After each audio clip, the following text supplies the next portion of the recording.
Oh my gosh. Hello, hello. Okay, I forgot to check my microphone. Hello, everyone. Welcome. I'm your host, Robot Spacer, and it's Spooky Tuesday. Good to see you all 69 of you. Nice. Nina, I hope you had a great stream. Did you get a shout out already? Hopefully. Yes, we did get a shout out for you. Okay, I'm going to say hello to everyone. Good to see you, Jess Jeverage. Also, thank you for the follow. Great to have you here. Culinary Disaster, The Wrapped, Efton, Irrationally Rational, Salt Ranger, Nina, of course, Silver Streak. Is that everyone? Okay. Valis, great to see you. 6-7, great to see you as well. What are we Xing about? I wish the game would let you arrest everyone. Unfortunately, they expect you to follow the law and have evidence. Yes, unfortunately, they do. We did manage to arrest 2 people last week.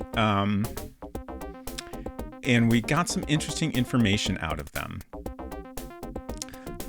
Let's see. I feel like I am forgetting things I wanted to say. We're playing Murder Club. It is a DOS game. Was originally released in Japan for PC 88 in 1986, and then in North America for DOS in 89, which is the version we're playing. This ain't no Paradise Killer. Silver says, yes, this is more Columbo and less Phoenix Wright, where you just make the accused freak out and change their wig and admit to the crime. Yeah, it's a really interesting game. The best way I can think of to describe the gameplay is that it's very dry. Like it doesn't hold your hand in any way. You're very much expected to piece things together on your own. And then basically by asking the right questions, finding the right clues, you kind of unlock new dialogue that is not really pointed out to you in any way, which I think a lot of people these days would find very frustrating. But to me, I find it a pretty interesting approach because you really have to pay attention and think carefully about what you're doing. You can, from what I could tell, just kind of spam all the dialogue options if you really wanted to, but I find that an unsatisfying approach, so I've done my best to think everything through. In fact, they give you these character sheets along with the manual, and I printed them all out so I could take notes, and like we have everyone's name, sex, age, marital status, place of birth, blood type, family, occupation, affiliations, etc. And then a long section of notes on each person with all the information they've given us. And it's been super useful and important to refer back to all that throughout the game to piece together what's going on here. I just want a wig snatching game. Yeah, the sheets, like the blank sheets, came with the game, but I have filled out all the information myself. And then I've also been taking additional notes in my notebook. There's so much to keep track of. Like, it's interesting because basically my approach has been, if somebody tells me about another person, I put that in the notes of the person that told me about it. But it can get a little tricky because it's important to keep a track of who said what, because it may or may not be accurate. But also, you know, you need to keep track of all the information you have about a particular character. So occasionally I've had to go through all my notes just to remember what was said about a certain person. But definitely when there's conflicting info, it's been very, very useful and important to know who said what. Normalize game sheets. Yes, I agree. I said this last week. I wish there were more games like this that expected you to keep this level of notes and you piece together so much of the game, outside of the game on your own. I'm going to have to try to do some research and see if I can dig up more stuff like this because it's been really fun. But anyways, so we are trying to figure out the murder of Bill... Shoot, what's his last name? I always get Robbins. Bill Robbins. He was found stabbed in the back outside of Arlington College He was put into a vehicle that he was probably not killed in. Earlier that day, he left his office at around 8. He showed up at the Hungry Fisherman restaurant around, I want to say 10. So there's a couple-hour gap there. Then he left the Hungry Fisherman around 11:30, I believe. In the parking lot, he was seen arguing with Brian, forget his last name. He's a local writer who is probably a terrible writer. And then he was most likely killed around 1 a.m. His body was found at 2 a.m.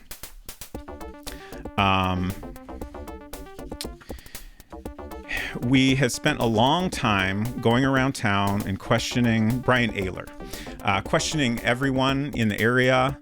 And as you can see, taking detailed notes on everyone. At this point in the game, we have found everyone that is at least in the manual, which I assume is everyone in the game we can question.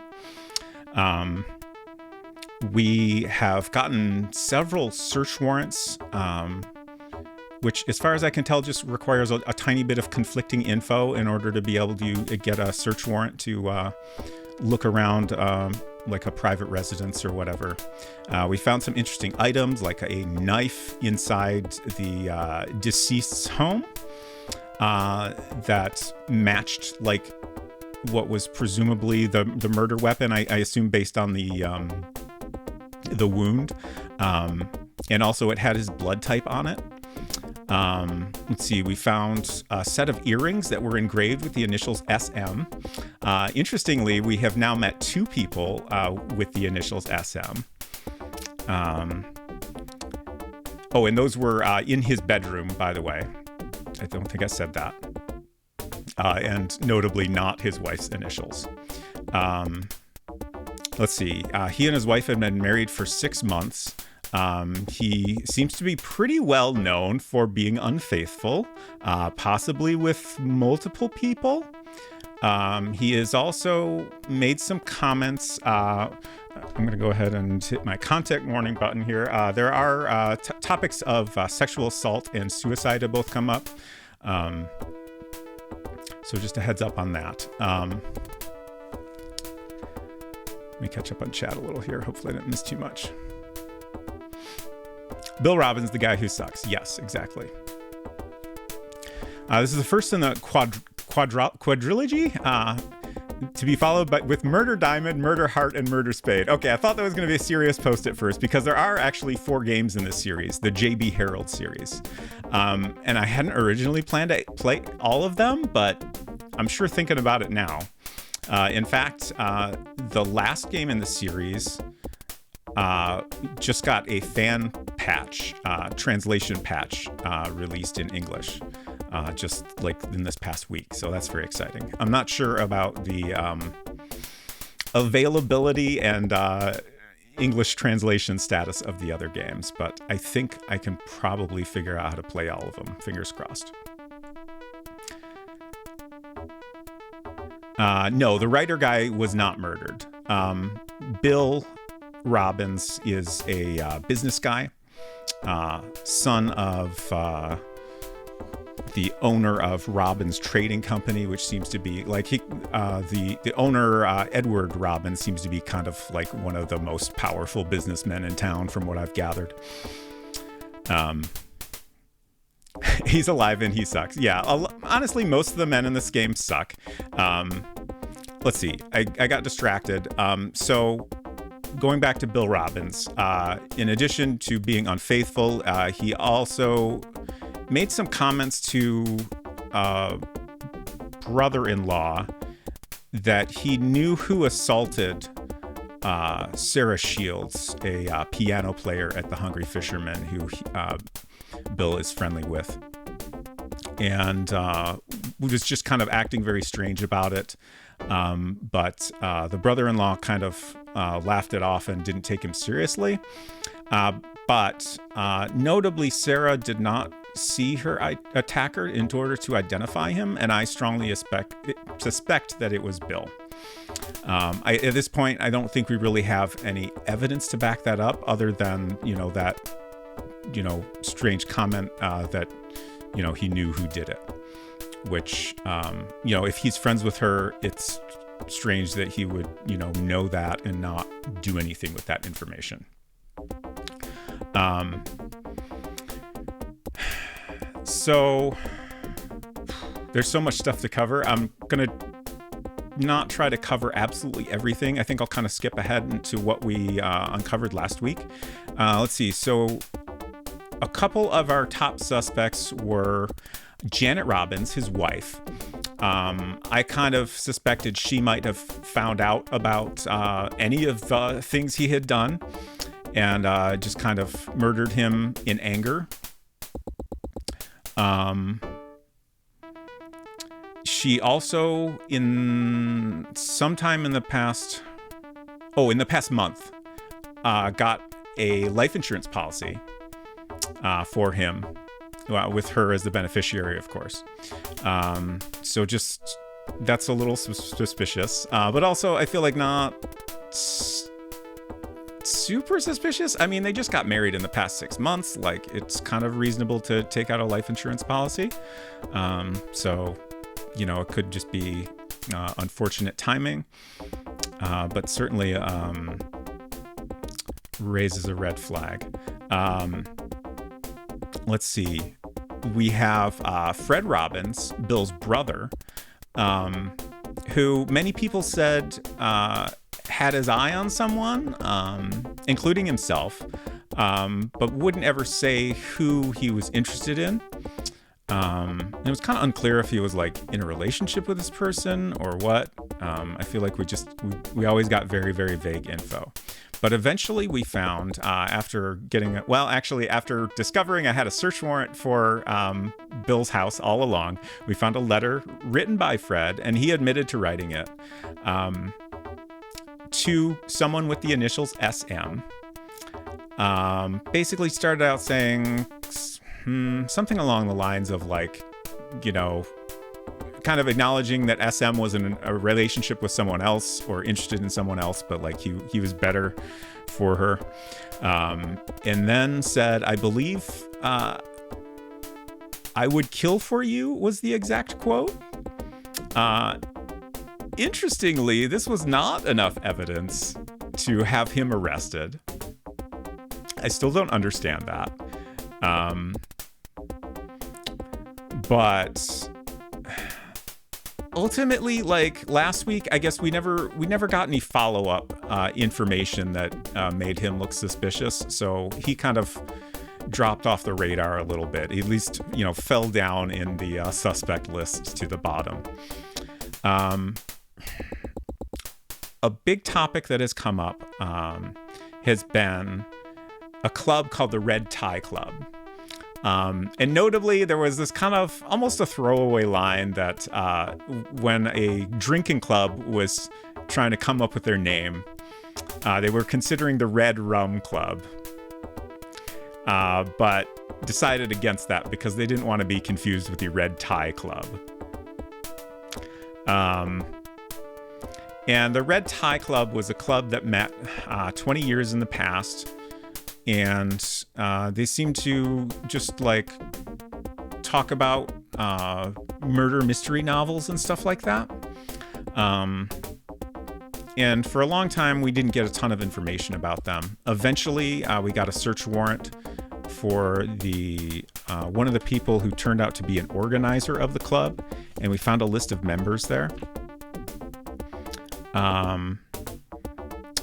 And there have also been multiple people that died 20 years ago, which is just kind of interesting timing. Also, I just remembered how I had a slight suspicion that two of those people might have actually been the same person. Like maybe two people were related, but nobody realized it. I still don't know if there's anything to that or if it was just a wild guess. 20 years ago was a very dangerous time, yes. I spent so much time going over the Red Tie Club, I forgot why I was going to bring them up in the first place. But one of the theory, I came up with this very wild theory last week, which was kind of just an attempt to like bring together all the strange little things that have been brought up in the game. I'm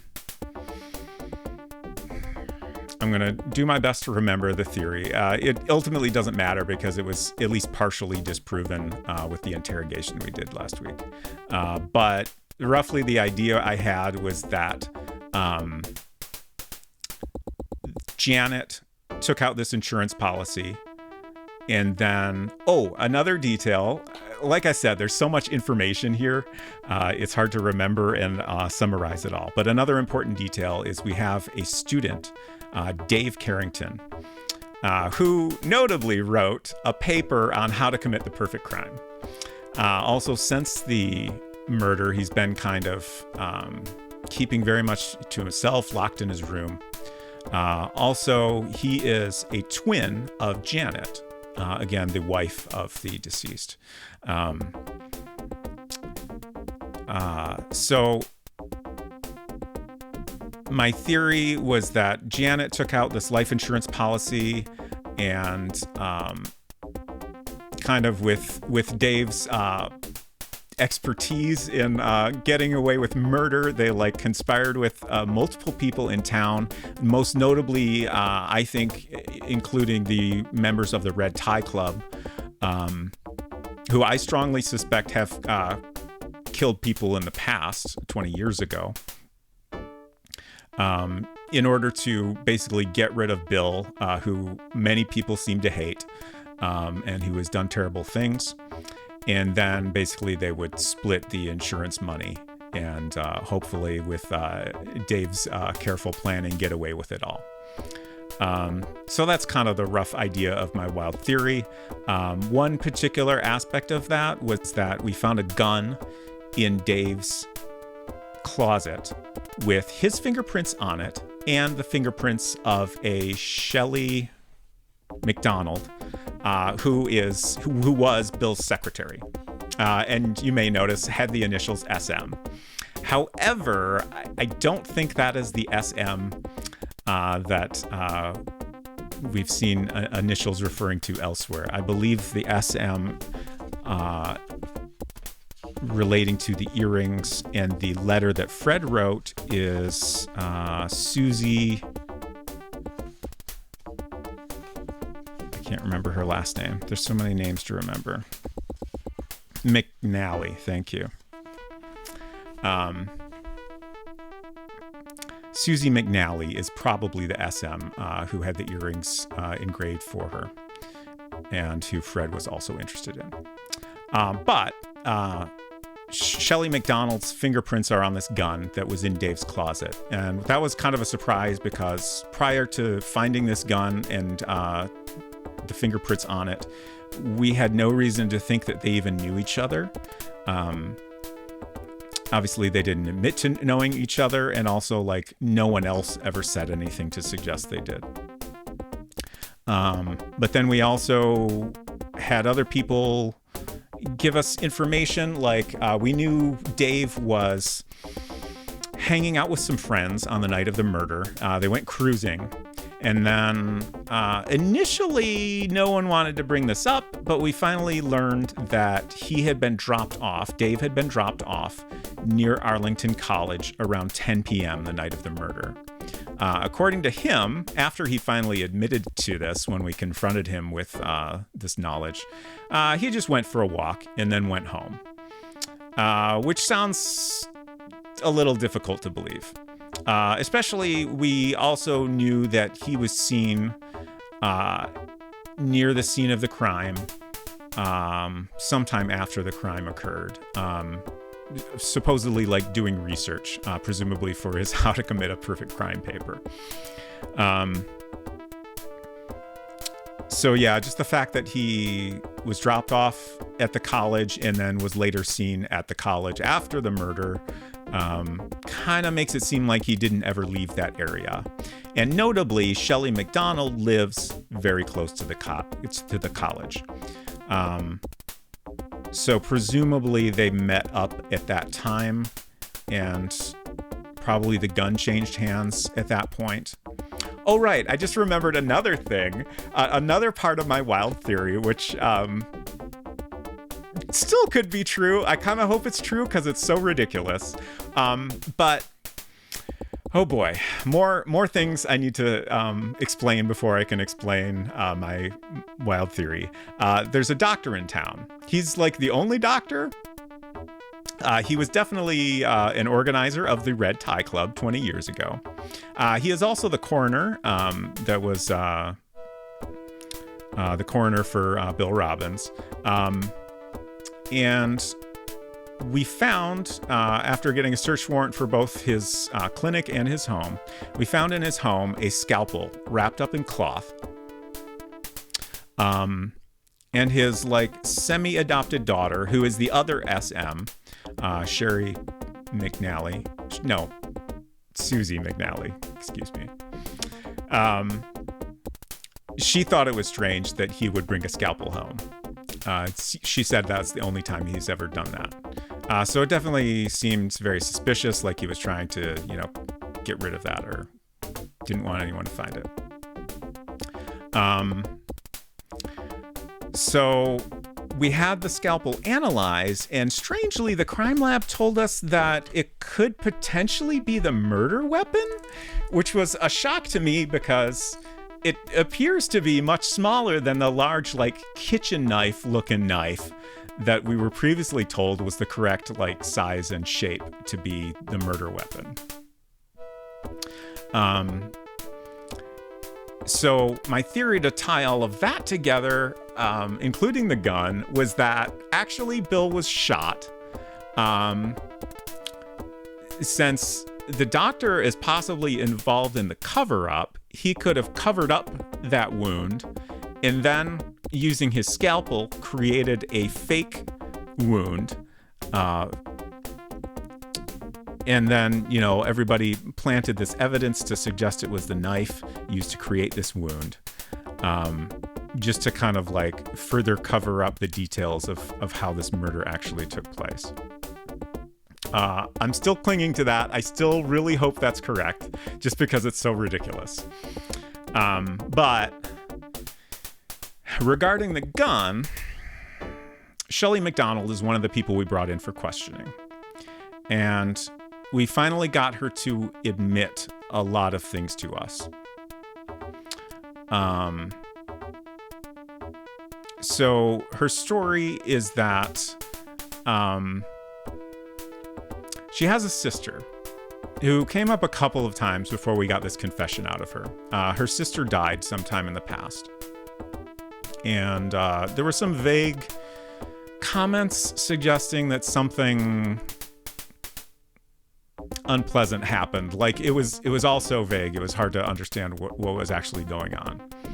But what we learned during the interrogation after we arrested her was that Bill married her sister,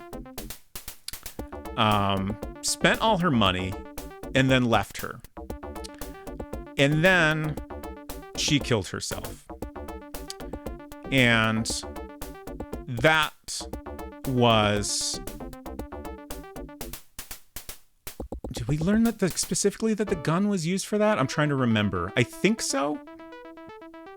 We also found a scarf with some blood on it that is kind of suggested that that's where that came from, as opposed to being involved in the murder of Bill in any way. So yeah, like the whole story seemed pretty believable. And then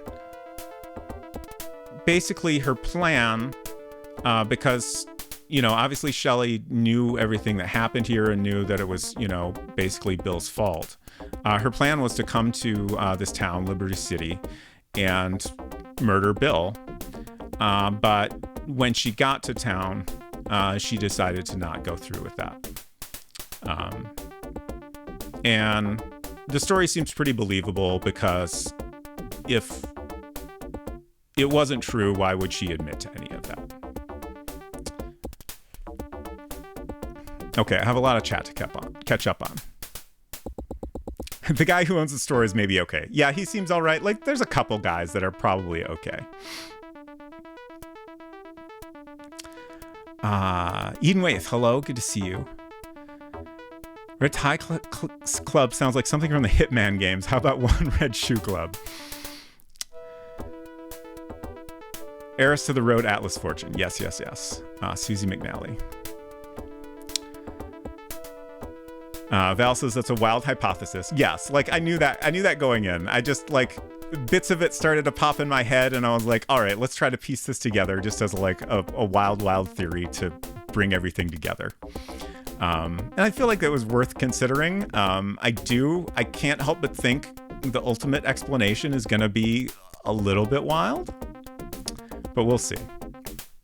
Hello, Mzizzy. Good to see you. The answer is that it was everyone. It's like hot fuzz. Yeah, I do honestly strongly suspect that a significant number of people were involved in this. Thank you for the hello. I'm very behind on shout-outs, but I'm going to give a shout-out to Mzizzy. Mzizzy did a wonderful stream last night that was 1,000 followers celebration, now that she has 2,000 followers.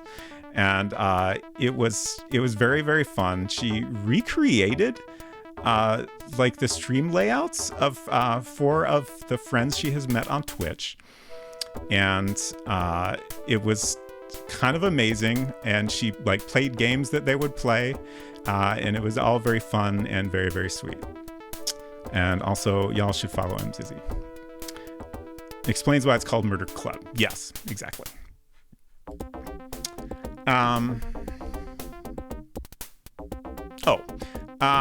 The other person we brought in for questioning was Janet Robbins.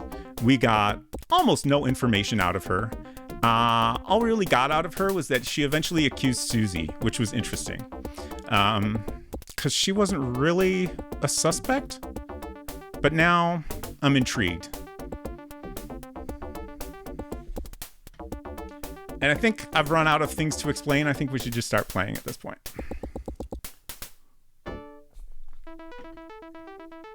My coaster stuck to my drink. Okay. I also don't know where to start. But we can at least actually start the game. Oh no. I literally don't know where to start because I didn't write down my save file, but I can look it up.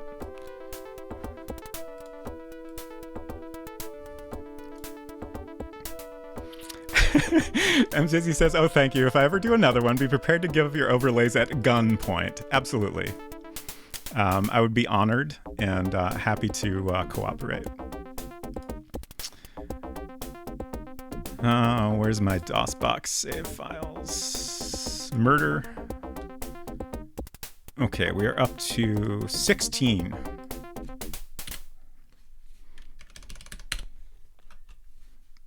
Oh. Automod objecting to rat bastard. Culinary says, by all accounts, Bill was a rat bastard, and there's a lot of motivations to end him. Yeah. Lots of good reasons.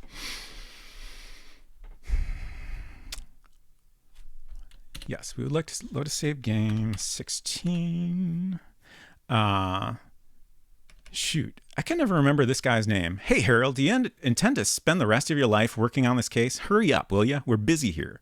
We got a lot of things to do, in case you haven't noticed. One detail for anyone that has missed all of my previous streams that I didn't mention is that this case was originally assigned to our partner, Judd. And whenever we save, he gives us a little bit of a tip here along with our progress chart, which I wanted to take a look at real quick. So collecting evidence, we're at 62 points. I believe these are all out of 100. Collecting evidence you get for basically getting a search warrant, finding an item, and then you can bring it in and have it analyzed in the crime lab.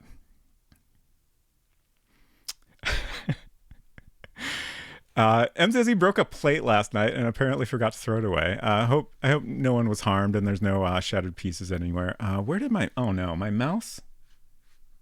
What? My mouse is gone.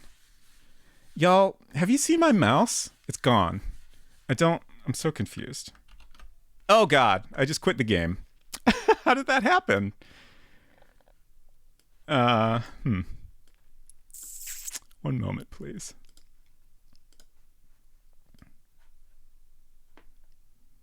Yes, there's all my files. Why do you do this, OBS? Okay. Who murdered the mouse? That's a really good question. I seriously, I don't know what happened there. Like, either it got captured by DOSBox, or it might have. I don't know. It's a mystery for another time. 16. Oh, 16. Okay, let's save again. Yes. Okay. So general investigation is for going around and just talking to people at their home or business and asking them like questions, like in a non-interrogation situation. Interrogation. Wow, we only have 7 interrogation points?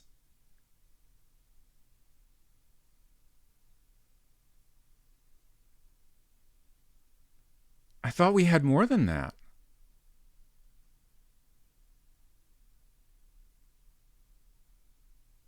Is that right? I hope I didn't accidentally write over a save, but I think that must be right. We might want to go back into the interrogation and make sure we're caught up on that. But you get that for arresting a person, bringing them in to the station, and questioning them in a very different type of scenario. Basically, you can show them evidence, you can ask them questions, and a weird set of like 4 extremely vague questions. And then eventually, if you kind of do things in the right weird order, you can get kind of a little bit of a confession out of them or something like that. Vital information seems to be just kind of an overall like progress on like all the important info. And then total investigation just seems to be a sum of all the previous categories.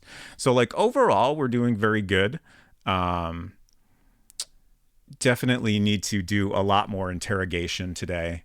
And it seems like we're still missing some. I'm so confused about the search warrant situation because we've gotten so many of those, and I honestly don't know what else we could possibly get a search warrant for. But clearly there's evidence we haven't found. Although related to that, we were told in the manual that sometimes if we go back to a location we have previously searched, we might find something new. I'm assuming that is based on like finding information that would kind of help us know where to look for additional clues or items. But I don't fully understand how that works yet because it hasn't come up so far. But that is definitely something we'll want to keep in mind. Okay. So let's go back into interrogation. And okay, we can bring in Janet or Shelley. And then I'm just going to go straight to the get deposition and make sure that they're giving us the most recent information we got out of them.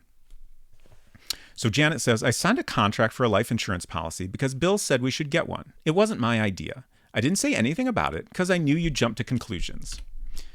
That seems like all the more reason to bring it up in advance, though, right? It's true that we didn't have the easiest of marriages. It was rocky at times, but I loved Bill all the same. I certainly didn't kill him. There's no way I could have killed him. Oh. We definitely lost something. Yeah, we lost some progress because in her most recent deposition that we got out of her, she accused Susie. I wonder if I forgot to save at the end of stream last week. That's quite possible. Let's bring in Shelley and see what she says right now. Derek Ironbrock, good to see you. I simply had someone murder him for his own good. Yeah, it was for the best. I apologize for not keeping up with chat as much as I usually try to. But I figure we should try to finally get going on the game here after 45 minutes. Bill Robbins met my sister in New York and married her for her money. He spent it all, every penny, and when my sister couldn't support him anymore, he walked out on her. As I said, when my sister's money ran out, Bill dumped her. Well, Bill was her whole life. When she realized he wasn't coming back, she shot herself in the head with that gun. I came to this town to avenge my sister's death, but I gave up on that silly idea.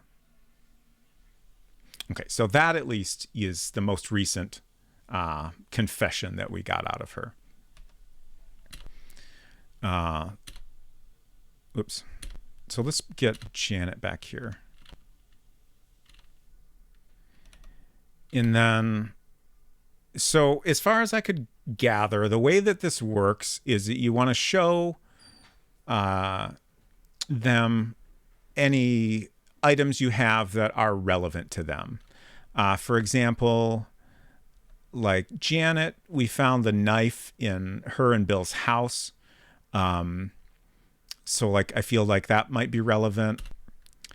She says that, which isn't very useful, but it is like different from her default response, at least. So it suggests that this is a correct and appropriate thing to be showing her, and like she's reacting to it. So even though she's not saying anything here, it's, maybe influencing her in some way. The earrings we found in their bedroom with someone else's initials on them. Yes, they were found on the floor of my bedroom, but they don't belong to me. Let's see. The contract, is that the life insurance contract? I think so. Yeah, that's Bill's life insurance policy. So I think those are the 3 items that are especially relevant to her. I don't think anything else here is. So, and then in interrogate, we have, as far as I can tell, always these same 4 questions. Well, one's a statement. I know you did it. And then we have, what did you do it with? Why did you do it? And how did you do it? This part, I really do not understand. I don't understand if there's a particular like approach you're supposed to use with these questions or what. The manual also suggested that sometimes we might want to like make someone wait in the like holding cell. I don't understand how that mechanic works at all. But basically the approach I took was to show them the evidence, ask a couple of questions, and then go back to get deposition. And then eventually I would get a little bit of information out of them. French toast, please. Hello. Attempting to sleep, but let me at least lurk in a murder club. Of course, welcome. I'm sure she's the one who stabbed Bill.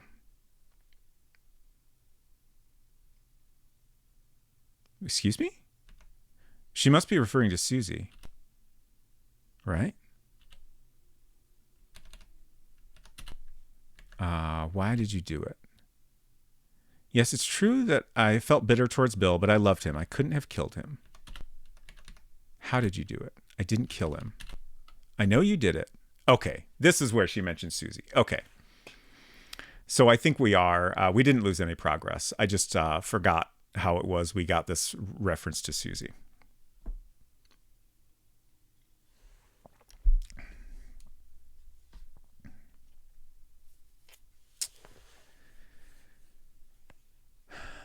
French toast, please. Please sleep if you need to, but if you have a moment, I would love to hear what you think of Signalis so far. Val is always yelling at everyone to play Signalis. I think I will get to it eventually.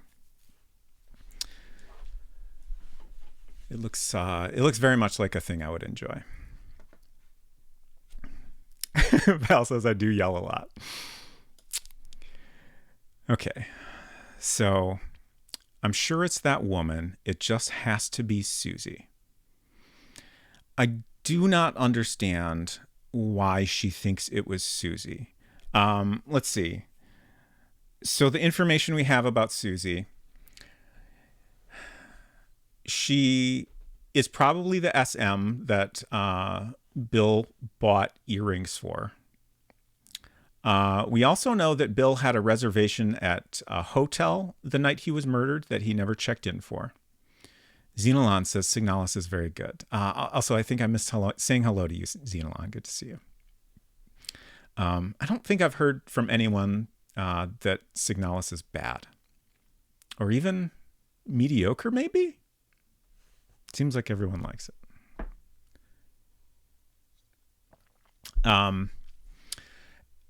Susie has blonde hair, but I would not describe it as long, which is relevant because Bill has been seen with someone with long blonde hair, specifically at the Hungry Fisherman. I think Sarah Shields, the piano player there, told us that. And that was a lot of the reason we initially assumed that SM was Shelley MacDonald, who does have long blonde hair. However, Susie works at the clinic, and when we got a search warrant there, we found a brown paper bag with a long blonde-haired wig in it, which is very curious. Still don't really know what to make of that, but it's interesting if nothing else. Here comes the wig angle. I mean, I really don't, I don't have much of a theory for that. I don't think I've ever had a good wig theory to make sense of that. Other than maybe just kind of generally trying to hide identity. But like if she was trying to hide her identity, why would she get a wig that's her normal hair color, just longer? Honestly, it almost feels a bit like this is just the game trying to confuse us. But I hope it will eventually make sense in the context of the story itself. You weren't expecting there to be an actual wig. That's funny. When Silver's talking about wigs, I forgot there was literally a plot important wig in this game. Yes. Speaking of Silver, let's try to get caught up on my other shoutouts here. Silver's been playing Spyro the Dragon. I missed most of your first stream, but I hope you had a great time in the remake. I've never played any Spyro, which I gather is unfortunate for me. But there's just so many games. Okay, so we're all caught up. Again, I have no idea what to do next. Because our interrogation is so low, I feel like we probably need to get an arrest warrant for someone else, but I don't know who. We've tried to get an arrest warrant for Fred. That failed. We haven't really encountered any additional evidence against him since then. So I don't think that is going to be successful. We should maybe go talk to Susie now that we have this accusation. I don't know if that might unlock some additional dialogue with her. I don't think we did that at the end of last stream. Susie is at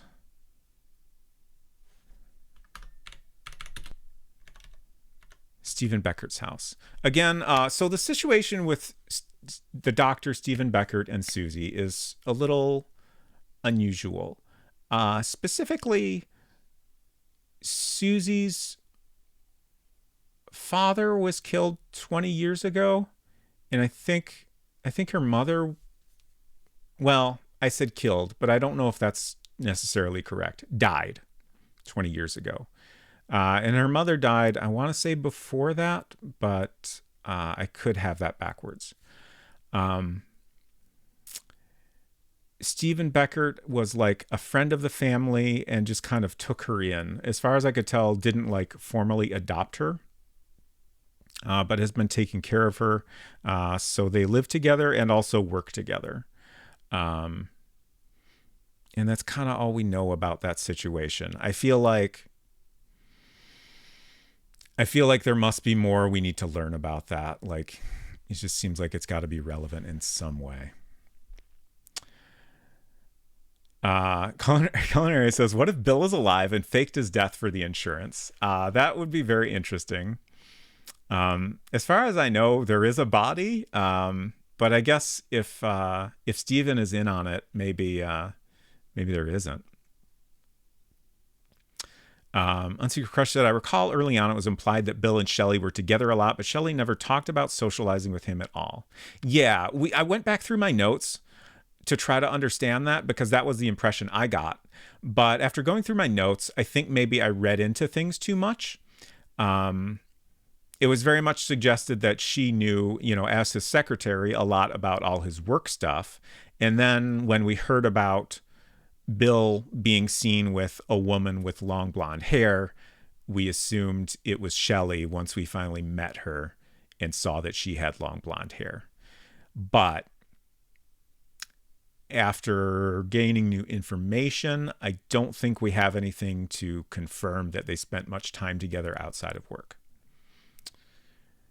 Unsecret Crush said, do you think letting them stew in the cage or whatever means to call them in, ask them maybe one question, then go do something else for a while?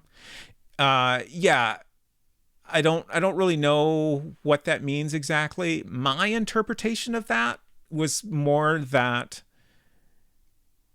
if we bring someone in too early, we might actually need to like go learn more information. And maybe the manual is just kind of telling us that in a way that like, fits more with the game world as opposed to like being a gameplay mechanic. But I really don't know.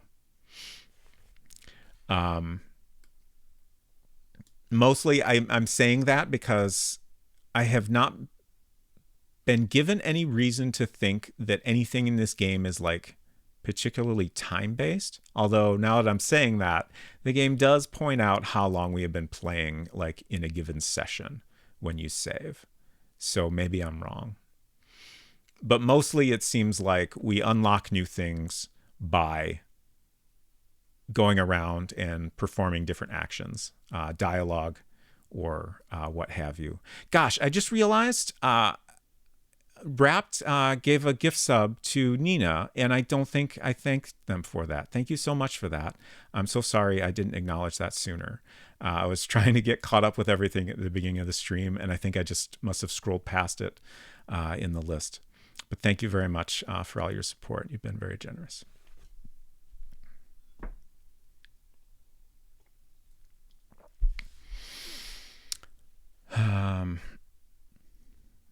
Just catching up on chat here. Are you implying it is unusual to adopt a child and then make her your employee who also lives with you? Yes, I am implying that. I'm straight up saying it. In fact, it's a little bit weird, I think. Seems perfectly innocent. I mean, maybe so. City map reminds me of the Manhunter overview maps. Yeah, I dig this style. Shoot. Also, that reminds me. We talked about this on Friday. We looked at all the different versions of this game, but then I spent additional time looking at them off stream. In particular, I noticed the like very, very different map styles for other versions of this game. They're like two significantly different versions. Like one was fairly soon after this initial release that has like photographs for a lot of scenes and people, and then the other one is a much more recent version that came out for like Switch and iOS and Android, and I think Mac and Windows as well. That has a really, really nice illustration style. I love the illustrations in it, and it has a more it almost looks like a nice detailed satellite view kind of map. And then I spent a lot of time trying to figure out if I could get a hold of any of the other versions of this game. I think maybe my best bet for getting the most recent version is to create a Japanese Nintendo eShop account, which I will probably end up doing. Of course, that version is only going to be in Japanese, but I would love to just be able to look at it a little bit and just check it out on my own. I did eventually discover that the iOS port of, I think, the second game can be purchased in the US and is in English. So I bought that, and I have that now. And I could potentially use that to stream, but there are, I think, other options for that game. Yeah, that was interesting to discover. For whatever reason, the first game, as far as I can tell, is still in the App Store, but can't be purchased in the US. I thought that one was in English, but I kind of think I might be mistaken, and maybe that one is only in Japanese for some reason. I wish I could find more definitive information on all this stuff. It's taken a lot of digging, and like a lot of information is only in Japanese. So, and then there's 2 more games. Anyways, let's go talk to Susie. There's a blue car parked in front of the house. I believe that is the doctor's car. Yes, questions the young woman, looking at you suspiciously. Say hello. More questions? I think both of those bits of dialogue from her are new, so I feel like we're going to get somewhere here. Let's ask for information. Okay, so there's nothing new here, I don't think. But let's ask her alibi again. I didn't go anywhere that night. Okay.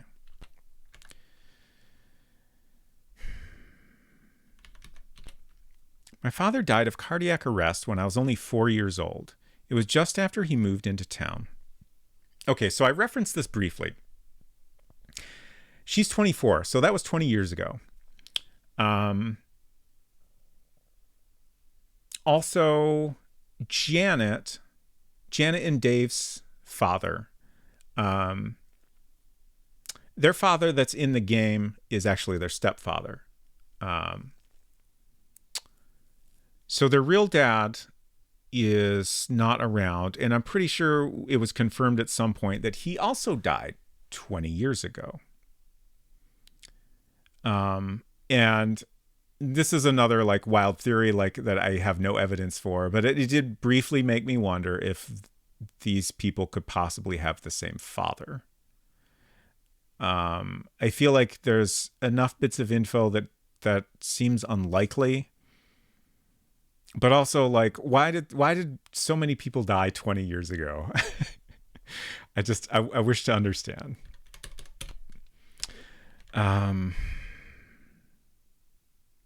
Marriage. I'm not ready to get married yet. Besides, there's no one for me. People die. It's just science. I suppose you're right. Wig. I don't know. That feels a little suspicious to me. Like, I think she's not telling us something. I do wonder if we could possibly bring her in. But, like, I feel like we don't have too much evidence against her. And I feel like Janet accusing her is not really valid for anything. But I don't know.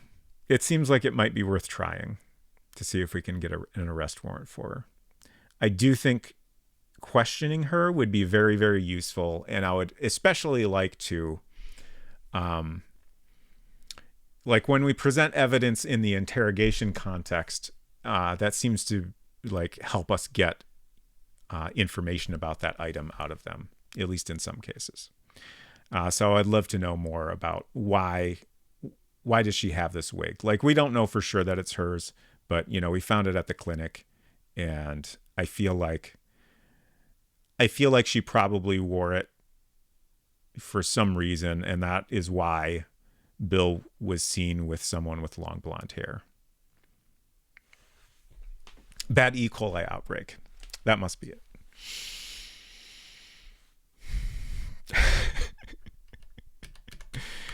Okay. I don't know if there's anything else useful to ask her. Bill. I only talked to him once.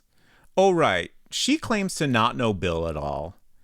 I only talked to him once when he came to the clinic to have his appendix removed. I wish I could be of more help. I strongly suspect she's lying about it.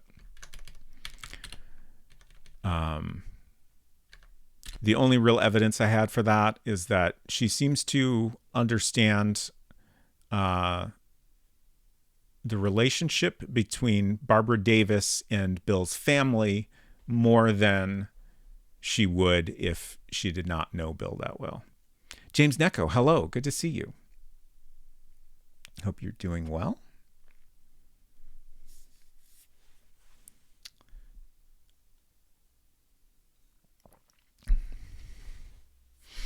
So Barb is the housekeeper for Edward Robbins, basically, but she's kind of also a part of the family, and was kind of acted like a mother to Fred Robbins, Bill's brother. So they're especially close. How's the murdering?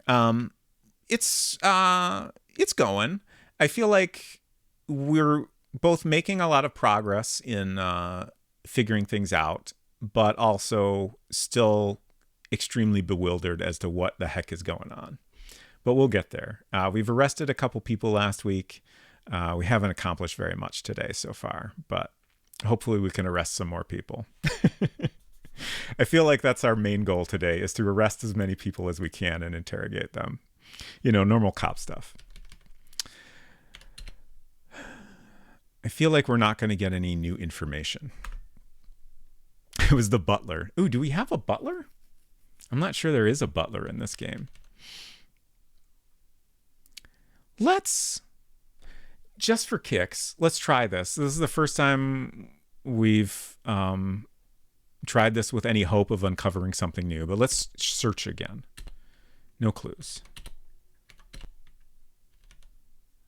Perhaps since we found out a little bit more about Susie, we can find something here. Nothing relevant to the case. Susie's room.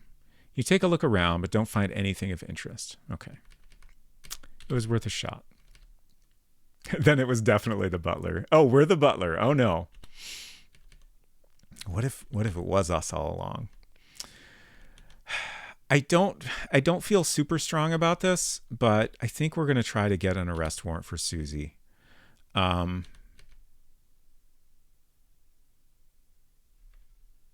me pause to think about this a little first. We have Edward Robbins, the father of Bill.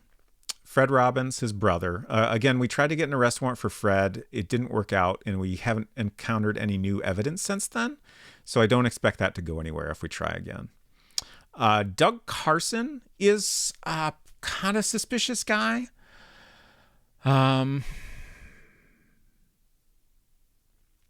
Gosh. So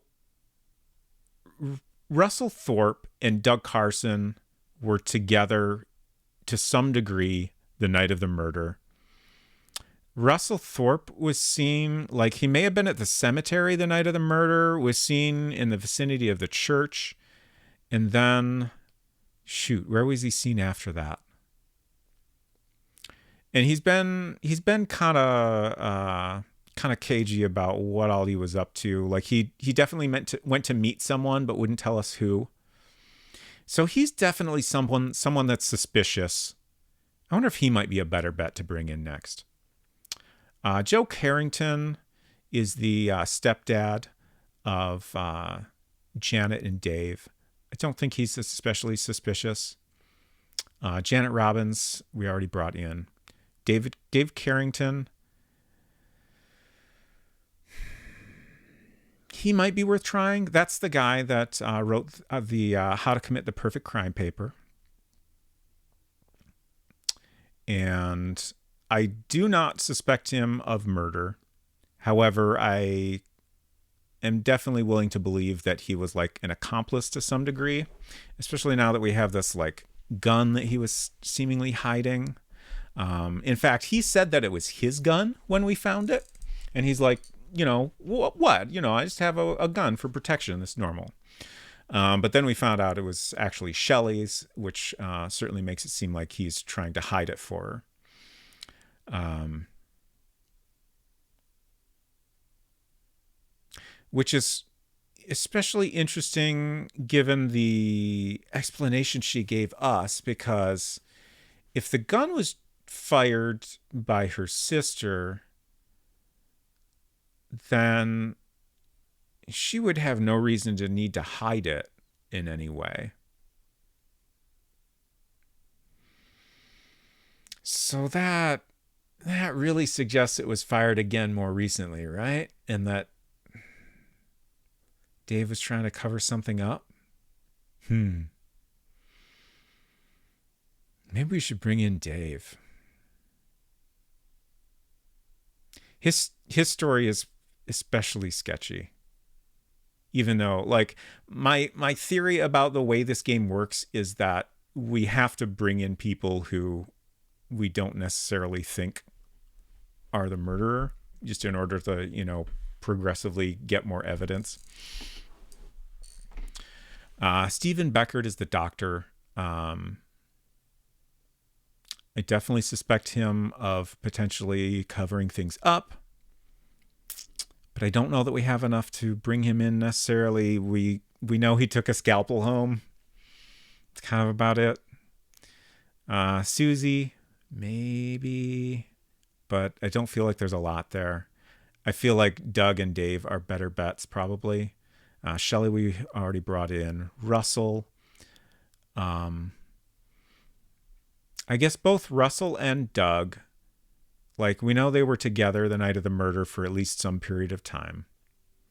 I kind of suspect a lot of the Red... Oh, wait, Doug was not a member of the Red Tie Club. I keep thinking he was, but I don't think that's correct. He was not on the members list.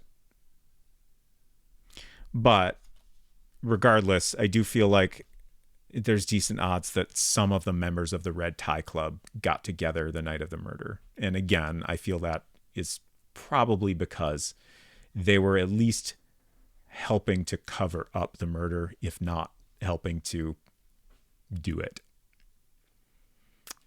Scalpel was just brought home to carve pumpkins. That's all, really. Yeah, I mean, bringing the scalpel home is definitely suspicious, but also, like, I mean,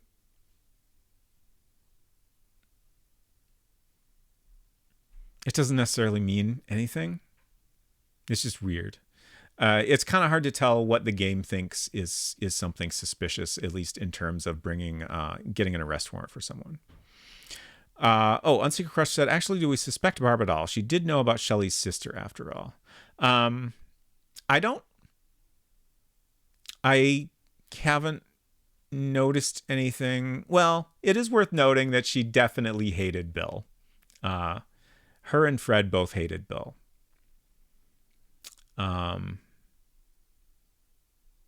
But aside from that, there hasn't been a lot to point to her. But yeah, she did know about Shelley's sister, and almost certainly knew that, about what Bill did. Necromanty says, I stole a scalpel from work once. I think I used it for cutting paper. Good. They have so many practical uses.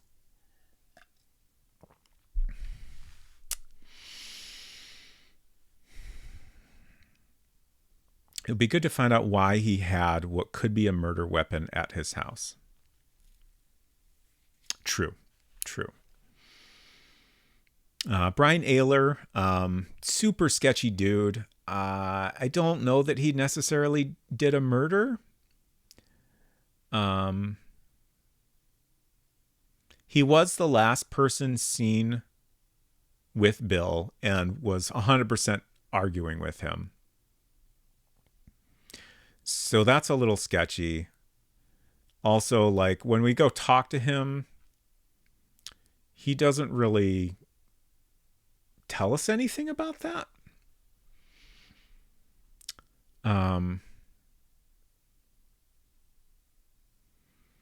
So again, like, it'd be great to... I just had a realization. I just had a very good realization, which is that the people we should bring in for interrogation are the people who we have physical evidence relating to. I don't know why it took me so long to realize that, but we should go look at our physical evidence and figure out what evidence do we have that we haven't asked anyone about. And then, like, I think that'll narrow down who we're likely to be able to bring in. So let's go to the crime lab and check report. Okay. So earrings, contract, and knife. We asked Janet about all of those items. Scarf, pistol. We asked Shelley about. What's letter? Oh, letter is the letter that Fred wrote. Which could potentially, like, that has the initials SM on them. Same with the earrings. And then the wig probably belongs to Susie. So possibly we could show those three things to Susie and get something out of her. Maybe also the scalpel. Bank book belongs to Brian Ayler. But I think that's the only thing we have that relates to him. List of members is the list of Red Tie Club members who we found at Russell Thorpe's house. That's something we could potentially show to Russell, the doctor, Stephen Beckert, Edward Robbins. It also has the name of Henry Klein, which is a character we have not met. We believe that is Martha Carrington's first husband.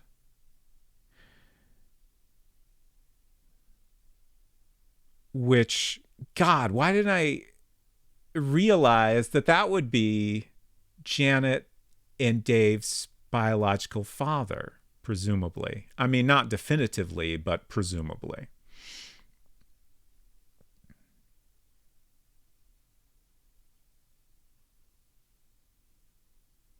I don't know that gives us anything, but that's, I think, helpful to realize. Is that confirmed that Klein was her first husband? No. It is not confirmed. We know that her first husband was in the Red Tie Club. And we know that Henry Klein is the only person on the members list that we do not know anything about. So that is a little bit of an assumption that those are the same person, but also I feel like a perfectly reasonable assumption. Yeah, just process of elimination. Where did we find the wig? That was found at the clinic, specifically, I think, in an exam room. It was in a brown paper bag. So just based on where we found it, I suspect it belongs to Susie, but honestly, it could belong to almost anyone. It could belong to someone who was, in the exam room for whatever reason. Let's see Bill's face to bolster a very wild theory I just came up with. Interesting. The only time we can see Bill's face... Oh, wait, we do have a character sheet for him. So we can look at that.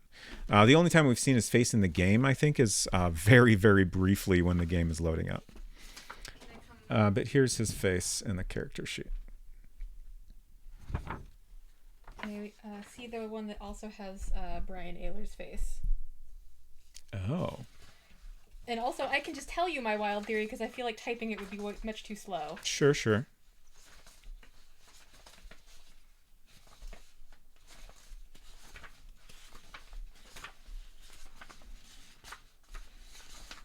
There's Brian. Okay. So,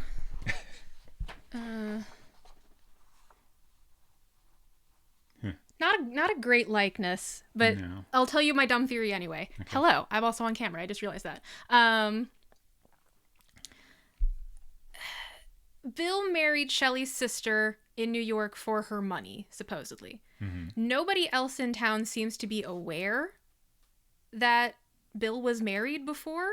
Like, I've never heard anyone acknowledge that he was married before, or even that he lived in New York. I can't remember if that's ever come up. Mm-hmm. Brian has a lot of money, unexpectedly. what if, like, they have kind of the same hair color, maybe. Like, they don't look that much alike. Here's my dumb theory. Shelley never met Bill. Like, she never saw him in person, maybe. She just heard about him. Brian went to New York, said he was Bill Robbins. This theory is falling apart as I'm saying it. Claimed to be Bill Robbins, married Shelley's sister, took all her money, ran out on her, and so Shelley just knows that a guy named Bill Robbins married her sister and ruined her life, doesn't know that this is not the guy who sucks that actually ran out on her sister. Like I said, very wild, maybe doesn't hold up. But I mean, honestly, my soap opera experience is probably informing all of my wild theories. Sure. But I don't know. It would be fun. It would be fun if that's what happened. That's all. Okay, Goodbye. Thank you for your exciting theory. That is, like, I definitely think we need to think more about what is Brian's involvement in all of this. He was born in New York. So, like, there's a clear tie with New York. He suddenly has a lot of money who no one understands why. The bank book we have is evidence of that. So possibly if we brought him in for interrogation, we could learn more about that. I feel like because we only have one item that relates to him, I wonder if it's maybe too early to bring him in. But I don't know. Maybe that's just a goofy assumption on my part. Let's see. Also, his alibi. We know he was at the Hungry Fisherman for a few drinks. He says he went straight home. He was, quote, a bit drunk and went to bed immediately when he got home. Don't know.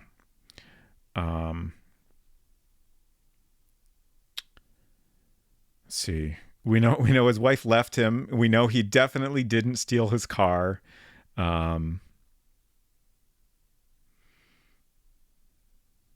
He's been living in Liberty for 3 years. So I think he was probably in New York until then, but I don't know that we know that for sure.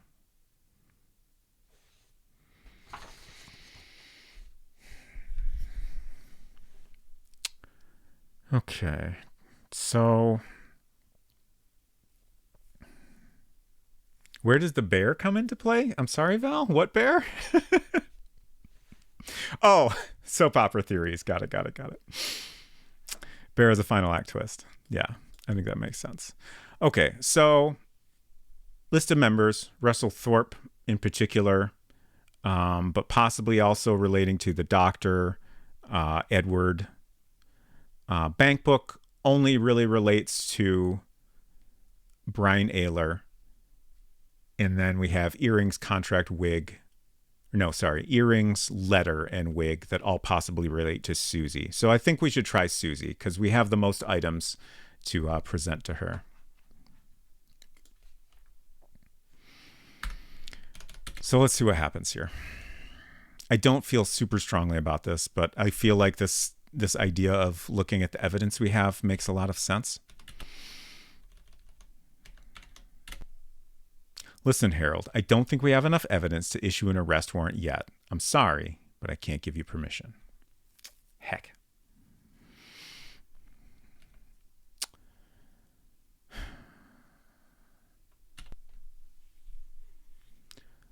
Let's see. When I was going through the list, I also brought up Doug and Dave.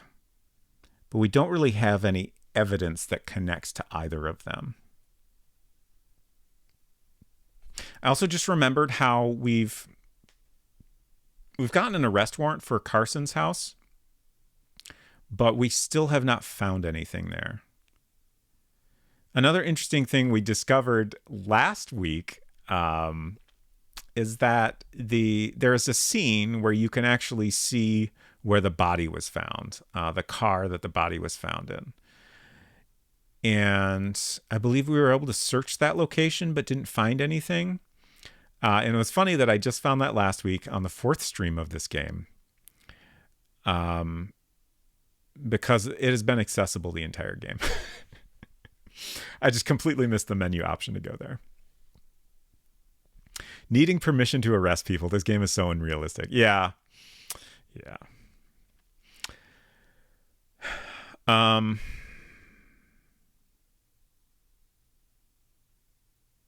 Maybe let's try Brian. At least for him, we have like some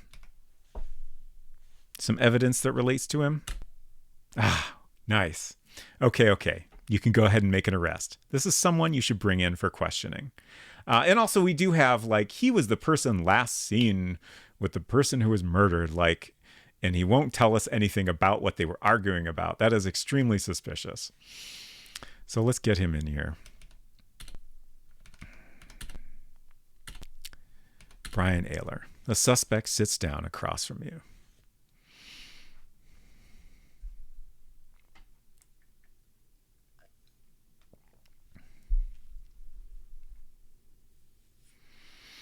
Scene description was kind of heavy-handed about how little there was to see there. Yeah, like, my suspicion is that eventually we will learn something that will allow us to find some hard-to-find evidence there.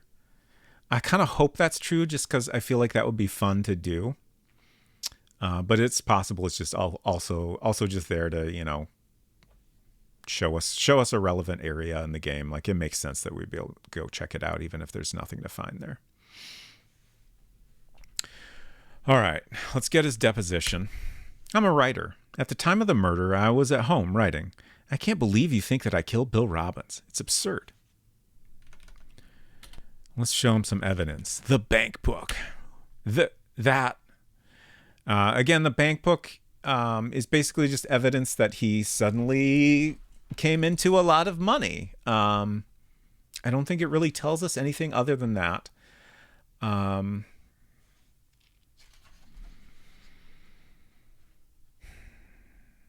Let's go through my notes real quick and review things that other people have told us about Brian. I don't think there's a lot, so this shouldn't take too long. I just got to scan for his name on all these sheets. Brian. Oh, yes. Shelley, who also previously lived in New York, and is also a writer, an amateur writer, said that Brian had a bad reputation with the Amateur Writing Society and that he was involved in shady deals in New York. But we didn't know much more than that.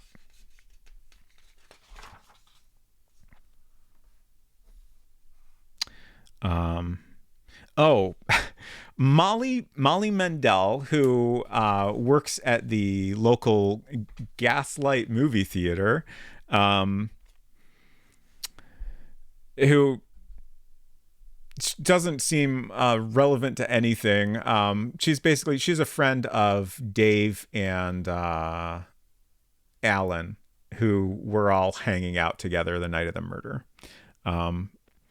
But she said that Brian said he was going to write a book about her. That's kind of all we know about that. Okay, so Ken. Oh, right. Ken is the one that told us that Brian was seen in front of the restaurant while Ken was closing up. Ken is the owner of the restaurant.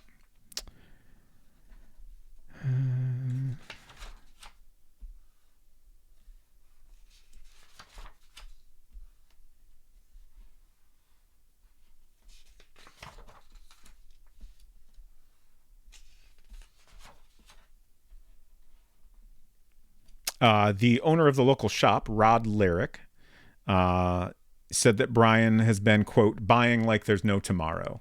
We were not given a lot of information about what he's been buying, but basically, you know, we learned that he's been spending a lot of money, which didn't really fit with what we knew of him as a struggling writer. But then eventually we learned that he recently came into a lot of money for some reason.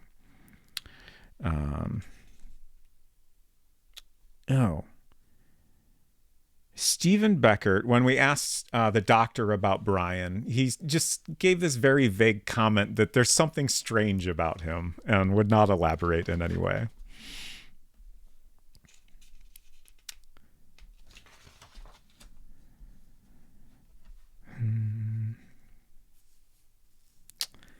Sarah Shields, again, the piano player at the Hungry Fisherman, said that Brian is always putting on an act, gets uptight when upstaged, picked a fight with Bill, and lives uptown.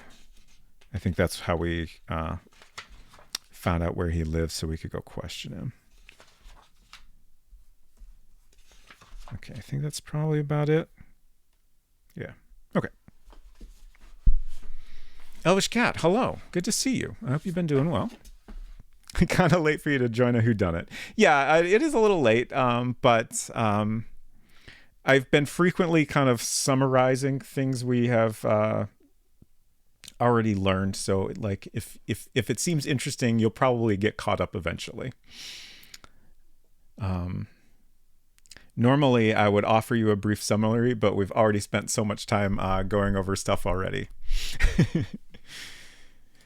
Okay. So I think that's the only thing relevant to show him, but let's take another look. Earrings, not relevant. Contract is a life insurance contract. Wig.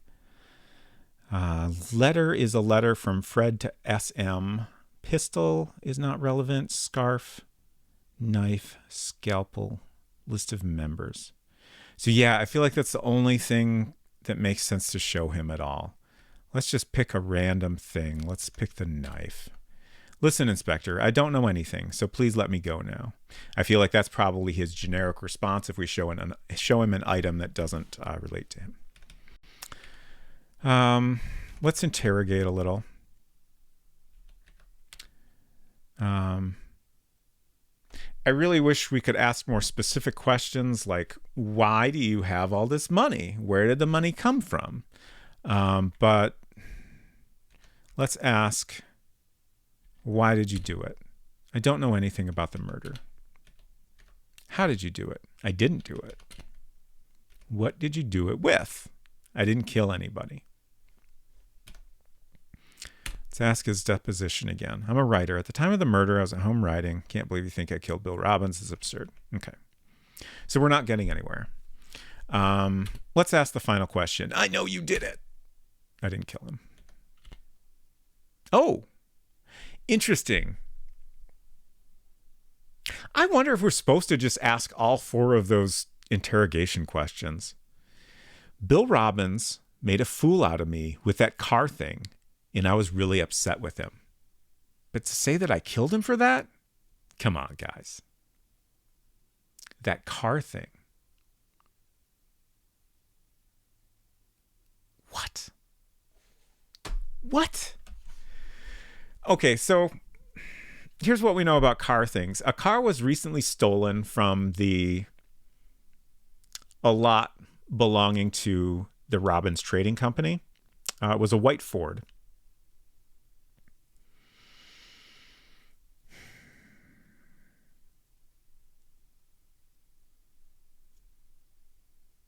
Did we miss something that would make this make sense?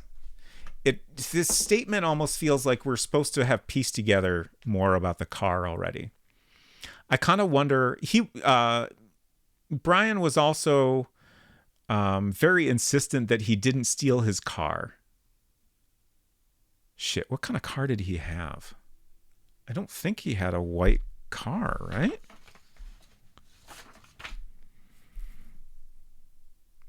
Didn't steal his car. Yeah. I think that's all he would tell us about his car, was that he didn't steal it. So I kind of wonder did Bill sell him a stolen car? Like, is that what's going on here?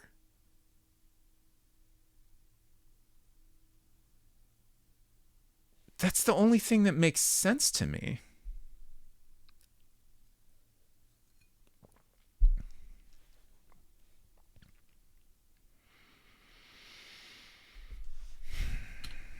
It's true, honest. Come on, Inspector. You gotta believe me.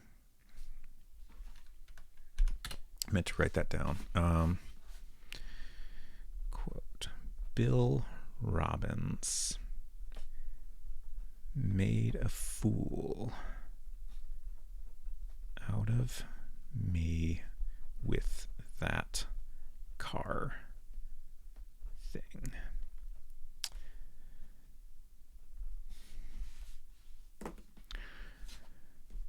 Can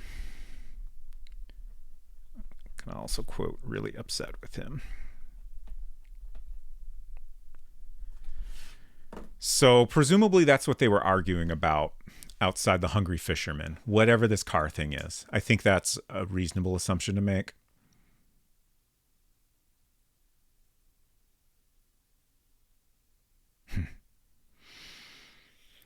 He didn't say much about his bank book. That was the money I got. Oh, wait, what? Did I just miss that? That was the money I got from selling the car I'd stolen. Shit, what? Okay.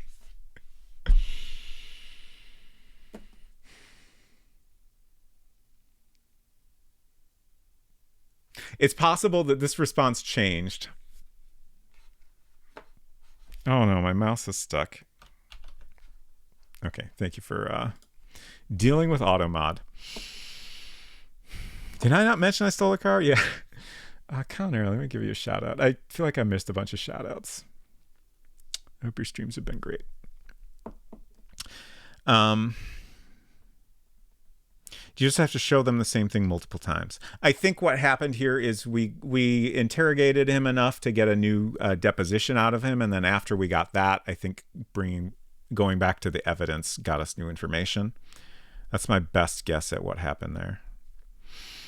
There was the money I got from selling this car I'd stolen. So he definitely stole the white Ford and sold it.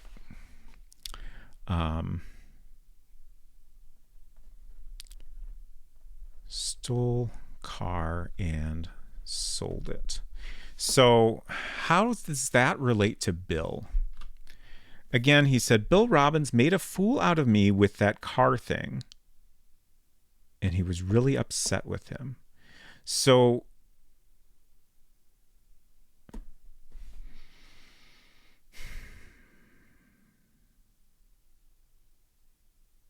we know that like multiple people called Bill's office. Shelley is the one that told us this stuff. 1 week before the murder, a new guy came to the office to talk to Bill and seemed distracted after. Maybe we didn't get any information about Brian calling the office. Some new guy came to the office, and then also Glenn Axworthy called the office to talk to Bill. We know very little about Glenn Axworthy other than he is a traveler. That's his job/hobby. And he's been living at the local hotel for 3 weeks. Was Bill selling stolen cars? Don't know.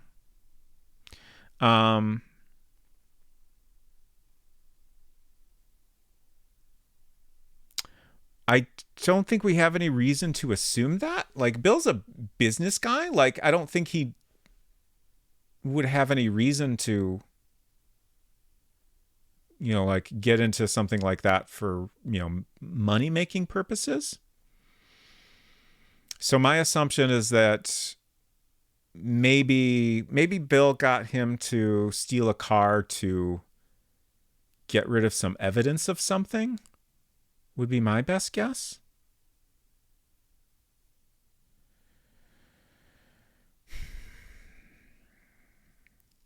Maybe Bill was stealing cars just to feel something. But Brian stole the car, right?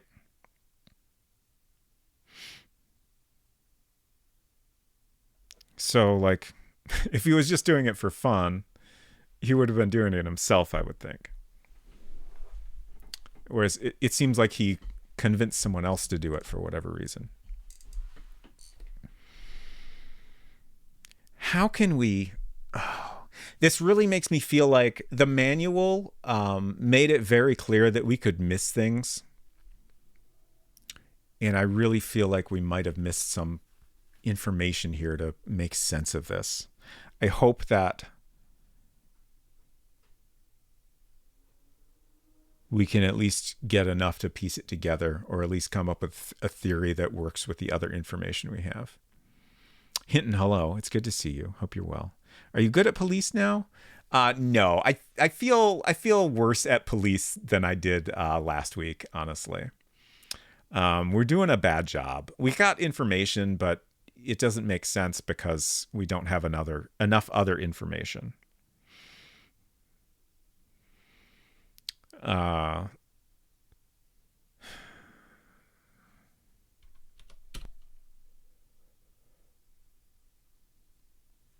Oh well, indeed.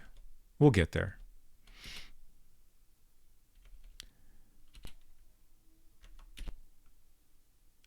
Okay. So these questions are getting us more information also. I said, "Why did you do it again?" And he says, "I only stole one lousy car." How did you do it? I couldn't kill anybody. I'm not that kind of man. What did you do it with? Back off. Jeez. Okay. I know you did it. I didn't kill anybody. Okay. Um, I feel reasonably good about the story he's giving us here. Like, I never suspected him of murder, just of being a shady guy. But I do think that understanding why Bill presumably convinced him to steal a car or something like that. Is it possible that Bill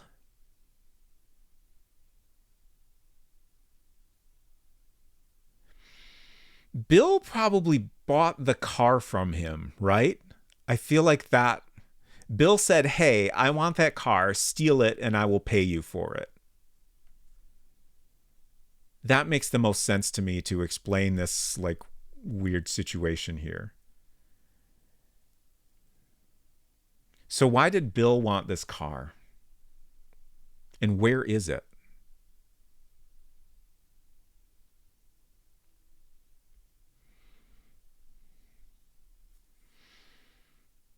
I'm so disappointed that my wild theory of Brian stealing Bill's identity to marry Shelley's sister seems more and more unlikely. Yeah, I think that's not going to turn out to be the case. Hinton says maybe have a refreshing soda and don't worry about it. That is a pretty good idea. You're probably not any worse at solving crimes than the actual police, so cheer up. Thank you.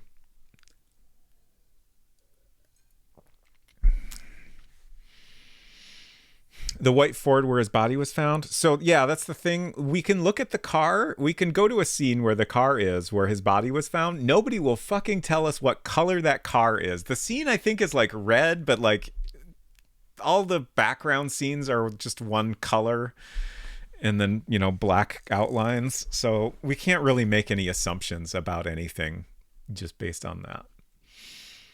And I haven't found any text that will describe it. That said, I feel like we should go back there. Especially now that we have this little bit of info. I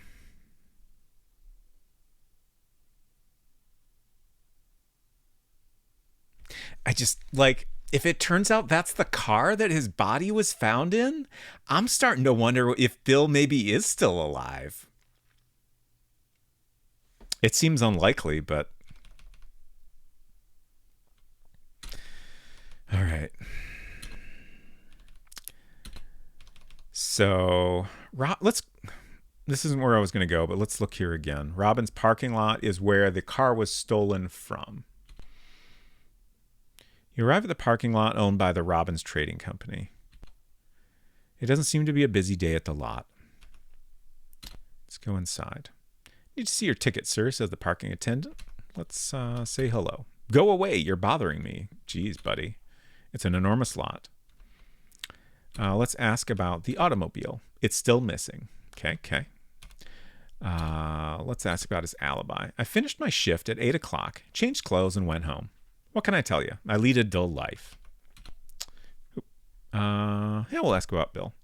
I've never met Bill Robbins, but I hear he was a tyrant. You quote me on that, and I'll deny it. Let's ask about Brian. Don't know him. Okay. Something else. Don't go saying I told you this, but Bill Robbins was a cutthroat businessman. Made a lot of enemies. Matter of fact, he and the real estate agent had a nasty argument a couple of days before Bill Robbins was killed. that is actually interesting and a thing I forgot about. The real estate agent is Joe Carrington, the stepfather of Janet and Dave. Go back and just squint harder. That is a good idea. Leave this place. You're already there. The leave this place option suggests that there's maybe eventually going to be some other scene we can go to from here. Because that's generally what that has been there for. Joe Carrington? Yeah, that's the guy.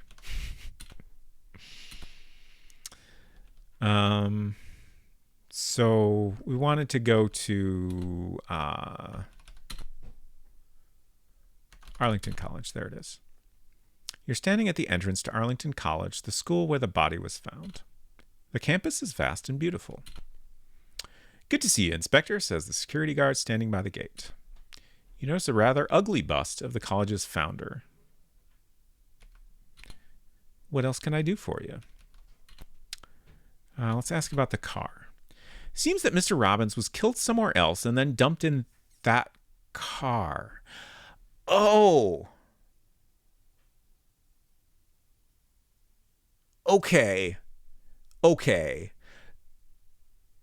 Generally, when we ask anyone about automobile, we are asking specifically about the car that was stolen. So I think when he says that car, he is specifically saying that his body was dumped in the stolen car.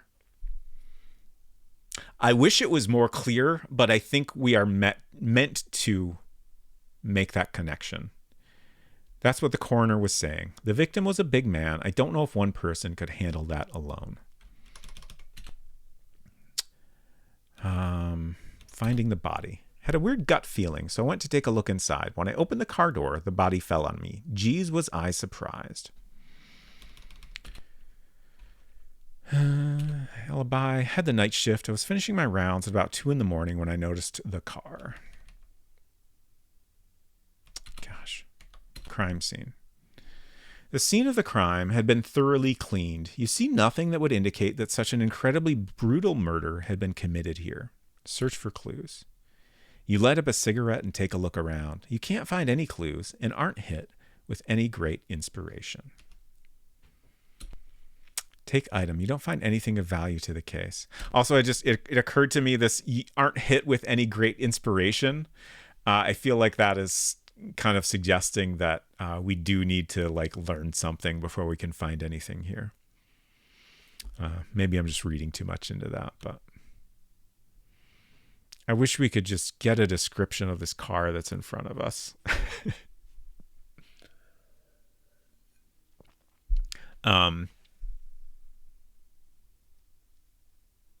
Yeah.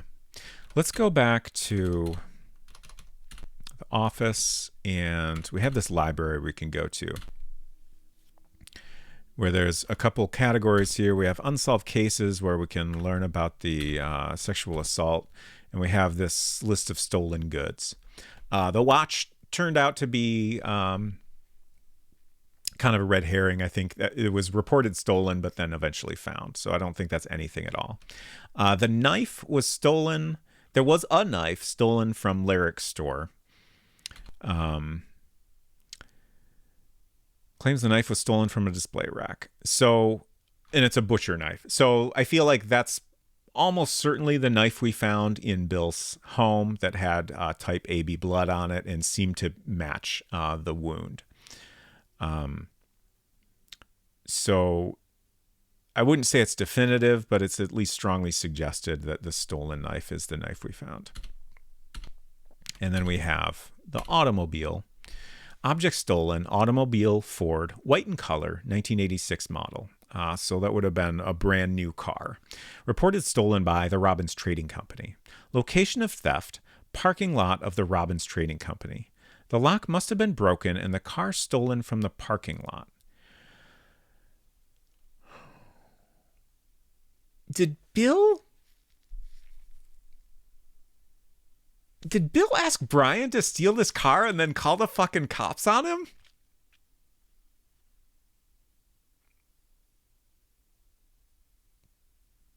I kind of think he did.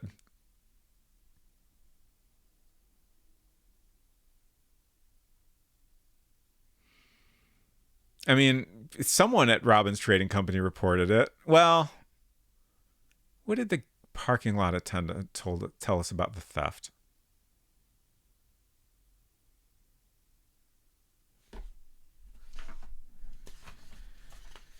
Epic prank, bro. Oh, God, I hope we can eventually understand this. I'm so nervous I missed something important at some point. Shoot, where? Oh, it's right here. I want to look at this sheet. This is like the coroner's report about Bill. Cause of death, excessive hemorrhaging caused by repeated stabbing to the back. Place where body was discovered. The body was found in the front of the gates of Arlington College. Estimated time of death, May 8th at approximately 1 a.m. Reported by Peter Ledoux, security guard at Arlington College. That's the guy we just saw a bit ago. Notes about the discovery of the victim's body. The security guard noticed a suspicious-looking car in the parking lot. He decided to investigate further. It was then that he discovered the victim's body. Coroner, Dr. Stephen Beckert. Detective in charge of the investigation, Detective Judd Gregory. Investigative report on Bill Robbins. Bill Robbins, the deceased, was 34 years old. He was the acting CEO of the Robbins Trading Company, a family-owned business.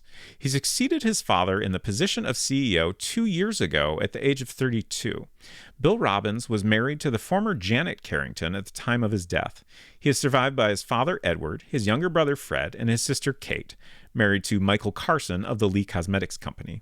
Bill Robbins' mother died 20 years ago due to complications arising from a long illness. Why did everyone that died in the past die exactly 20 years ago?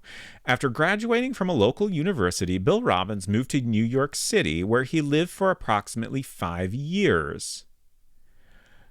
During that time, we completely forgot about this section.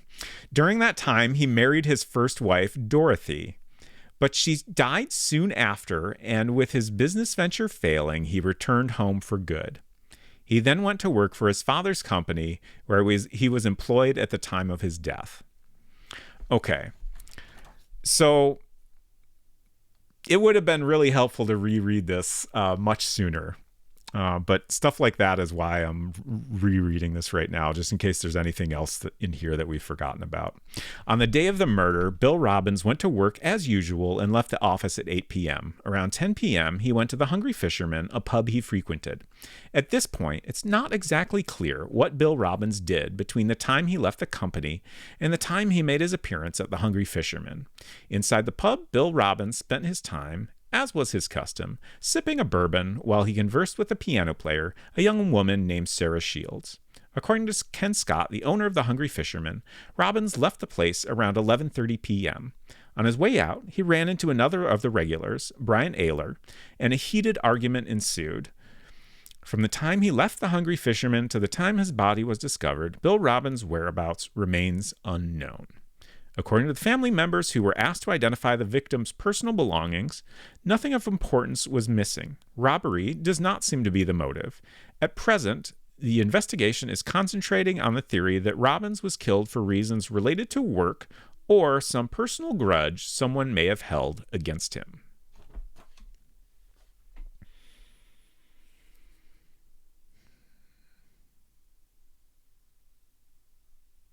So Dorothy McDonald.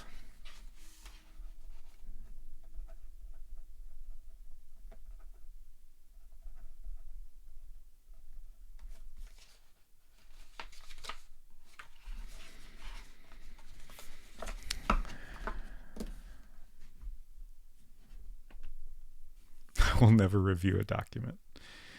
Good for you.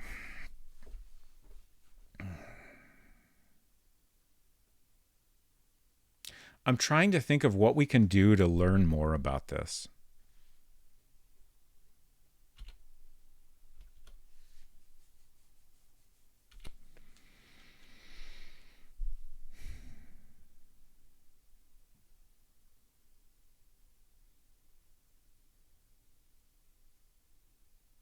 I feel like we've already gone back and talked to anyone that we could possibly get information about the car out of. Mainly just looked around the lot and talked to the guy there.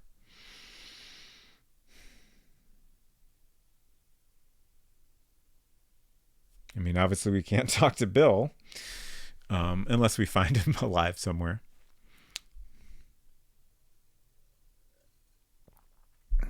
Oh, I want to try this. I don't know if after we arrest someone, like, can we go back to their residence and talk to them still? So let's find that out. I would like to talk to Brian Ayler at his house again. You arrive at Brian Ayler's apartment. Ooh, it might also be a good idea to search here again, now that we've learned more about Brian.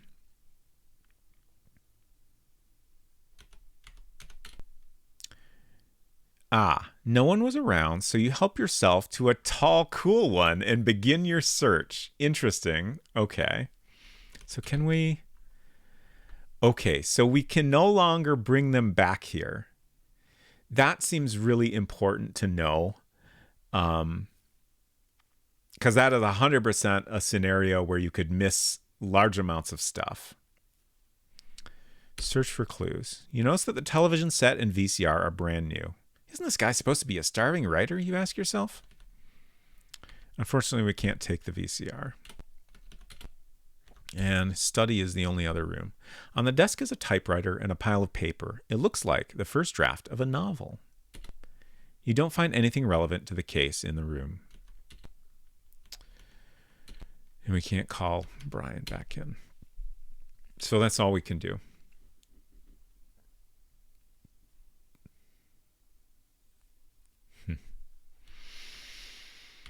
Look around. It's an attractive neighborhood.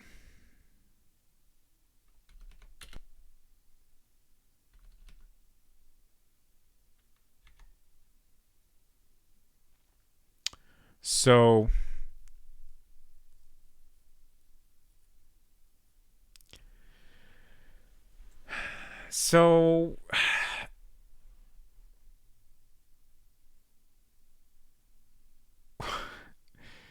Bill got Brian to steal this car and then bought it from him. We don't know if that much is true, but like, I feel like until we have a better explanation for what went on between them, that is the most plausible explanation that pulls everything together.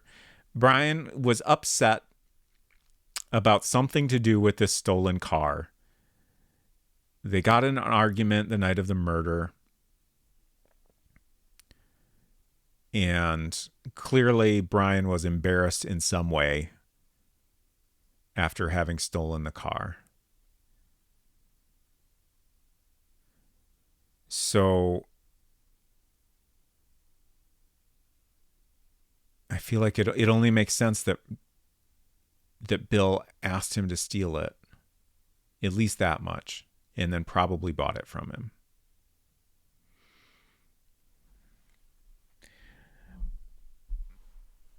But why?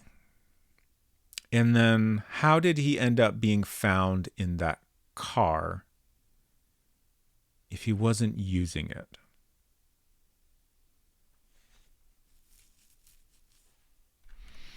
Let's go interrogate him again.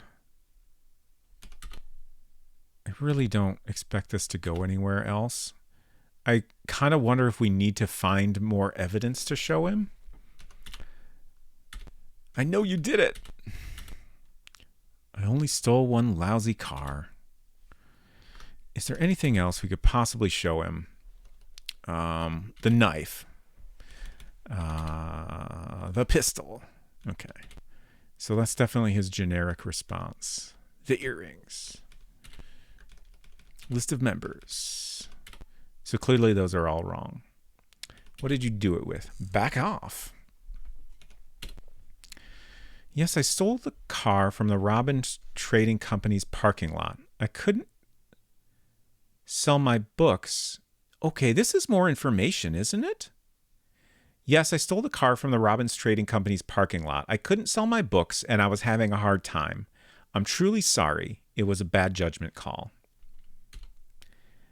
I'll admit to stealing a car, but I sure as hell didn't kill anyone. It's true. You've got to believe me.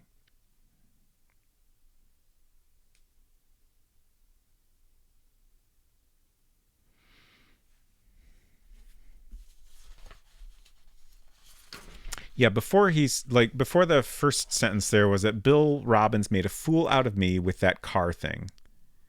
I was really upset with him.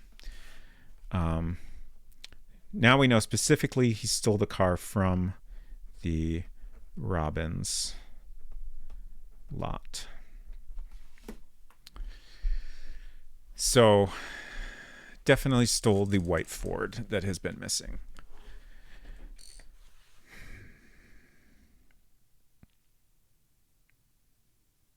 Okay. I feel like I can't think of anything else we can do with this particular scenario right now. So maybe we should try to bring in someone else. Let's look at our items again. I feel like we did well with considering the evidence we had and then bringing in someone that related to that. So the list of members belongs to Russell Thorpe. But this also isn't really anything that in an obvious way relates to the murder. Scalpel. Maybe the scalpel, it's like that seems to possibly have been a murder weapon. So I feel like bringing in the doctor is probably our next best bet. Knife, scarf, pistol. Pistol is another decent option to maybe bring in Dave. But let's go with the doctor first. Prosecutor. Let's arrest Stephen Beckert. Damn. Listen, Harold, I don't think we have enough evidence to issue an arrest warrant yet. I'm sorry, but I can't give you permission. Dave? Damn.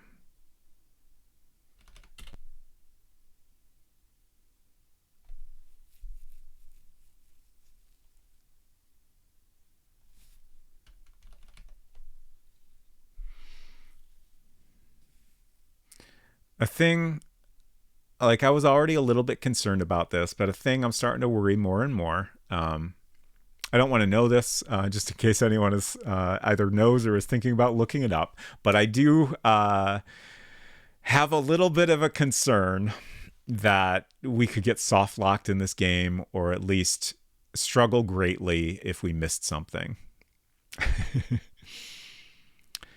Oh, Culinary asks, why does everyone call us JB if our name is Harold? Our name is JB Harold. Harold is our last name.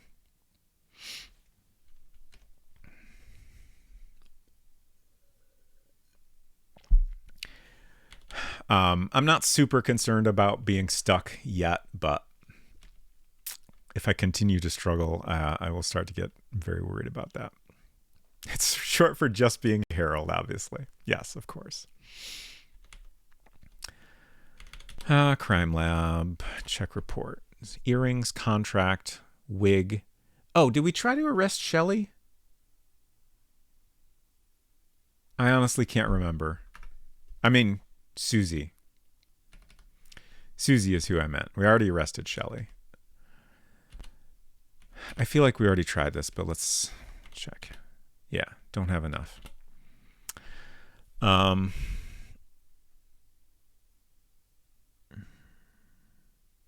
we just tried Russell, right?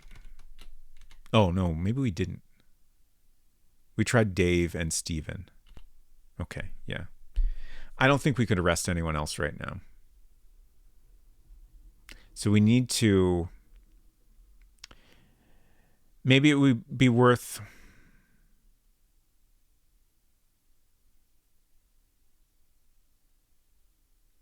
There's definitely evidence we haven't found yet. So either we need to go back to places we've already been to, or we need to get additional search warrants. So I think we should look into that.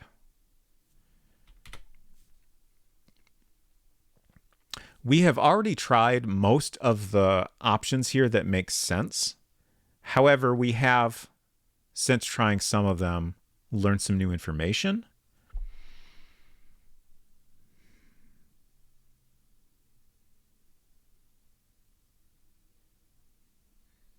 Let's try Robin's Trading Company. Okay. I was just thinking about like what Brian told us in knowing that Bill was involved with the theft of the car in some manner. And just knowing that the theft was reported by the trading company. Let's also try the parking lot. Yeah, okay. Not even Susie? In terms of arresting people? No, we were not able to arrest Susie, if that's what you're asking. Lee Cosmetics Company has apparently been having financial trouble, and allegedly the owner or president has been doing some shady stuff to try to get them out of financial trouble, but we don't really have any reason to believe that's related to the murder. We did learn that Joe Carrington had a heated argument with Bill a few days before the murder. So let's try this. I don't think we've tried this one. No. Gaslight Movie Theater, Liberty Bank, Hungry Fisherman, Big Burger, Insurance. I feel a little bit like just spamming options at this point, but I feel like anything that seems like it could possibly work is worth trying right now. I don't love approaching it this way, but I kind of don't know what else to do right now. I think we already tried the hotel. We already have warrants for most of the houses. Bill's definitely. Edwards, I think. Carson's, Stevens. We also have the clinic. Brian's. There's not much reason to search Larrick's store. We got one for Russell Thorpe's house. I'm pretty sure we got one for Carrington's house. I'm pretty sure we got Shelley McDonald's house.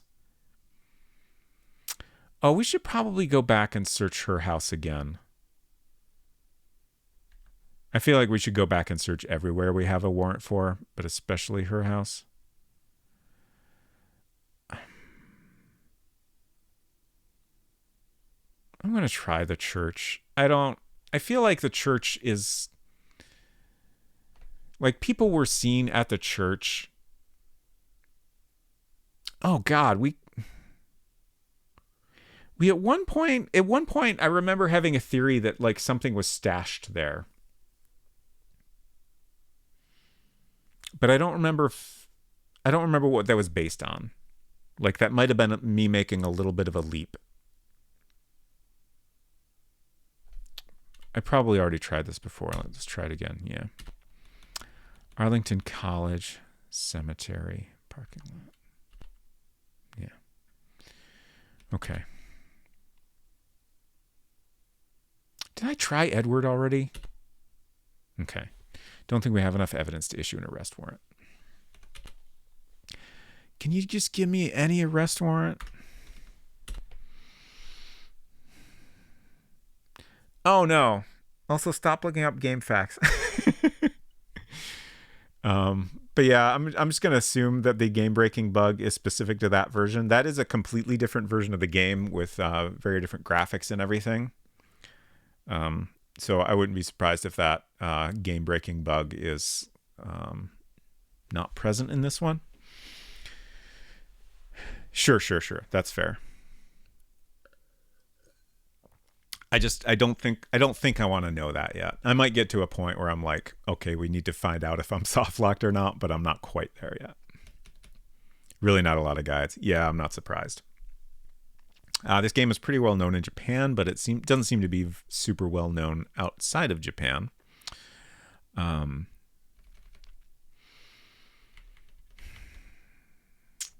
it is also known for being very, very difficult. One of the most difficult games ever made, perhaps, according to some. Did find a scan of somebody else's character sheets. Interesting. So let's do what I was saying and go around. Actually,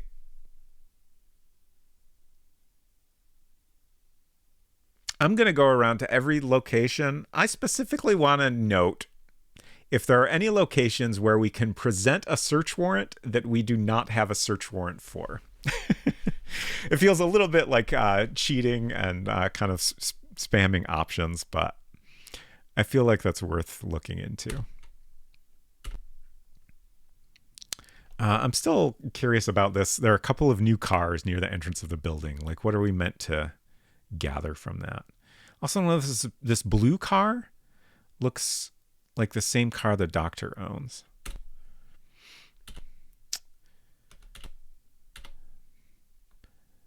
So here we cannot present a warrant, which seems notable. Oh, I should, while I'm doing this, I should look in here for new options and maybe review everyone's alibi. I already told you I was at Thorpe. Stop badgering me. I know my rights.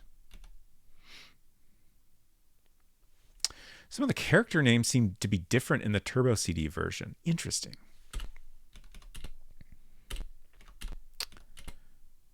Wait.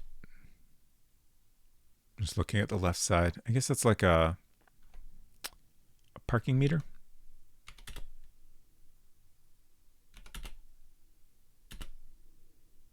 Smell of cheap cologne hangs in the air.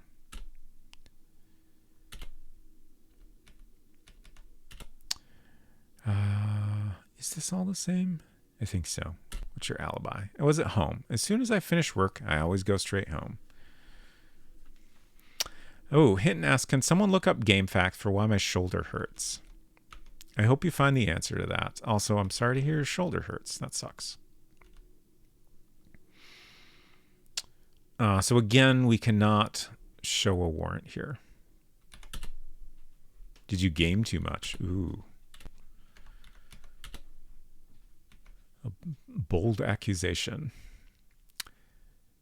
Probably not enough breaks in between game work. Yeah, that is a concern. You notice a few posters advertising houses for sale. What's your alibi? I'm not lying. No, I left at 10 o'clock. Or maybe it was 11. Did we try to arrest this guy? I think we did. His alibi is a little sketchy.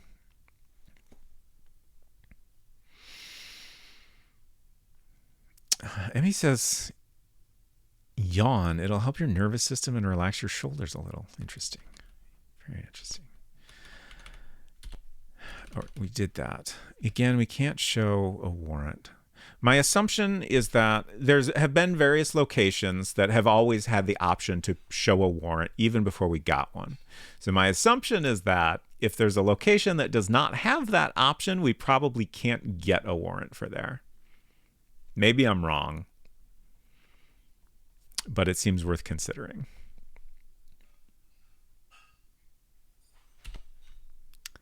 Probably have to check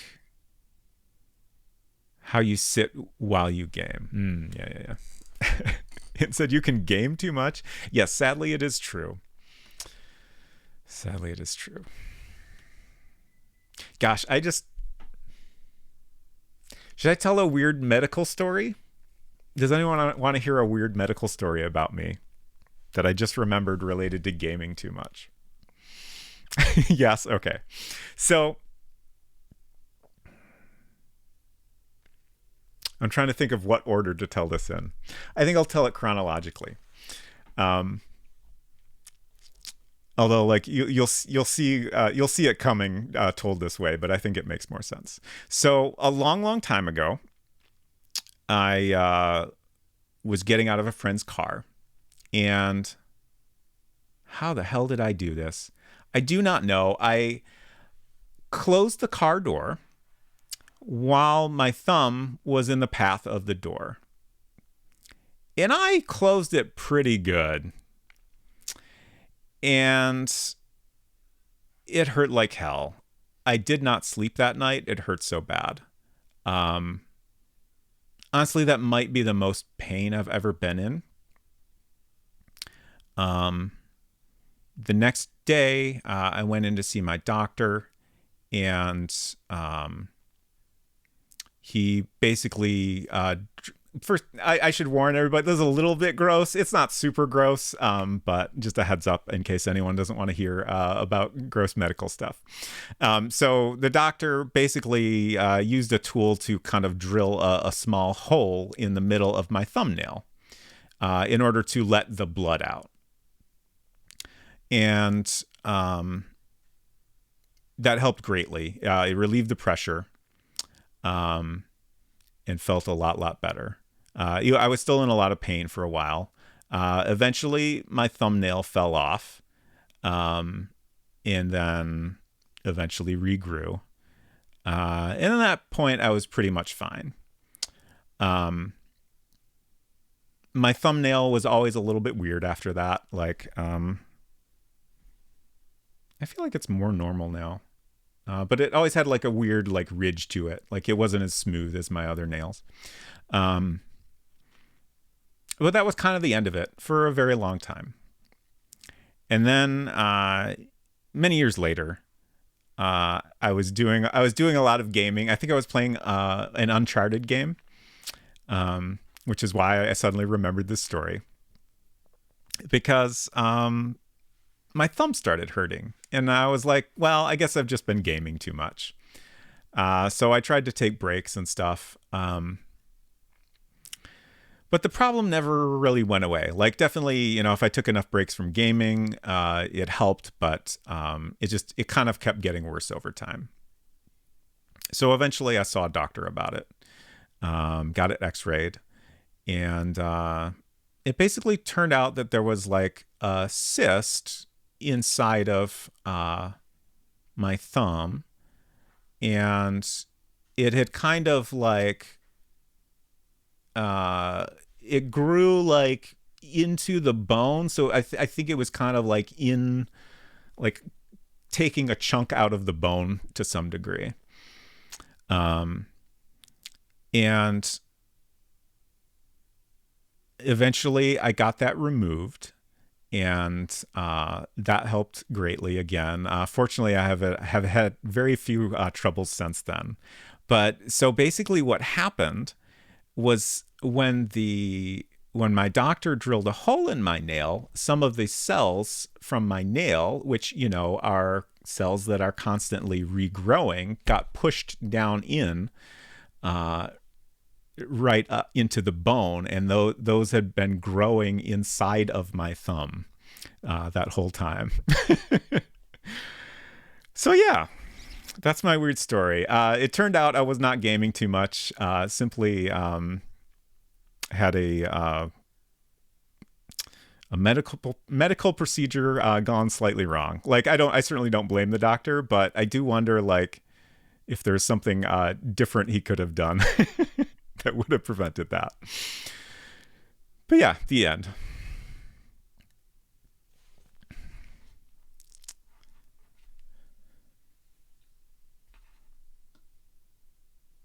And now you're a robot, so so problem solved. Exactly. Now I have a robot body and everything is great. I asked Jeeves about my shoulder and it just said life is pain. Ouch. Okay, back to gaming. Actually, I'm out of beverage, so I think I'm going to take a quick break now. I'll be back in a few minutes, and then we'll figure out what to do. Daniel, hello. Great to see you. I haven't seen you in a bit. I hope your streams have been going great. That's one fucked up doctor. Why not do an x-ray? I mean, I feel like it was a reasonable solution. It was very clear that the problem was, blood being built up, trapped under my thumbnail. I don't think an x-ray was necessary to determine that. Oh no, a friend of mine has a very similar story with his butt. Now he's missing a chunk of his butt. Oh no. I'm trying to understand how that happens with your butt. I'll be back in a few minutes. The doctor messed up, butt cyst. Yeah, I guess that's how it goes.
Okay. Uh, I missed some exciting chat here.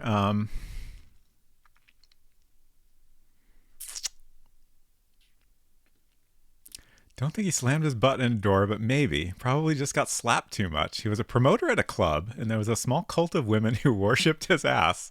Fascinating. Daniel said, thanks for the shout out. I need to understand if it's an American thing, trying to avoid medical procedures because they are expensive, or if the doctor actually thought it was a good idea. I mean, I was just thinking about that during the break. Like, I don't really know what else could have been done at the time to, like I said, like it was very clear that the cause of the pain I was experiencing at the time was because there was blood trapped under my nail. So, like, I don't know what would have been a better solution. Like, the cyst wasn't there until much, much later, like after the procedure. So, like, doing an x-ray wouldn't have really helped anything. In fact, he probably did do an x-ray. I'm sure he did. And, you know, like, at the time, there was nothing wrong with my thumb.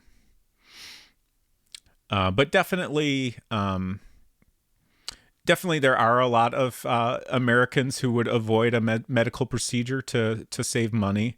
I think generally a doctor would, you know, present the best solution to a problem, even if it is more expensive. Have more weird butt stories that you can poke a stick at, but none of them are mine, I don't think. They're all on loan. Fascinating. I don't know that I have very many stories about other people's butts personally, but that's great.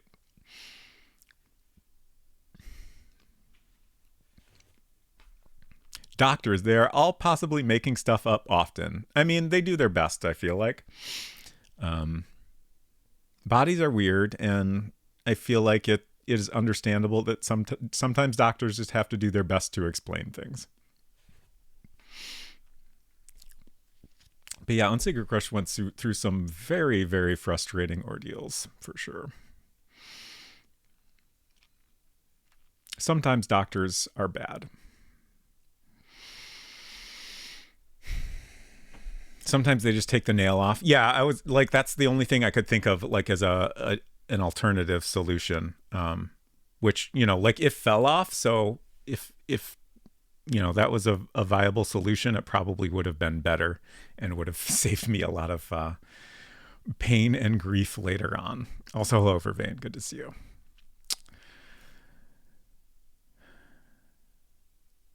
Oh, Kyle and Era says, I remember my dad basically drilling a small hole in his nail to let the blood out in that situation. As he Crush says, I will say my experience with different doctors saying the last doctor was wrong. They are very polite about their phrasing. Yeah. I mean, I'm sure they don't want to, like, suggest that the other doctor is to blame for any reason. That is probably a concern.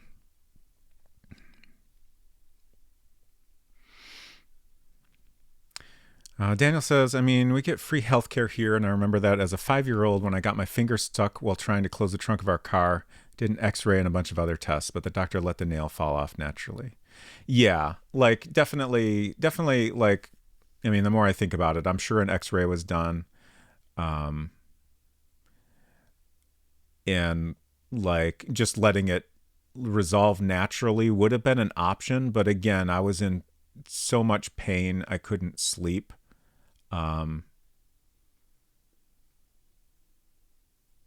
Like, I couldn't even like I know I was up all night. I put ice on it. I did my best to, like, distract myself from it, but it was so bad, like, I couldn't really even focus on anything else. I'm just trying to illustrate that, like, I very much wanted something to be done to, like, relieve the pressure. It felt that bad.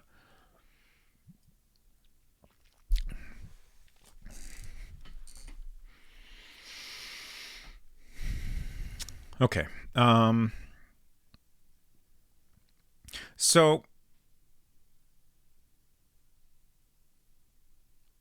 I feel a little bit stuck. I think I'm going to continue my process of going around to all our locations. However, I will say, I'm assuming none of y'all know what I need to do here. But if you do, please don't say unless I specifically ask for that at any point. However, if anyone just has an idea about something I might want to follow up on, a place I should look into, feel free to suggest that right now. But otherwise, I'm just going to go around and check out all our locations again. And again, just see if there's anywhere we can possibly get a warrant for that we haven't already.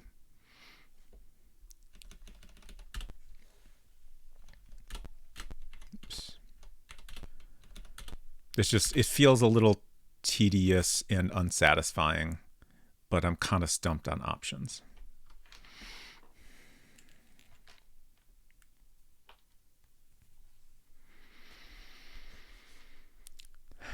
Can you convince a hospital x-ray your bug collection?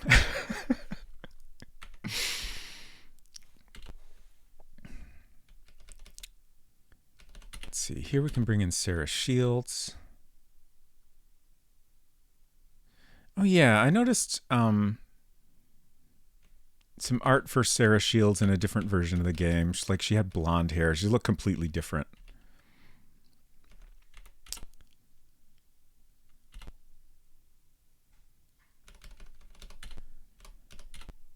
All right. There was a whole thing about Bill saying something about Liberty something. And Sarah thought he was maybe referring to the bank, but I still think he's referring to Liberty River, which is near the restaurant. But we have no way to follow up on that at all, as far as I can tell.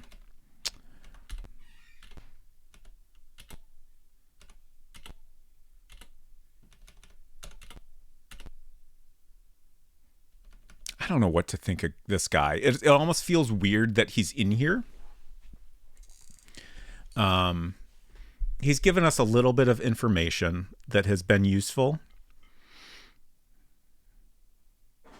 I almost wonder that if he has some involvement that just isn't clear yet.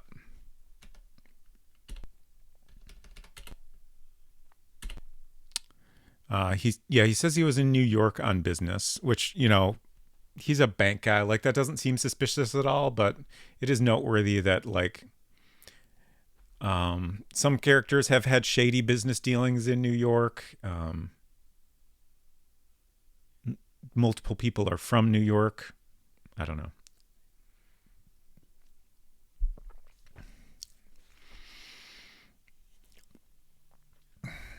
What? My orthopedic surgeon told me to go back into the womb and try again? Jesus Christ. What?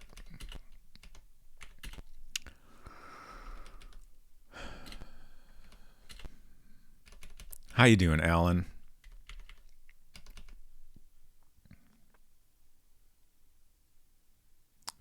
How about trying our amazing new triple cheeseburger or perhaps a tasty chocolate bopper for dessert?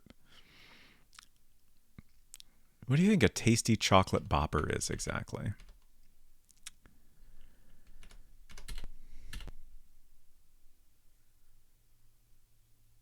Renovating the place.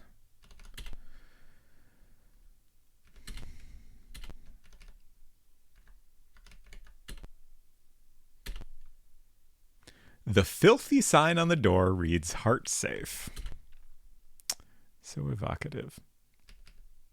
What is it? Asks a seedy-looking man. They really want to sell us on this insurance place being super shady. The day of the murder, I went out of town on business and came back at around 11 o'clock. I was too tired to drive home, so I just slept here in the office.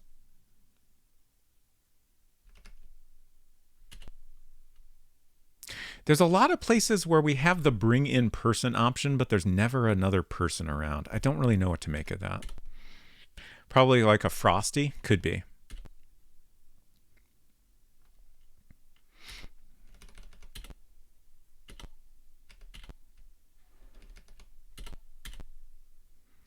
Here working. We don't really have any reason to suspect this guy.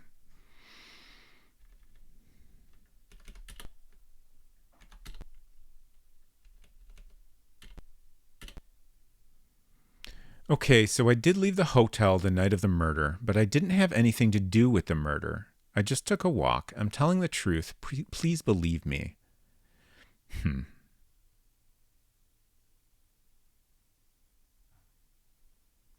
We've tried to get a warrant for here. Like, this guy is suspicious. I don't think we have any evidence that would allow us to arrest him. But I do wonder if we should try just to see.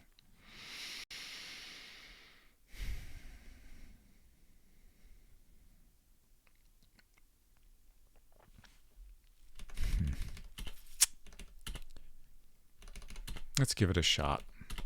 I'm going to try a search warrant, even though I'm pretty sure we did that already. Yeah. Arrest warrant, Glenn Axworthy. Oh, what? Why? What?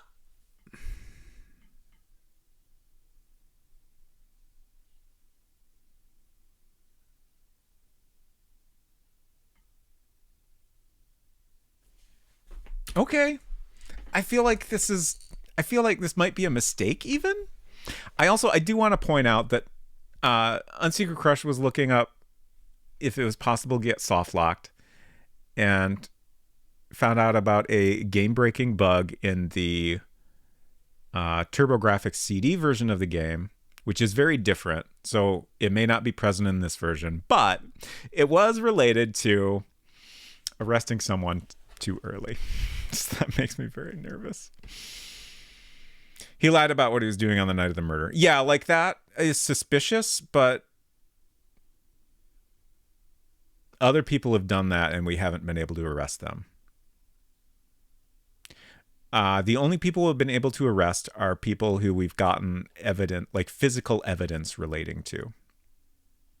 So my assumption was that was necessary. I guess it's possible we have physical evidence relating to him that we don't realize relates to him. Why does this jacket have mildew? That's a great question that I have also wondered. I think it's just like we looked at the original art and the PC-88 version, and I think they were doing a thing to like blend colors together to kind of suggest a different color. And like when the art was translated, like that effect just didn't work as well as it did in the original. So yeah, it looks a little weird. There's a couple guys like this that have green dots on their suits, but I think that's what's happening. There's a humidity issue in this room. You could be right. All right. Time to interrogate Glenn Axworthy. The suspect sits down across from you. Let's get a deposition. My name is Glenn Axworthy, and I'm visiting from Hawaii. I don't understand what I'm supposed to have done. You cops are really something, treating me like this. Let's get Glenn's sheet here. It's the last one, isn't it? Not quite. Okay. Everyone just has sequins that sparkle green. That makes sense. Efton, I didn't give you a shout out. I apologize. Everyone should go look at Efton's art. It's very good. The attitude on this guy. All right. Let's see. Should we just go down the list? I feel like none of this relates to him, so maybe we should just try it all and see what happens. What can I tell you? I don't know.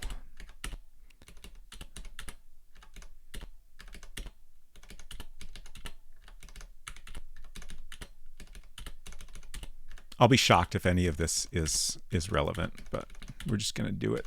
It's fine. Okay. Let's interrogate. I know you did it. I don't think he did it at all. I'm so surprised we could bring him in. I feel like this is wrong or too soon or something. But here we are. I'm not the murderer. Why did you do it? I didn't do anything. What did you do it with? I don't know anything. I can't answer you. How? I don't know anything. All right, let's try a deposition again. Same thing. Okay.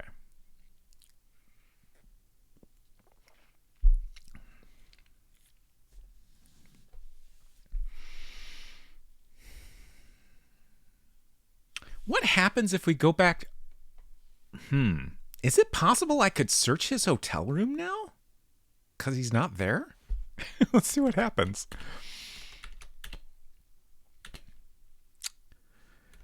This is kind of new territory here. Ah, the suspect, having been arrested, is no longer here, so we can't go to his room anymore. I'm very, very worried that we've fucked up with any one of our arrests we've done.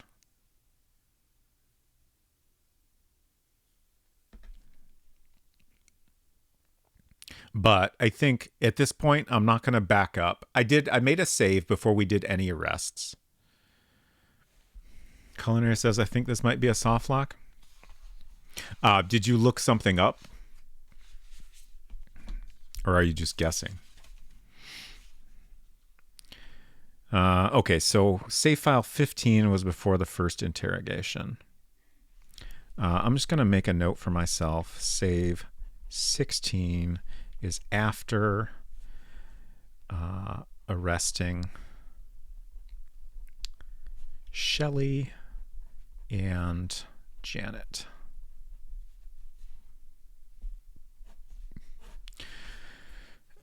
Just in case we have to back up at any point, I want to have a record of what point in the game each file is. Didn't look it up. Just seems weird that we don't have any evidence that we know regards to him. Yeah, I agree. I probably should have saved before I arrested him. But we've accomplished so little today. I don't think it's a big deal to go back to where we started with save 16.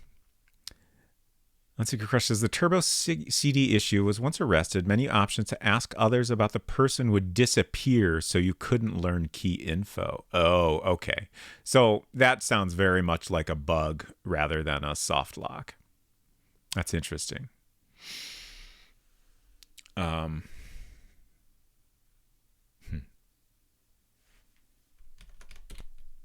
Glenn's still here in this list.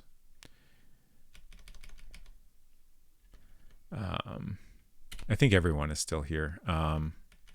Shelley, Janet. Do we arrest someone else? Oh, Brian. Yeah. Soft lock always makes me think of soft serve. Definitely would prefer a soft serve over a soft lock. Okay, I think I'm going to go back to what I was doing, just going around each location. At least now we're getting to some places we can search again. So that might get us something. He said I didn't go straight home. After the movie, I drove around for a little while, about an hour, I guess. So I think he said he left the movie at 11, so that would have been like 11 to midnight. Which is a time period, like 11:30 to midnight is a time period where Bill's whereabouts are unknown.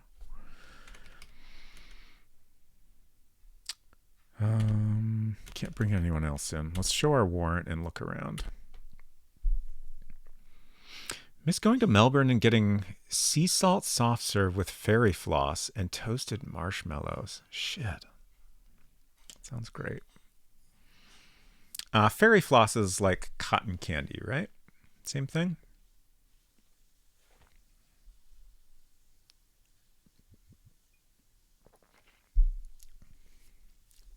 Yeah, okay. I was pretty sure. Just making sure. Other room. Bill and Janet's room. Search. Nothing relevant. Did I actually search in here? I think I did.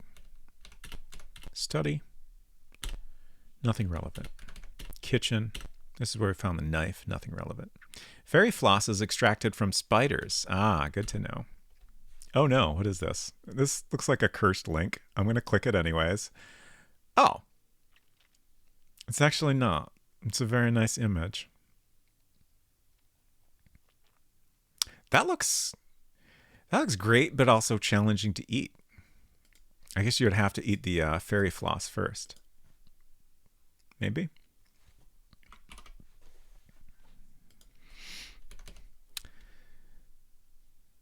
You leave the house. Look around. It's clearly an expensive house. Oh, okay. Shoot. Back in a minute.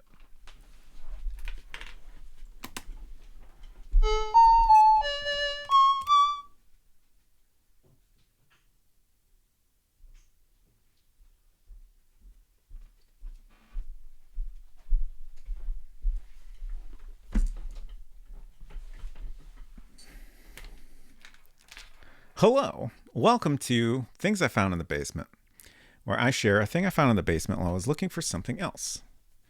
Today's thing is So You Want to Be a Wizard by Diane Duane. Ms. Roy, Trev to the rescue. Yes, I do have a copy of Problem Solving and Logical Thinking, which is secretly Trev to the rescue. I'll be playing this on Friday, and I'm very excited about it. Ms. Roy, hello. Thank you so much for stopping by. It's great to see you. Hope you had a good stream. Hyperspace dogfights. Eat girl? What? Please tell me more. Tabletop RPG. Interesting. I would love to hear more about this. Just a Jeffy, hello. Good to see you. So this is a book that I loved very much, and honestly, I would like to read it again. It stars Nita and Kit, as you can see from the top here. Can Nita and Kit prevail against the powers of darkness? So it starts off focusing on Nita.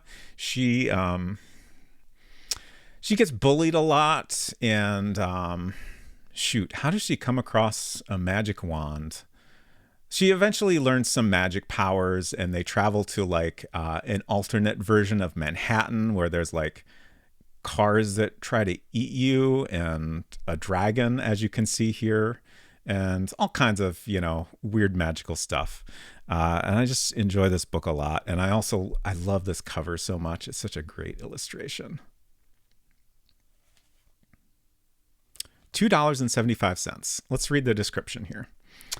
13-year-old Nita Callahan finally finds a way to get back at Joanne and her gang, the notorious school bullies, when she discovers a library book on the art of wizardry. While practicing her spells, she meets Kit, another young wizard, and it's not long before they find themselves caught up in a dangerous mission to recover an ancient book that holds the key to preserving the universe. Their search brings Nita and Kit to an alternate Manhattan, where they encounter man-eating helicopters, vicious taxis, and wolf-like creatures that attack them at every turn. Despite the danger, Nita and Kit are determined to rescue the book from the lair of the dragon. Can they save the universe from the evil powers of darkness? A splendid, unusual fantasy, an outstanding original work, The Hornbook. Well-structured and believable, the bridges between reality and fantasy are deftly handled. Duane brings suspense, then eases it with humor. This fantasy should have wide appeal. School Library Journal, starred review. An adventure full of fantasy, intrigue, and suspense. Children's Books Review Service. This is actually a long series, but I never read any of the other books in it. But yeah, that's the thing I found in the basement. And thank you very much, Cow and Error, for sponsoring this episode. Welcome back. Thanks. Thank you, Cow and Error. Ms. Ray says, I didn't care for hyperspace dogfights. It was a roguelike shooter that was hard to control and basically tried to break itself before I could play it on stream. Oh, okay, interesting. Well, that's too bad that you didn't enjoy it. Eden Waite said, the style of the cover reminds me of the Gray Star game books from the 80s. I think I know what you're referring to. Sorry, I missed the question. It is not a choose your own adventure. It's just a novel. But honestly, like you could make a choose your own adventure based on it, and I would love to play it. Honestly, like I wish it had become popular to like have a game based on it or something like that, because that would be really cool. Eat Girl was fun though. It's like Pac-Man, but if it was a challenge puzzler. Interesting. Well, at least that one was good. Thank you for the Waterbird F-Ton. Thank you for the Egret, M. Sissy. No, it is not a choose your own novel either. Well, maybe, I guess you could choose a different novel, and if you chose this one, then that's the one you chose. So perhaps yes.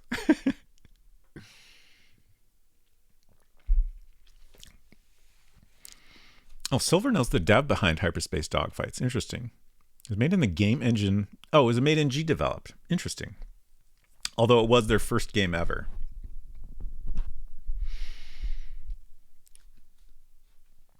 Okay. Let's get back to wandering around and not accomplishing anything at all. Maybe we'll figure something out here. Guess that 20 people could live there comfortably. Who is it? What do you want? What's your alibi again?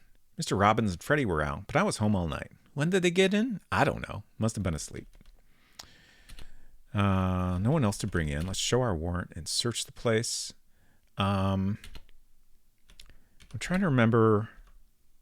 I think we found something here. I believe the Carsons' house is the only place where we haven't found anything.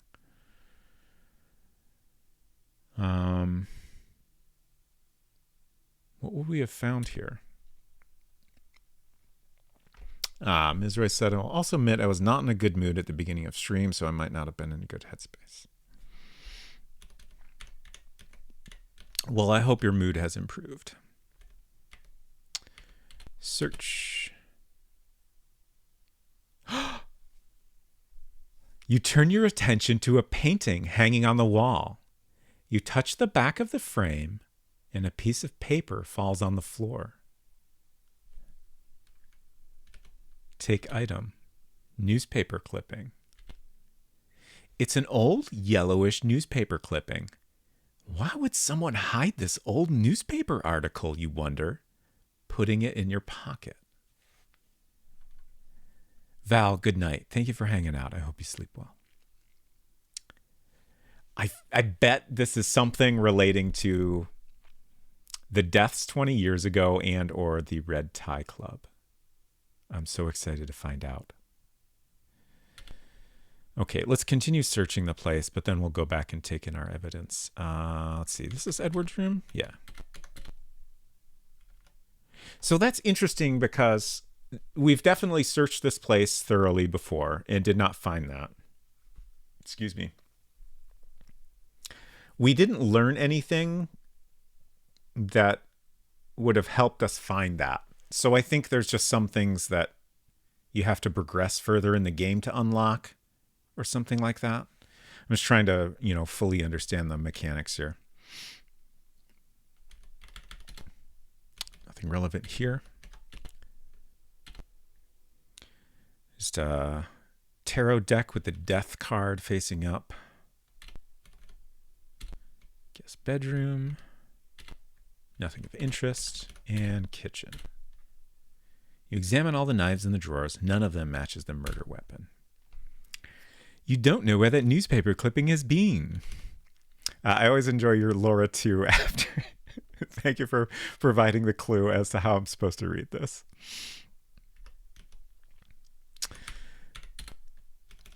Okay, crime lab. Hey, JB, if you need any help from the lab, just give me a call and I'll take care of it. We have some evidence. This is a 20-year-old newspaper clipping. The headline reads, will the case of Liberty Bank's embezzled funds ever be solved? Oh, what? Could there be a connection between that case and the Robbins case? What? Every time we learn something new in this game, it's like, what is any of this about? Okay. So now the bank guy has become a lot more interesting.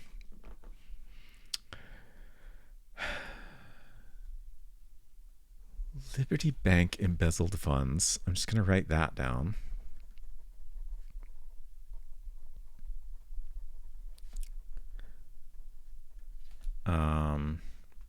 And Robbins case. So what happened related to the Robbins family 20 years ago? The mom died, right? That happened 20 years ago. Bill Robbins' mother died 20 years ago due to complications arising from a long illness.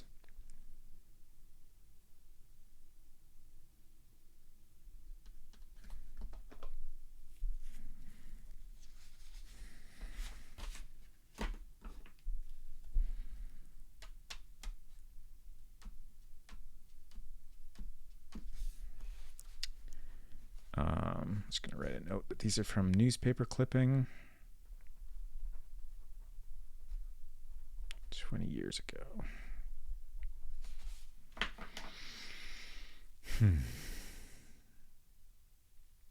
So this is something we could show to somebody that we've arrested.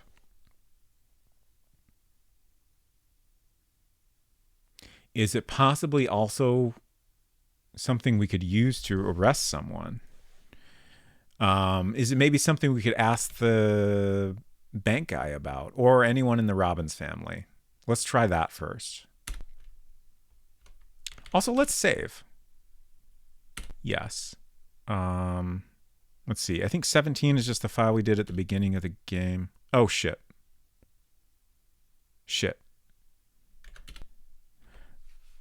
I left the file name blank.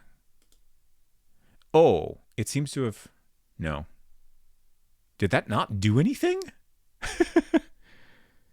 My most recent file that's been updated is from 9:30.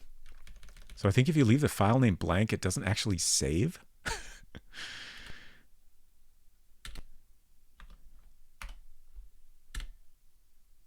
Okay. Collecting evidence, 68 points. General investigation, 97. Interrogation, we're up to 17. So we've gotten 10 more interrogation points. That makes me feel a little bit better about that, but we still have so far to go. Vital information, 67. Total investigation, 60.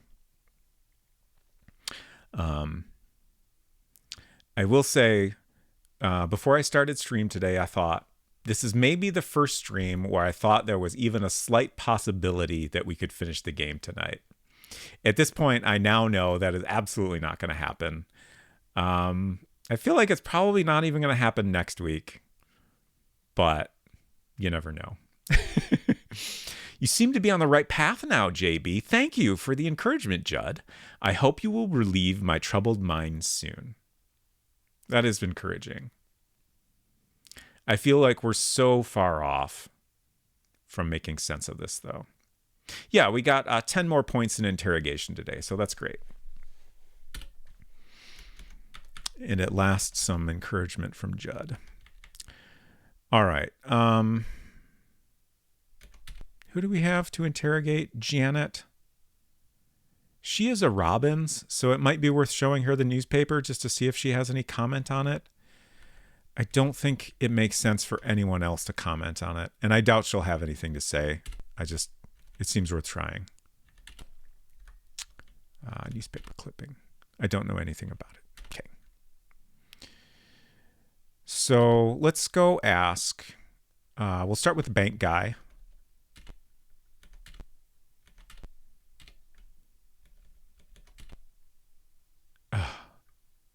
We can't even ask him about the clipping.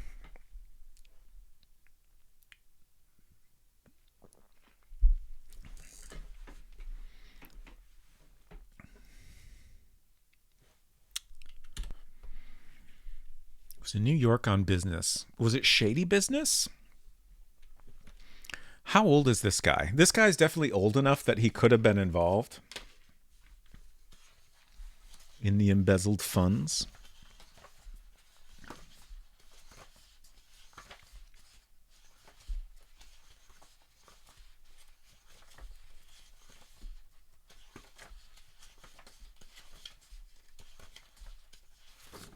William Neighbor. He is 50 years old, so it would have been 30. He is the president of Liberty Bank. Wife and 3 kids, blood type O, born in Nevada. He's a certified accountant. Member of the Bankers Association. Likes to golf.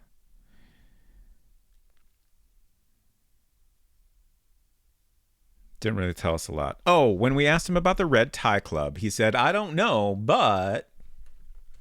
And then failed to finish his sentence. Love to bezel.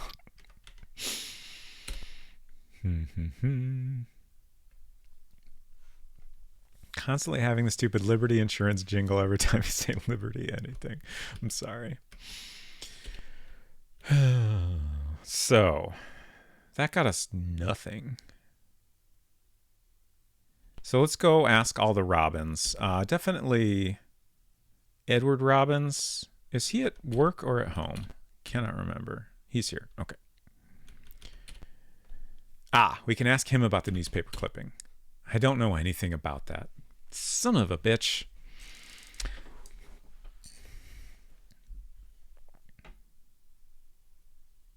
I have the man who shot Liberty Valance. It's fine. How is Miss Suzuki to know when she named everything Liberty something? Yeah, that's fair.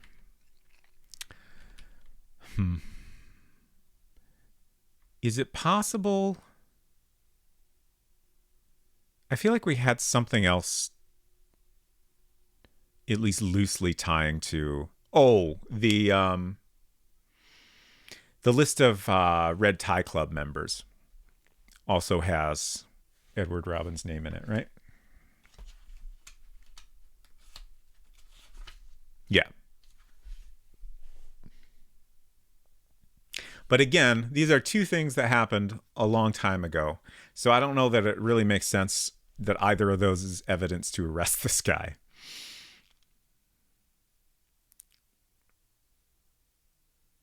Don't know anything about that. He's gotta know something about it. Red Tie Club. What happened? What happened indeed? Please say more. I already told you it was at Thorpe's. Stop badgering me. I know my rights. This fucking guy. All right. That's not what I meant. Let's talk to Thorpe.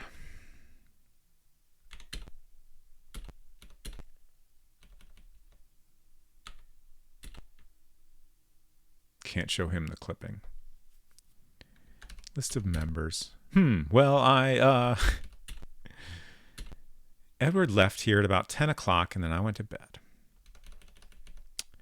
All right. Let's search this house again real quick. Nothing in the fireplace. Trolled by the fireplace yet again. Nothing relevant. Okay. So let's go talk to all the Robinses. Well, I'm gonna see if anyone has anything to say about the newspaper clipping. I think it's worth doing, because there have been cases where an unexpected person can be asked about an item, and I don't want to miss that if that has come up. And I feel like just going through the list is the only way to really deal with that. There's definitely aspects of this game like that I find a little disappointing, but what you gonna do? Nope.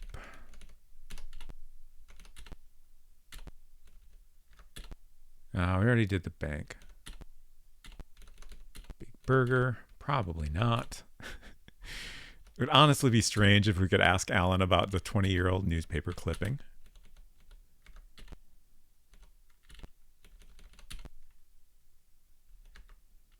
I'm sure we asked him about life insurance, right? Miss Robbins came in to sign the contract about a month ago. She said everything seemed to be in order. Hotel.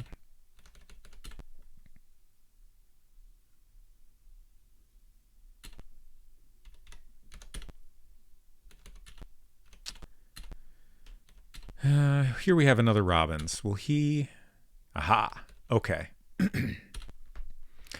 Ooh. I must have been about 10 then, but I don't remember anything about it. Bummer.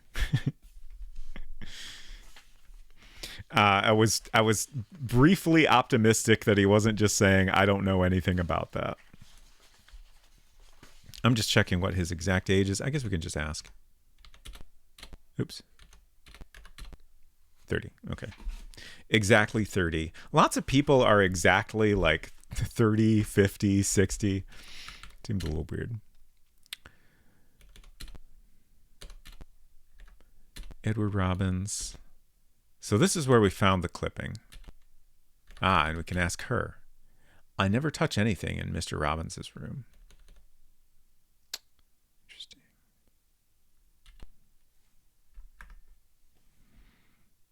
Makes sense when everyone who died did so exactly 20 years ago. I suppose that is true. All right. I think now that we've gotten past where we were previously, I'm going to resume my process of searching every place we haven't researched recently. And also checking alibis. So home the whole evening. Did go out that night. I guess I forgot. I had promised to meet someone. Who was I supposed to meet? Well, okay,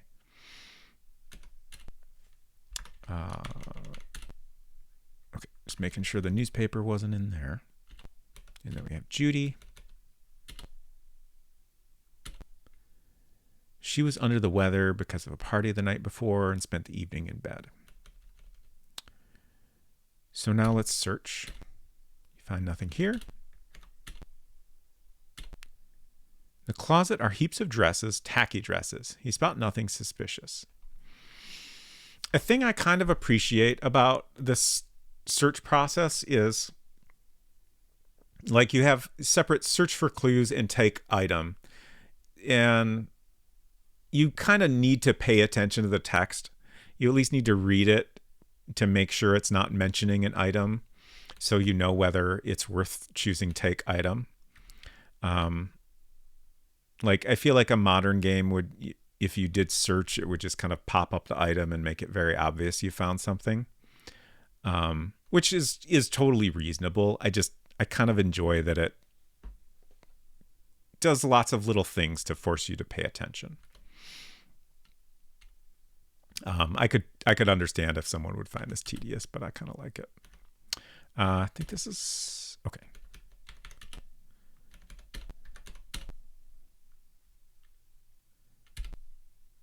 Nothing. Kitchen. No new leads. Okay. We did our best. That was the Carson's house. We still have not found anything there.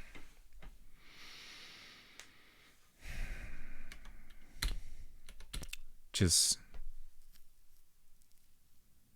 I guess I keep thinking eventually we will, but it's certainly possible that we won't.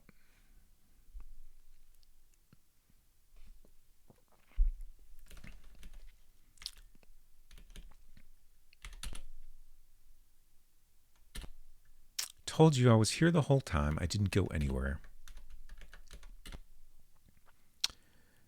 I asked him about the scalpels. Don't be idiotic. Of course I have a number of different scalpels. Is that really what we were asking? Why did you bring it home, though? A thing you don't normally do. Oops. Don't know anything about the Red Tie Club. So here we have a warrant. So we'll search here again. We found the wig here previously, and I think that was it.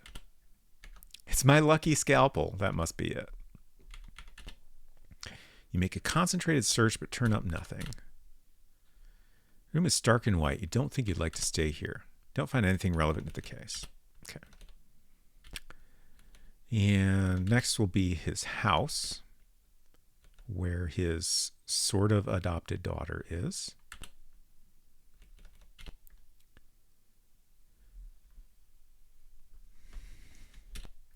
Didn't go anywhere that night.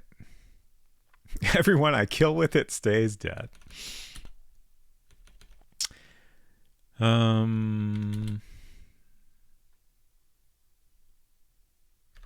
Wig. I don't know. You know something. What aren't you telling us? Show warrant. Search for clues. Nothing. Steven's room. Nothing relevant. Susie's room. Search for clues. Nothing of interest. Let's see. What did we... Oh, right. We found the scalpel here in Steven's room. Brian Ehlers. We were just here, but we'll do another quick search. Okay. Lyric store. Can't ask him much. At the store at 8. Did some scrubbing up, was home by 9.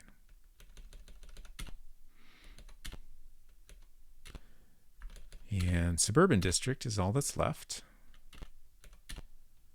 Lots of folks at the Carringtons' house. Alibi. Was home all evening. My husband came in at about 11 o'clock.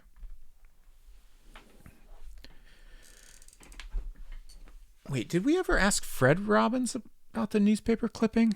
I think we did. Yeah. He was the one that said he was 10 at the time. So we asked Edward Robbins. He didn't say anything about it, which is kind of sketchy. Fred, and then Janet we showed because we already arrested her. I do wonder if we had found that before we had arrested her, if we would have gotten anything useful. But perhaps we'll never know.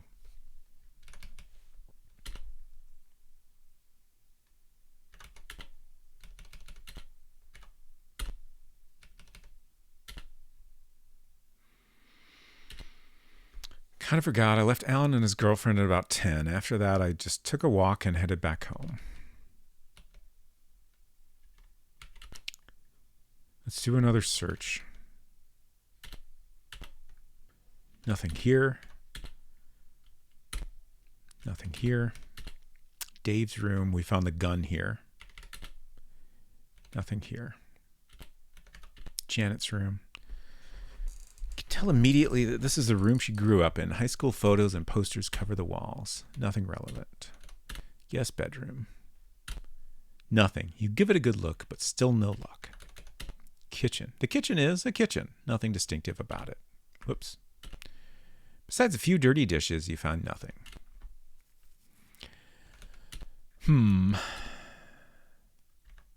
Thorpe's we just did.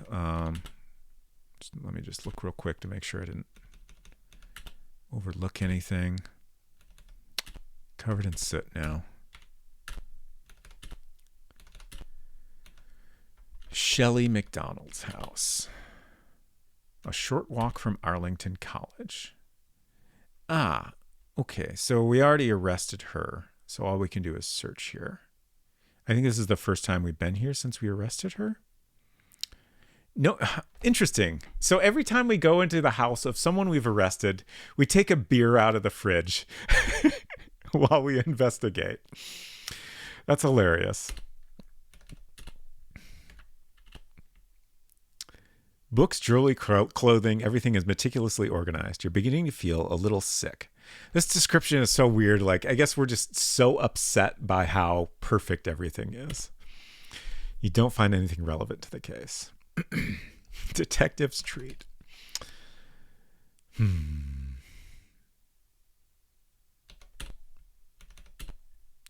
What are we missing? The church.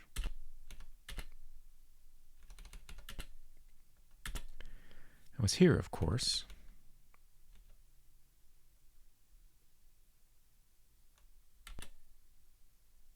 This is another area where we have this leave this place option that is used to go to a different like room or scene at a location, but there's nothing. Thank you for the follow. Great to have you here.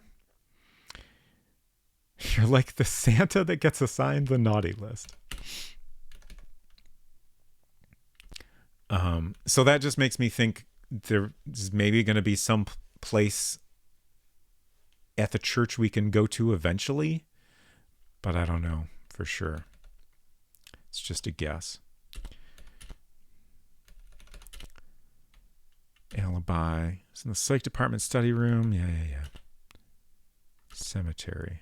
Yeah, this one's weird. It's a similar situation, but we can actually choose cemetery, which is where we already are.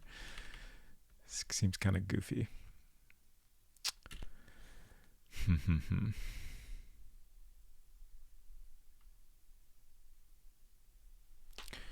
Other than what we're doing, the only thing I can think of to do at this point is to maybe ask everyone about the people we've arrested.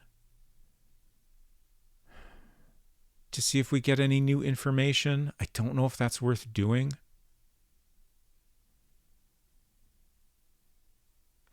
It might be worth, like, Brian Ayler and Shelley McDonald, we both learned new information about. Glenn, we haven't really learned anything new about. Same with Janet. Janet accused Susie, which makes me wonder if we could possibly learn something by asking about Susie again, but I'm skeptical. Anyway, we'll finish up what we're doing here, and then we'll consider that. I'm so stumped that I'm starting to get a little tempted to look up a hint or something. But it sounds like even that might be difficult to do.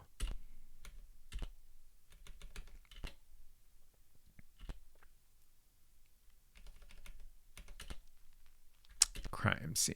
Search for clues. Still no inspiration. Thank you, Hinton, for your encouragement. I do appreciate it. Like, I'm sure I'll get there eventually. I hate to spend too much of stream, like, going through menu options in a very tedious manner.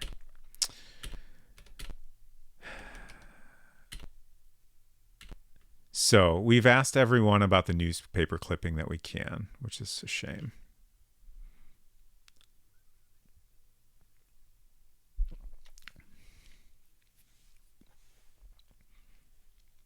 Even though I don't expect it to go anywhere, it might be worth asking more of the people we've arrested about the newspaper clipping. This game in the universal hint thingy. We can check real quick.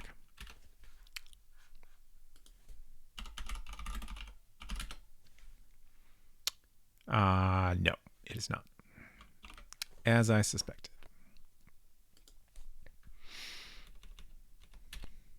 Okay, and then another thing we learned through this process is that every location that has a show warrant option in the menu, we already have a warrant for. There is nowhere else that includes that option in the menu. Does that necessarily mean we can't get a warrant for any other location? No, but I'm kind of thinking we've got all the search warrants we're going to get.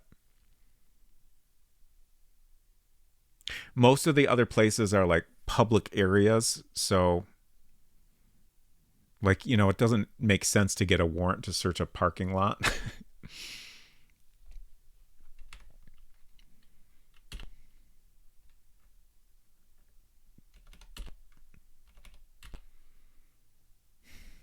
So let's go back to interrogation.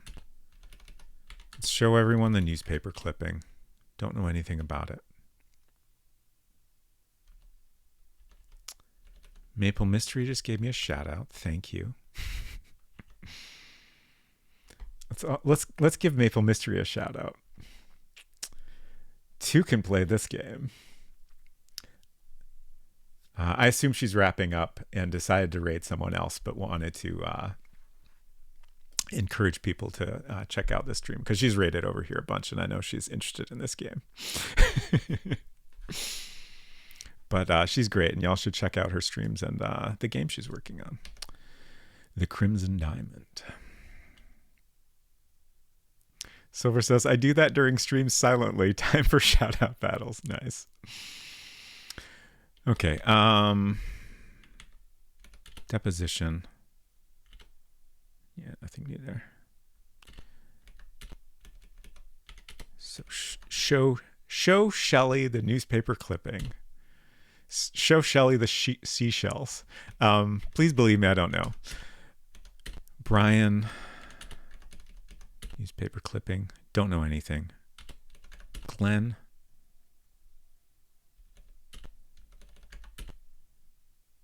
Oh. At the time the incident occurred, I was working for the Robbins Trading Company. That's interesting. I don't know if that gets us anywhere, but that's interesting. Working for Robbins TC 20 years ago at the time of the incident, whatever the hell that is.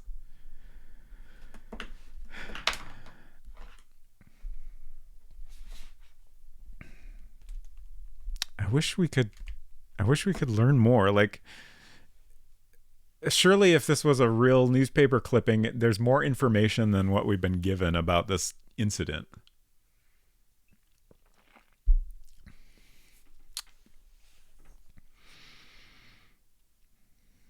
So, embezzled us. The clipping is about embezzlement 20 years ago. So, it mentions the Liberty Bank embezzling funds 20 years ago. And then it also says something about, quote, the Robbins case. And interestingly, everyone we've showed it to seems to be relevant to the Robbins case, which we have no information about whatsoever.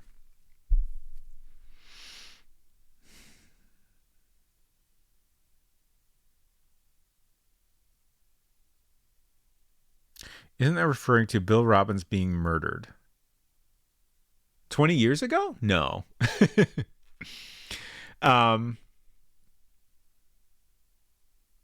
No, the Robbins case is referring to something that happened 20 years ago, I'm pretty sure. Let's go check the description again.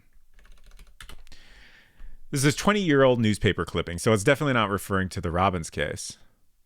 The headline reads, okay. The headline reads, will the case of Liberty Bank's embezzled funds ever be solved? That is the whole headline. And then we, or Crime Lab guy, are giving the context of, could there be a connection between that case and the Robbins case? Okay, thank you for saying that on Secret Crush. I totally misinterpreted that sentence.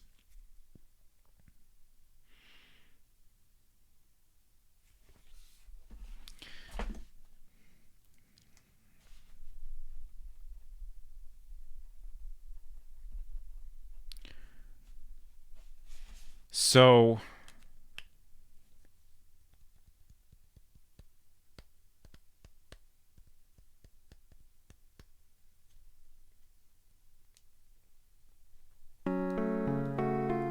Maple Mystery.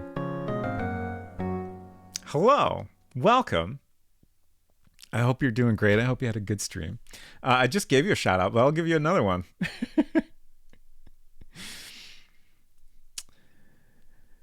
I hope Altered Destiny was a great time. Welcome, Mousimus. Welcome, 12 Ace 8. I don't know how to read your username. I'll just say Ace. If that's not what you would like to be called, feel free to correct me. But welcome. Good to see you all. So I'm Robot Spacer. If you're new here, we're playing a game called Murder Club, which was originally released in 1986 for the PC-88. We're playing a DOS English translation that was released in North America in 89, I believe. Altered Destiny is great, except for all the deaths by falling. How's the murder clubbing? Mixed. We've made some amount of progress. We've arrested 2 more people. We've gotten some information out of them. Found another bit of evidence just now, a newspaper clipping talking about Liberty Bank embezzling funds 20 years ago. We have this headline, will the case of Liberty Bank's embezzled funds ever be solved? And then just some speculation whether this could have anything to do with Bill Robbins' murder, which at this point we don't know. But the game asking this question makes me think there is some connection somehow. Let's see, what else did we do today? We arrested Glenn Axworthy and got no information out of him. I'm a little worried it was a mistake to arrest him, but the game let me do it, so I did it. Who else did we arrest? Heck. Thank you for the follow. Great to have you here. All right, Brian Ayler. And we learned some very useful information there. So there's been talk of a stolen car throughout this game, a white Ford. And we have now learned that Brian Ayler is the one that stole that car. And it had something to do with Bill, who is the guy that got murdered. My best guess as to what happened, Brian is upset. Let's see if we can actually get that dialogue again. I stole the car from the Robbins Trading Company's parking lot. I couldn't sell my books and I was having a hard time. I'm truly sorry. It was a bad judgment call. I'll admit to stealing a car, but I sure as hell didn't kill anyone. It's true. You've got to believe me. Okay. So we're going to have to check my notes for what he said previously. He said, Bill Robbins made a fool out of me with that car thing and that he was really upset with him. So my best guess is that Bill Robbins asked this guy to steal this car and then bought it from him? But I don't know. I'm amazed by the depth of intrigue in this game. Yeah, it's super interesting. Let me give you a shout out, Mousimus. Y'all should definitely check out Mousimus's games as well.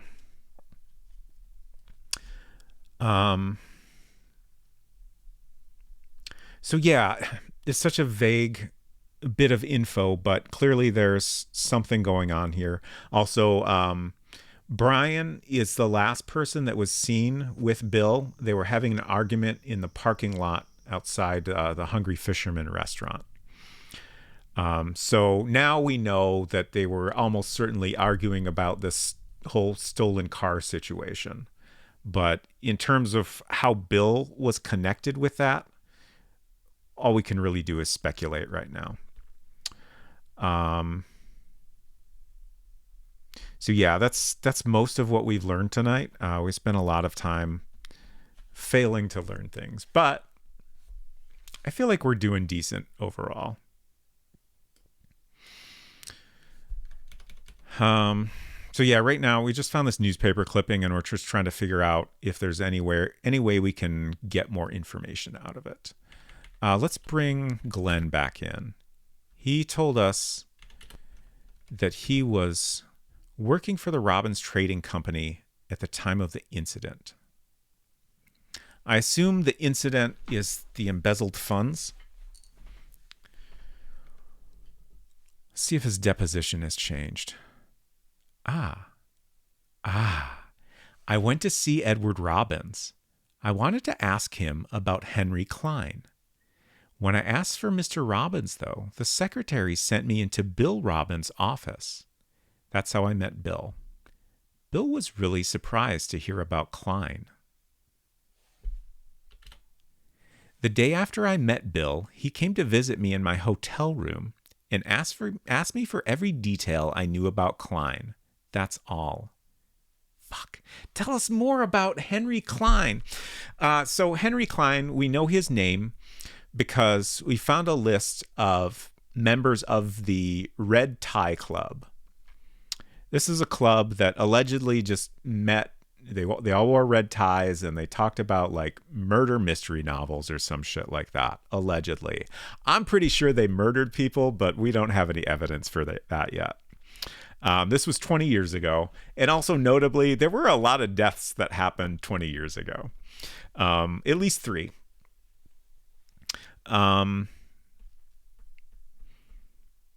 So Henry Klein was on the list of those members. We also know that Martha Carrington, who is the mother of Janet Robbins, who was Bill Robbins' wife, her first husband was in the Red Tie Club. So we think that person is Henry Klein. I mean, unless there were members of the Red Tie Club that weren't in this list of members, it has to be, because that's the only name we don't, have someone to match up with. Everybody else is currently, in town and alive. So we think Henry Klein is Martha Carrington's first husband, which also means he's probably the father of Janet and Dave.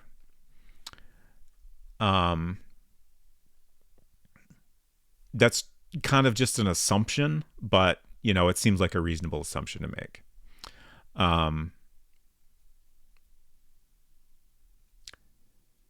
But that's kind of all we know about Klein at this point. Why was Bill so curious about him? Let's read this again. I went to see Edward Robbins. I wanted to ask him about Henry Klein. Also, why is Glenn asking people about Henry Klein? I need to write this stuff down.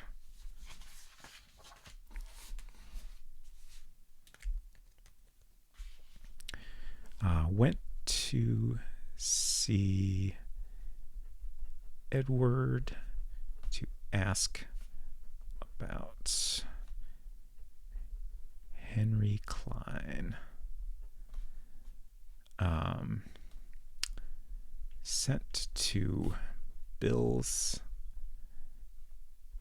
office instead. And Bill was surprised to hear about Klein.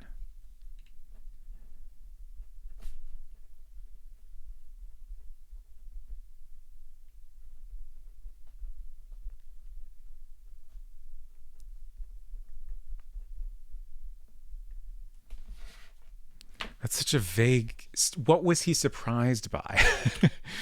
The day after I met Bill, he came to visit me in my hotel room and asked me for every detail I knew about Klein. That's all. Bill went to Glenn's hotel room the day after. Okay.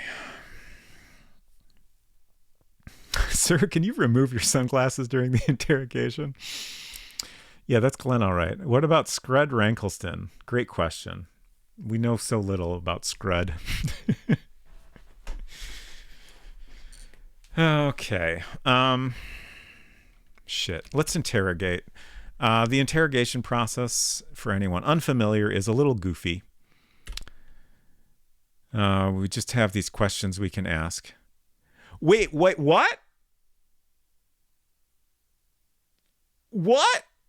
20 years ago, I carried the body to Klein's house and then set fire to the house. What the fuck, my dude? What are you talking about?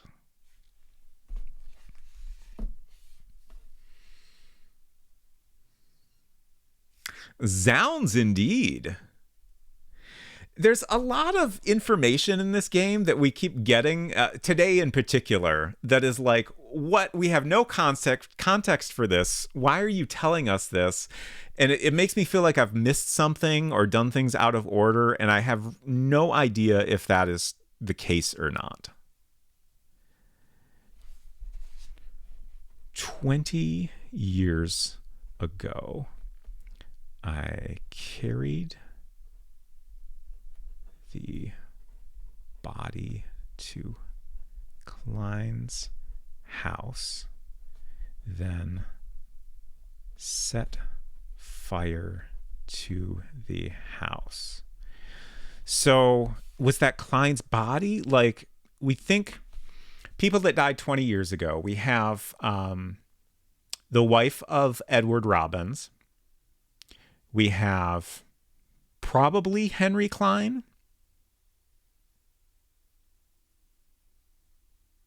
Yeah, we do know that Janet and Dave's biological father died 20 years ago when they were both 1 year old.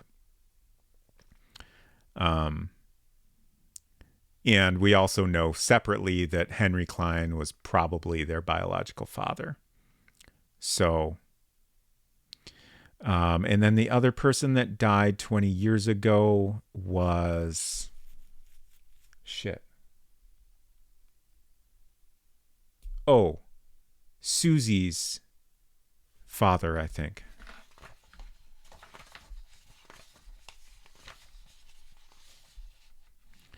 Susie McNally. Father died of cardiac arrest when she was 4. So also 20 years ago.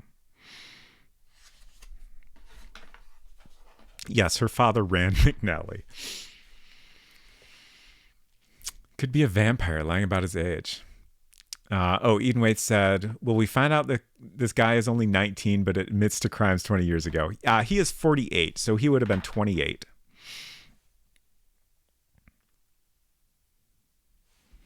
And it's also notable that he just said a bit ago that he worked at the Robbins Trading Company at this time. So I can't help but wonder if Edward Robbins put him up to this or something.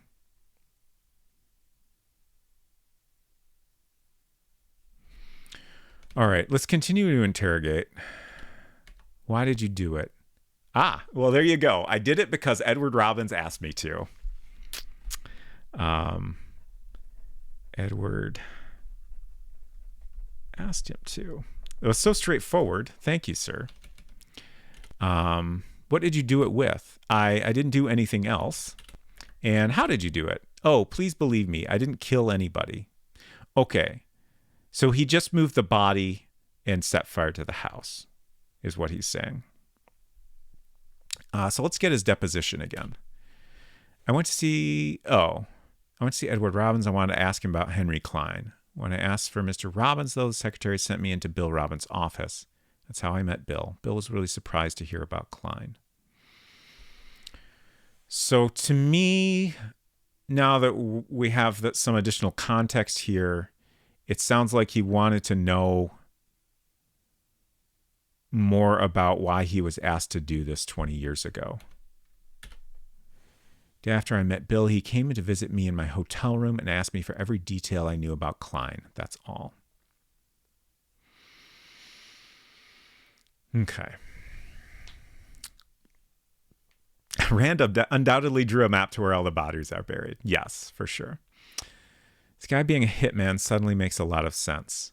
Yeah. So this guy, his current occupation is that he just travels wherever. He also told us, I always make money when I go to the racetrack.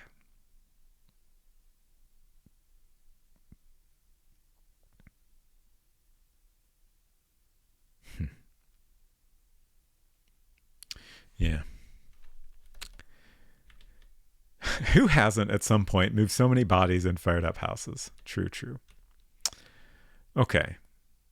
So at least we finally got somewhere with him. I was worried we wouldn't get anywhere with his interrogation, but that was extremely useful. So at this point, we need to go talk to Edward and probably have him arrested. Let's go talk to him first and see if we can get anything out of him there. Now that we understand how things work better, I feel like this is important, even if we don't expect to get anywhere. Just because once we've arrested them, we can't go through these dialogue options anymore at all. Don't know anything about that. So he's got to be lying. Like, there's so many things he seems to be lying about. Let's ask him about Glenn. What did he say about Glenn? Has the criminal been arrested? Now that's good news. Interesting.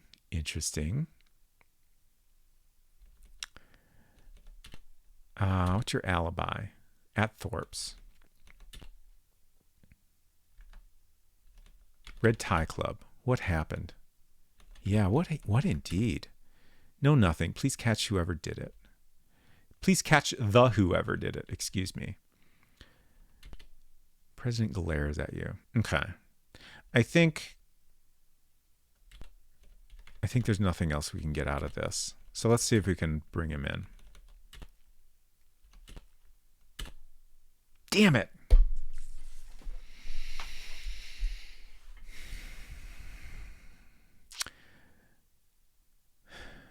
There are more constructive ways to keep warm during the winter than without having to resort to arson, I guess.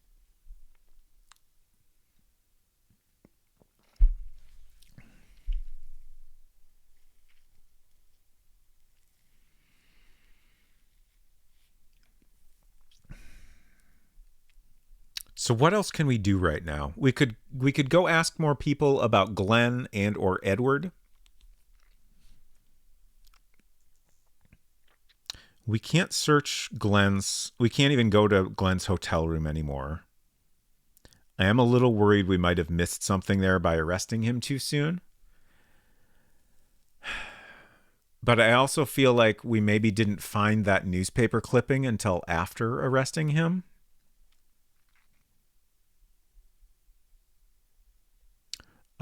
But let's search the Robbins house again. Maybe we'll find something new there now. Edward Robbins' house. Let's first ask her about stuff. Edward. Yeah. So great.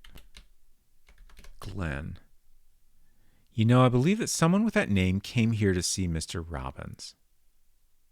Okay, so he tried to talk to Edward at his house as well.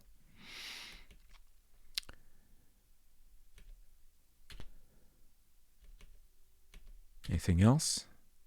The night of the murder, I called Janet. She was sobbing and barely coherent, but she kept insisting everything was okay. It was just awful.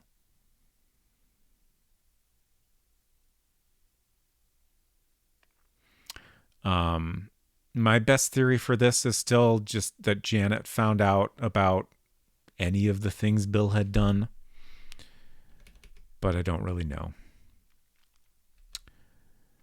Let's show our warrant and search. Nothing here. Edward's room. Don't find anything relevant to the case. All right, this is where we found the newspaper clipping. We're probably not going to find anything else here. Nothing here. Barbara's room. Tarot deck. Guest bedroom. Nothing. Kitchen. Nothing.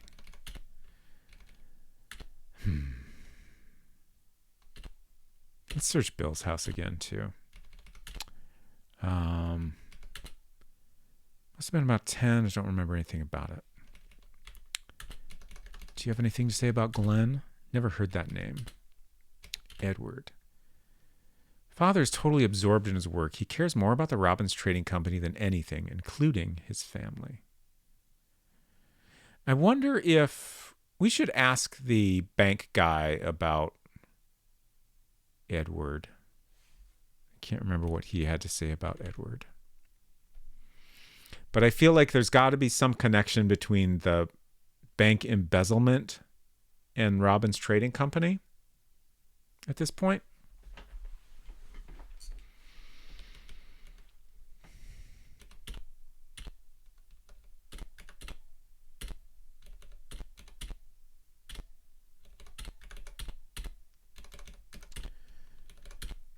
So let's go back to the bank.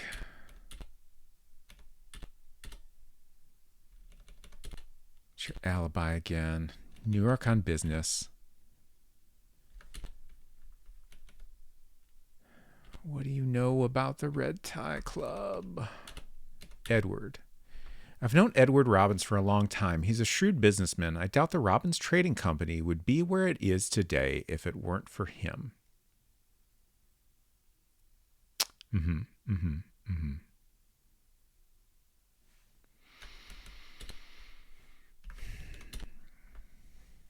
Glenn. Don't know him.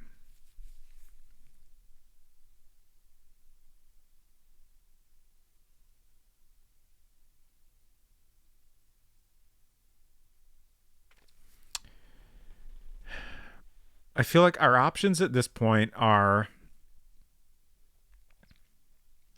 We could methodically ask everyone about Edward in Glen. Well, I guess we have a couple of other people that are worth asking folks about again. We've also learned new things about Shelley and Brian, and it might be worth asking about Susie again.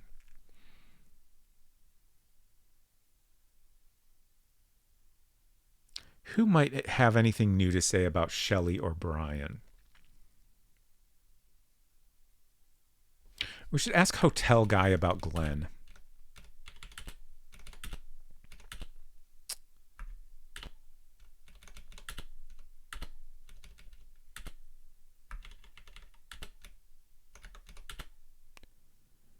Nothing new. Okay.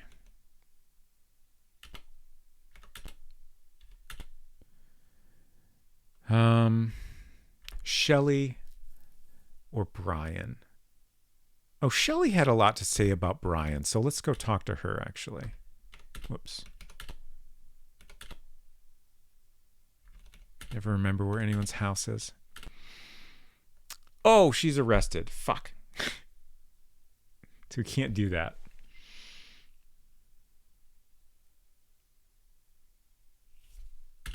I guess we'll do another search while we're here. There's only 2 rooms. Okay.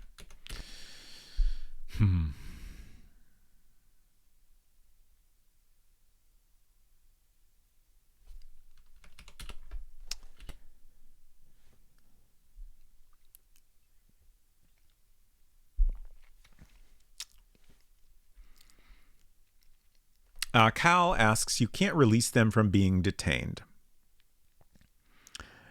I have not seen any way to do that. Let's go poke around a little bit. Like what happens if we choose someone from here that's already arrested? Brian. Yeah, it usually just says, I've already given you an arrest warrant. And if we go to interrogation, we can bring in suspect, get deposition, show evidence, interrogate. So there's no way to release them. Like, I think this is kind of an intentional gameplay decision that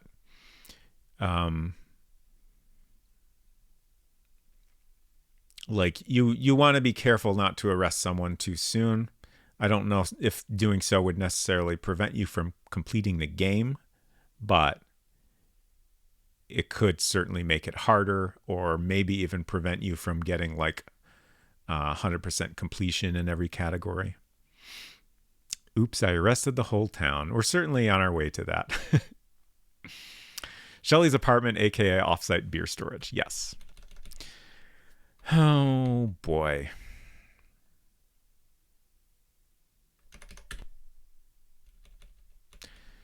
When did I last save?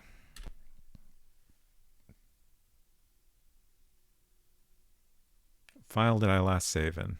17. Okay. We've got a couple more interrogation points. 69 vital information.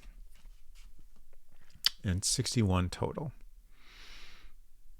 How many cold ones has JB had today? I guess he has one every time we go back to the home of someone we've arrested, so I haven't been paying close attention, but probably at least 4. Save 18 is after Brian and Glenn arrested.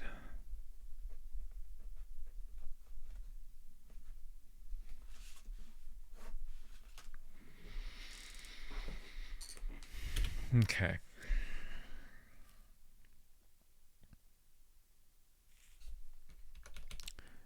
Let's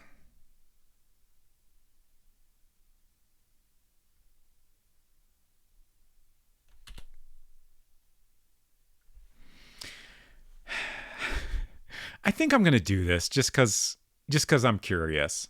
I think I'm just going to go through this whole list and make sure we can't get any more search warrants.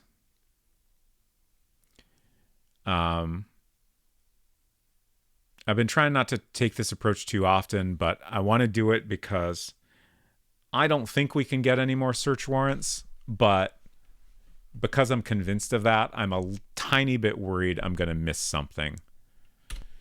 So we'll just check them all. It's possible we could get a search warrant for someplace later, but I feel like we've done so much already that it's worth checking them all right now. I already have a bunch of these.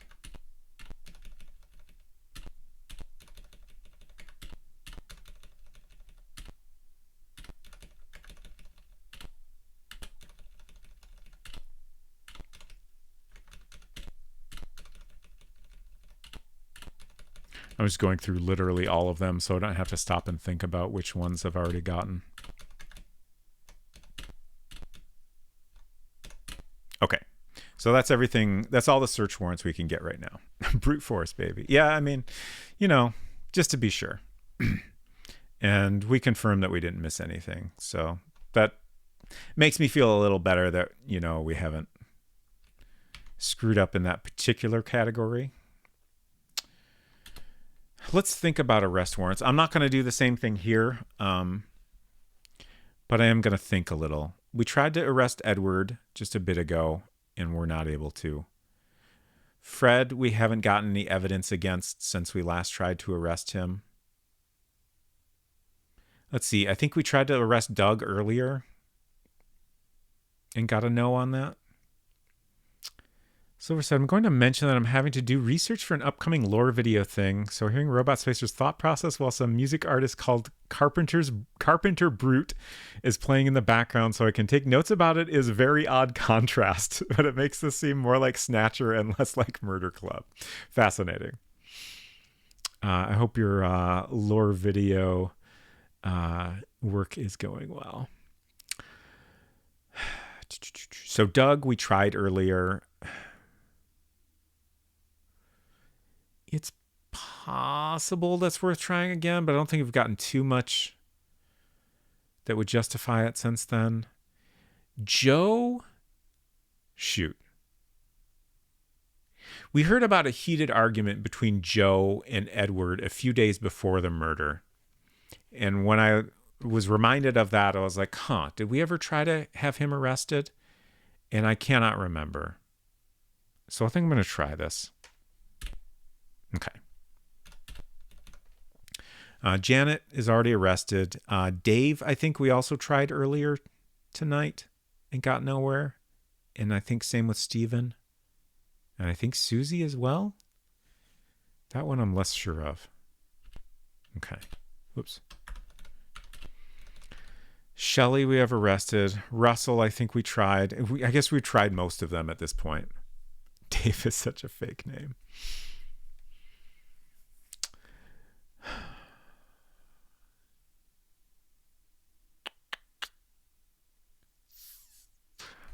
I guess I'm going to try these again, just to be sure. So that was Doug, Dave, Steven, Russell. Wait, what? I know we tried Russell earlier. What did we get new on him? We tried Russell earlier, right?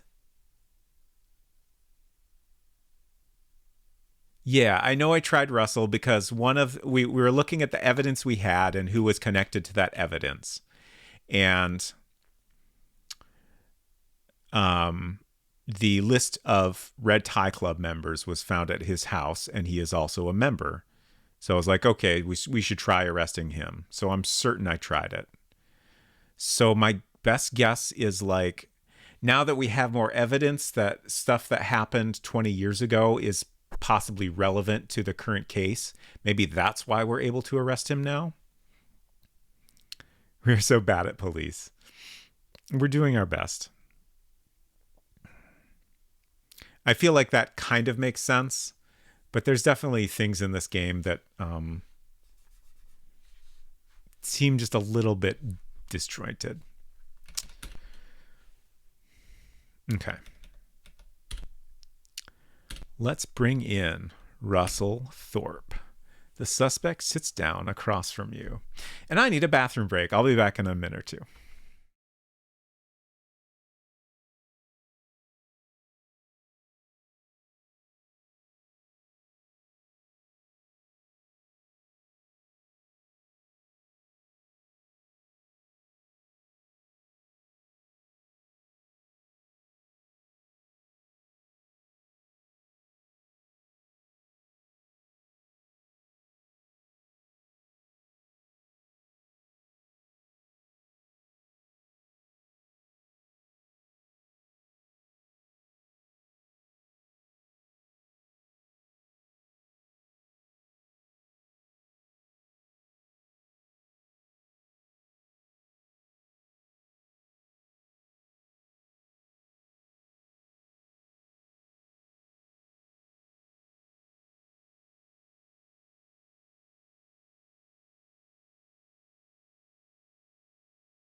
Okay.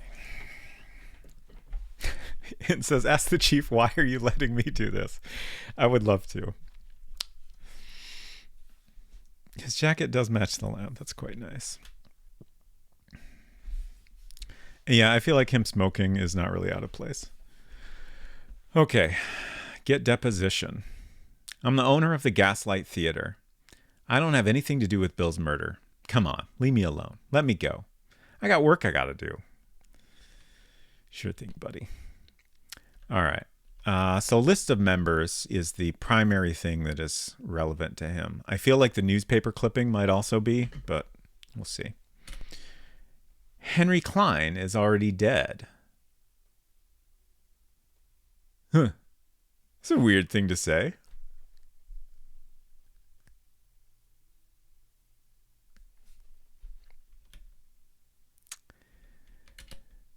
Let's show him the clipping. The Red Tie Club didn't have anything to do with that.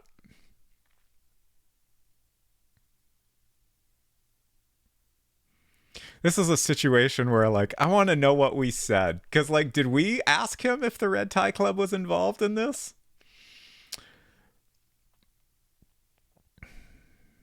Hmm. What else do we have here? Let's try the bank book. What do you want from me? I don't know what to tell you. That's kind of what I figured. Scalpel, knife, pistol, scarf. Letter is a letter from Fred to SM. Wig, earrings, contract. Yeah, I don't think any of the other stuff is relevant. So let's interrogate.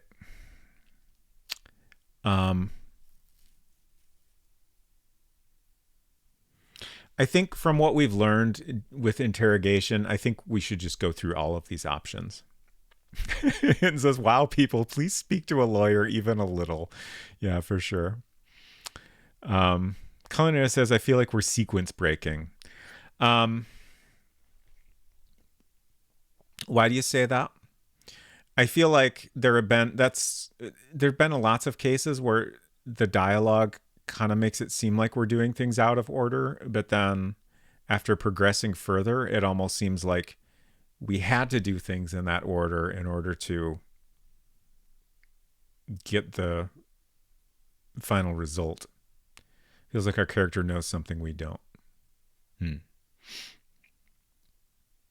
Yeah, I don't know. It's kind of hard to tell at times. But let's say we're going to ask all these questions. I know you did it. I don't know anything. Why did you do it? I told you I didn't do it. What did you do it with? There's nothing to talk about. How did you do it? What do you mean? That got us nowhere. But it did get us a new deposition. Are you saying the Red Tie Club had something to do with some kind of crime? That's a crock. The night Bill was killed, I took a walk near the graveyard. That's all I did. Okay.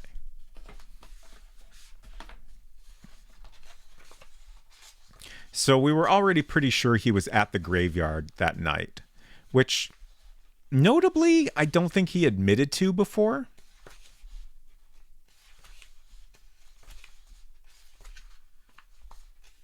Trying to find his sheet here. But other people had talked about him being there. I missed it somehow. What the heck? There he is. Russell Thorpe. Read that as we have this guy in a pinch and he's blurting out stuff. Yeah, me too. But it's hard to be certain.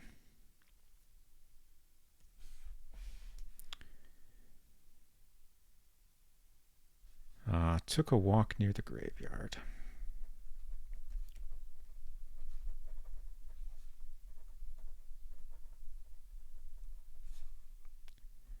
The night of the murder. So his alibi previously was that he met Edward and had a few drinks. Allegedly, that was all at Thorpe's house. Let's go through my notes and see what else we've learned about Thorpe. Because I feel like piecing together his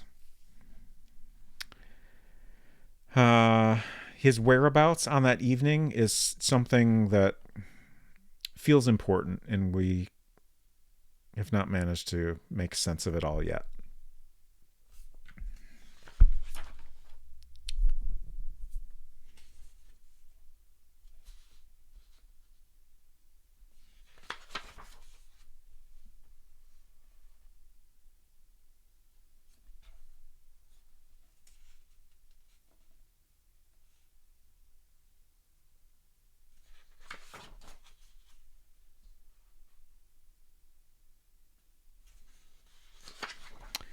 Not finding anything about him so far.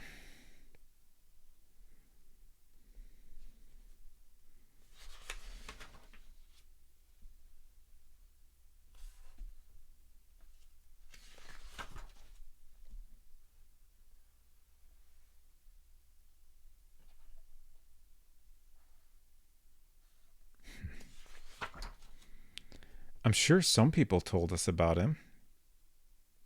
Oh, so one thing. Oh no, that was when the body was found.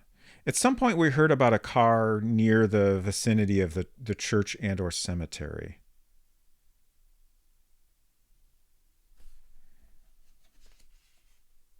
Here we go. Father Jacoby said he heard a car coming from the graveyard at a late hour. So that fits with what Thorpe is telling us now.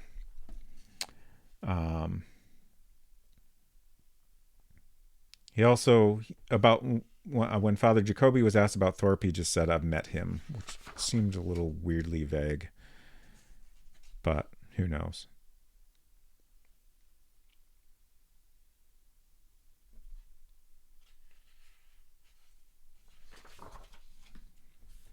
Somebody at some point talked about Thorpe being somewhere else after the church/cemetery. I'm hoping I can find that, but I'm a little worried. Oh, here we have Mike Rockman said that Ed was walking with someone near the church the night of the murder. And we know Edward and Thorpe were together. So I feel like that's good odds that Edward was with Thorpe near the church. And they went there together.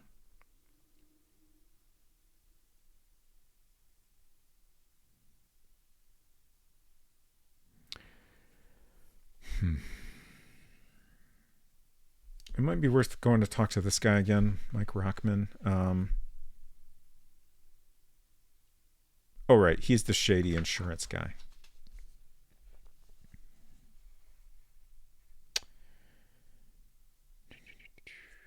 Oh, shit. Another Matthew Gaffney, the hotel manager, told us that Thorpe's father died 20 years ago and left him the theater.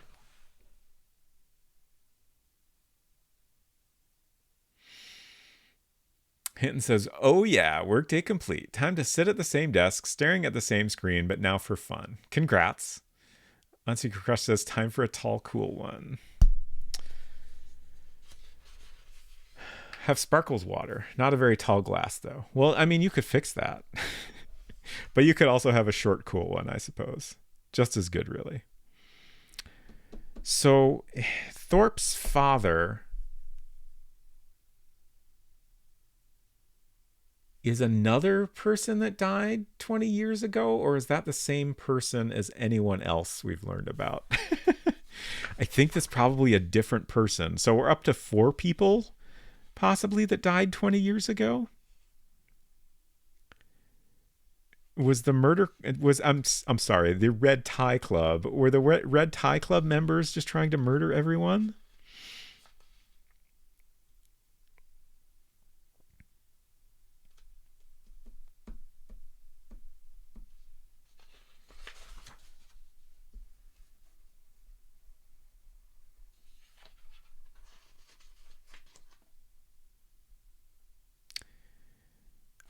Okay. Sarah Shields saw Thorpe near the college the night of the murder coming from the church.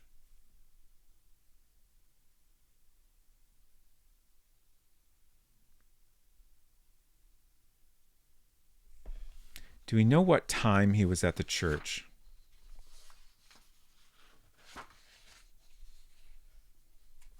I don't think we do. Jacoby told us about that.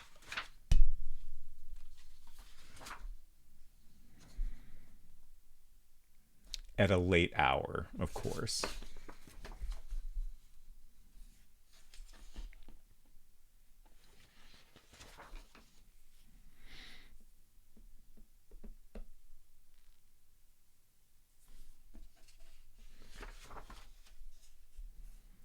I think that's everything we know about Thorpe. Yeah. Unless I missed something in my notes, but that's pretty much all the stuff I was trying to remember more clearly.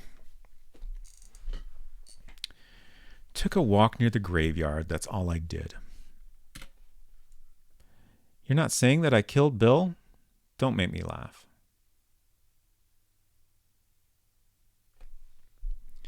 I wonder if it's worth going back to the graveyard and the church and looking around there.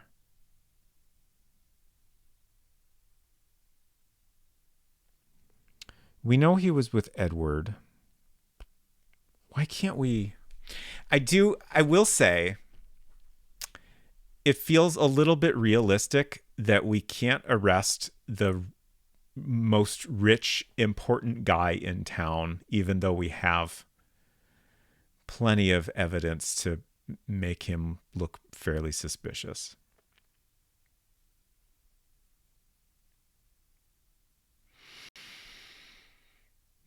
It's just like real life.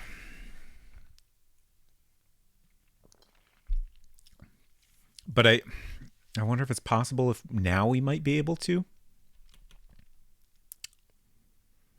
I don't really know. Let's interrogate him again. Just because when we did that with Glenn, it seemed like we actually got somewhere. Did what? That's actually a different response. I don't appreciate being accused of murder. I didn't do it with anything because I didn't kill him. What more can I say? I didn't do it. Okay. I think we showed him everything that makes sense. Earrings, contract. That's the life insurance contract. Let's try that just for kicks. Okay. Wig, letter, pistol, scarf, knife. Let's try the scalpel. Yeah. Okay.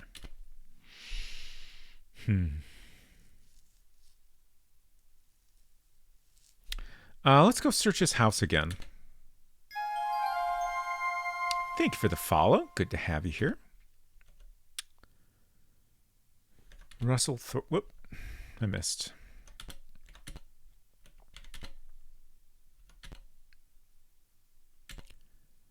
Covered in soot again. Punked by the fireplace every time we come here. Nothing relevant in here. Okay. No one to bring in. So we've made 5 arrests now, I believe. That's a pretty good percentage of the people in the game. Let's go talk to Edward again. We might be able to get something new out of him now that we've arrested Thorpe. I already told you I was at Thorpe's. Stop badgering me. I know my rights. Like, that really seems like confirmed bullshit. Like, we have multiple statements to suggest that he was not at Thorpe's the whole time. Badger, badger, badger, badger. Mushroom, mushroom. Oops. I keep missing. Okay.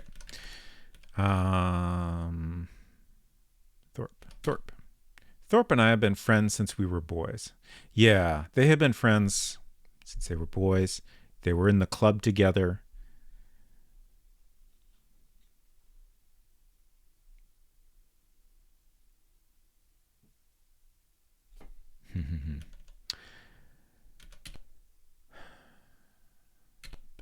Don't want to talk about my son anymore. If it has to do with Bill's work, ask his secretary.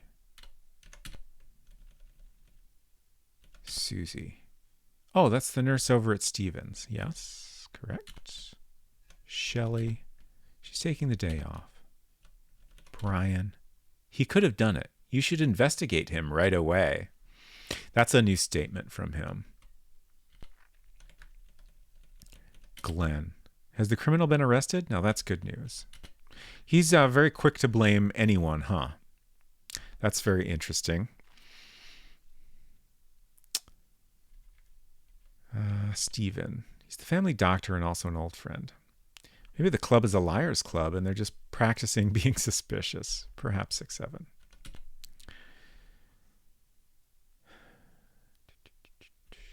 Okay.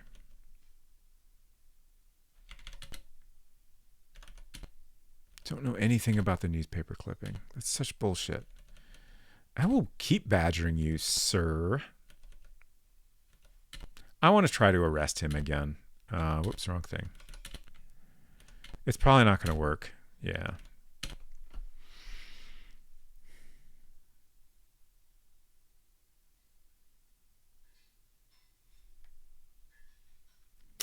Let's go back to the graveyard and the church.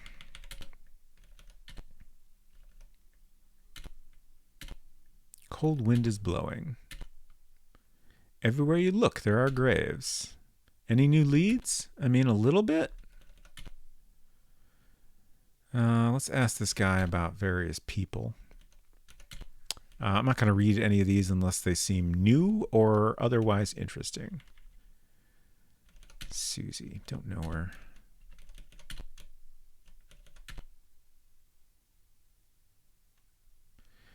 Brian Ayler, I think he's a writer. I've come across him a couple of times over at The Hungry Fisherman. I don't think he could commit such a big crime. Why? Because he's a wimp. That's why. Ah, yes, I remember this.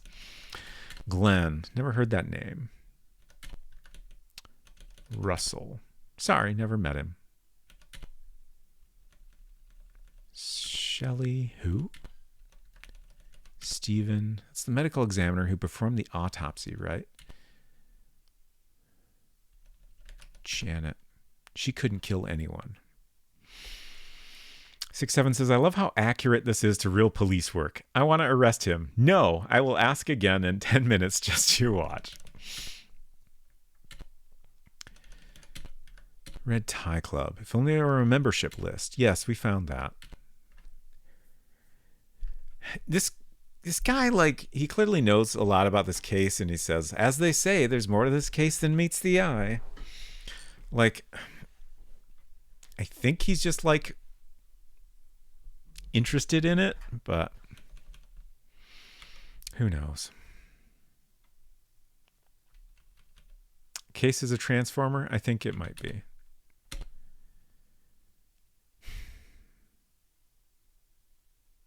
I increasingly feel like there's another section of the cemetery that we can go to just based on the existence of this option. Optimus crime. And now we've learned that Thorpe was here the night of the murder. We've confirmed that.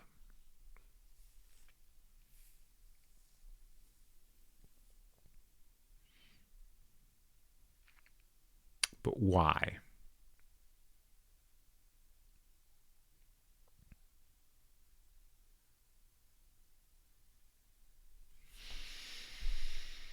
Why?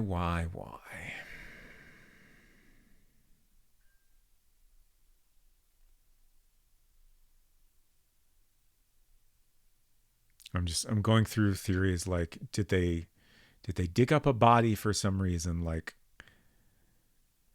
I can't think of any plausible reason for that. Were they visiting someone specific's grave for some reason? That seems quite possible, but like, I can't really think of why. I'm reasonably convinced that Thorpe and Robbins at least had something to do with the murder.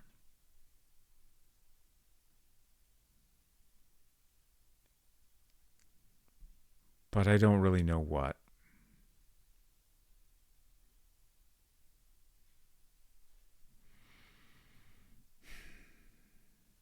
I feel like if there is another section of the cemetery we can go to, we need to learn about it from asking someone else.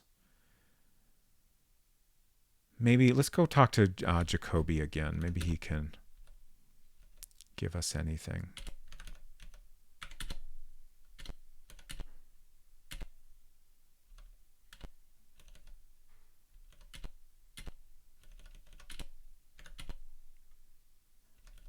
Doesn't know anything about Red Tie Club. The night of the murder, I heard the sound of a car coming from the graveyard. So that would have been Thorpe's car, presumably. Well, I guess it could have been Robbins. Very unusual at that late hour. I hope it's not related to Bill Robbins' murder. I feel like it is. especially like they went from church to college. I wish we knew the timing.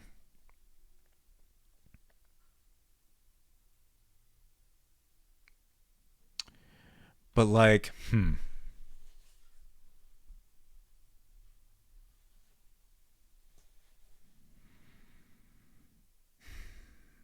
like, okay, I'm gonna just speak my thoughts, even though like they don't quite make any sense.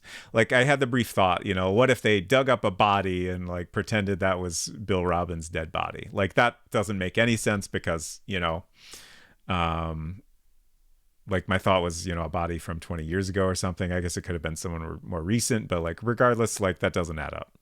Um, then a thought I just had was, what were they doing at the cemetery? What if they buried a body for some reason? Again, I can't really make any sense of that either. Like I guess I can't help but wonder if there was some sort of weird body swapping going on, but it doesn't seem to add up.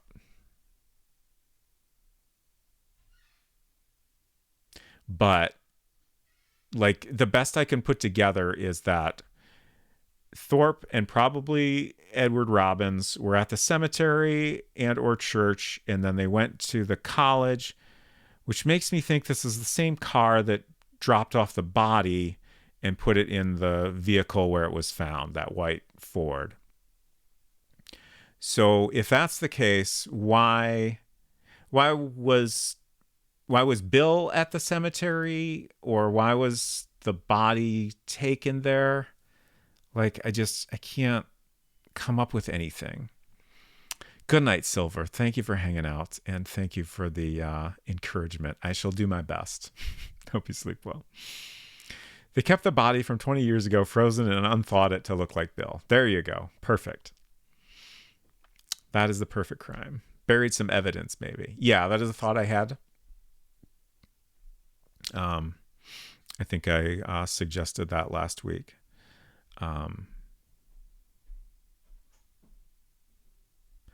Like, I guess kind of my follow-up to that is like, why at the cemetery though? But I guess maybe it's a good place to bury something because people get buried all the time. So like, signs of digging would not necessarily stand out as much. I don't know.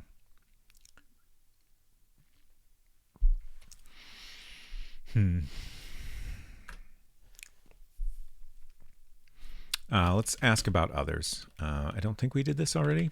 Edward. He likes Edward because he's got money. Brian. Who? Glenn. Don't know him. Russell. I've met him. So vague. Shelley. She was here about a week ago praying for Mr. Robbins' soul. Susie. Her father is buried in the cemetery behind the church. Right. That's kind of interesting. She goes there often to put flowers on his grave. Mostly it's interesting and kind of stands out a little because like that's the only person that we've had mention of being buried at that cemetery.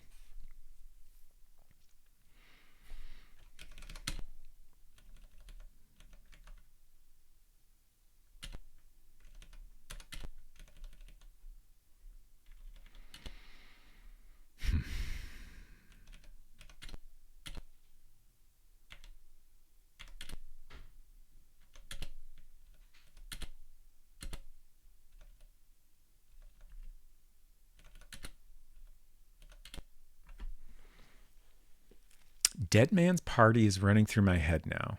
Is that a song? I'm not familiar with it.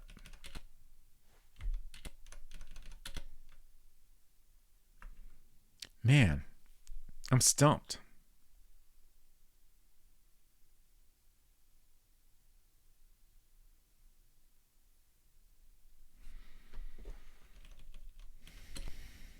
Oingo Boingo? Okay.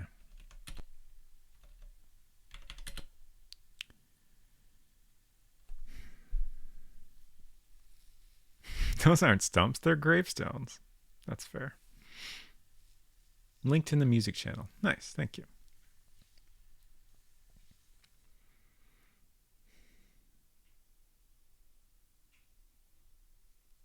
Oh, Danny Elfman's band. Right.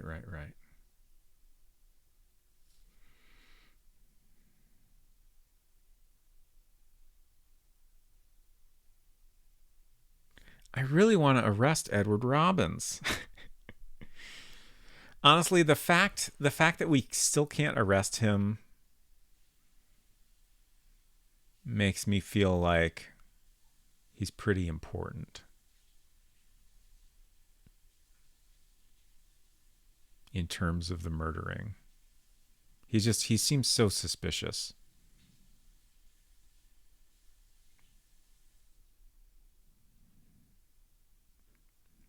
I can't decide what makes the most sense to try. I guess we could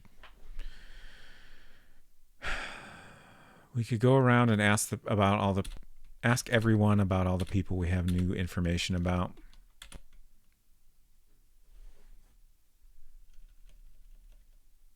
This feels... Yeah, we already did this. We already asked him.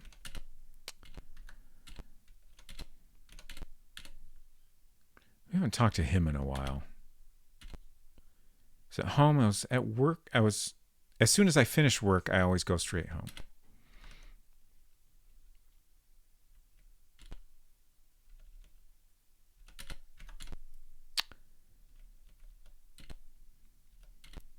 Father-in-law is a difficult man to please. I have a hard time dealing with him. Susie.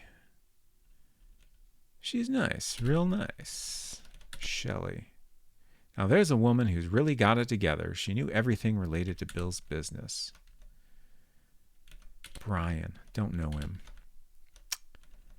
Russell. Glenn. Who? Okay. So that didn't get us much of anything.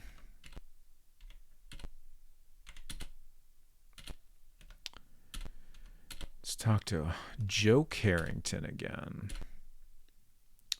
Left at 10 or 11. Who can say? It's all the same, really. Brian Ayler. Don't know him.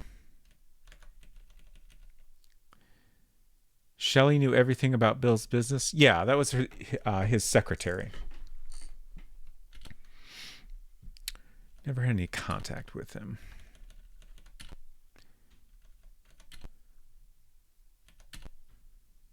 Can't stand arrogant bastards like Edward Robbins. Seems fair. I feel like I'm repeating stuff here. Red Tie Club. What? I haven't the faintest idea. Pistol. I don't own a gun.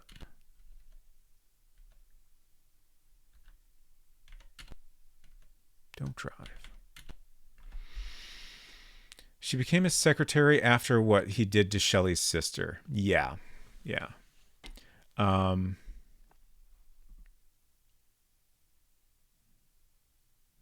Like, she admitted that her plan was to come here and take revenge on Bill, but that she decided not to. So it's possible she intentionally became his secretary in order to go through with that plan, but then decided against it. Or maybe she didn't actually decide against it.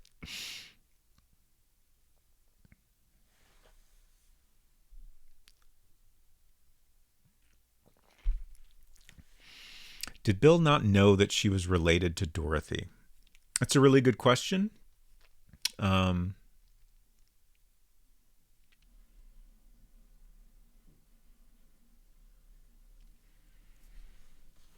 I don't know that we've been given enough information to say that for certain. It certainly seems unlikely that he wouldn't have known who she was.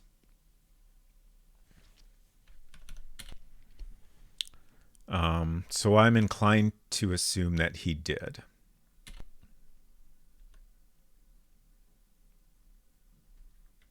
And probably just...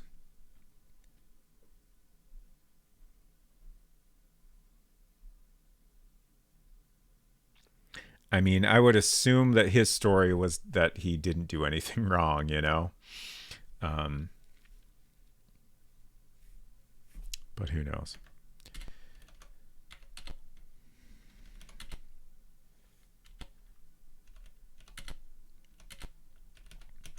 I feel like asking her isn't worthwhile. Oh, this feels so tedious, and I would like to take a less tedious approach, but I'm kind of drawing a blank. Still think it's weird nobody else ever mentioned Bill's first marriage. That's the thing, though. It's in the report. It's in the coroner's report. We just forgot about it. So, like, it was... everybody knew about it. Like, I feel like we're just to assume that everyone knew about it. Like, nobody else brought it up, but they just didn't have anything to say about it, right? Not even Gossipy Barb mentioned that he had a first wife. She did, though, didn't she?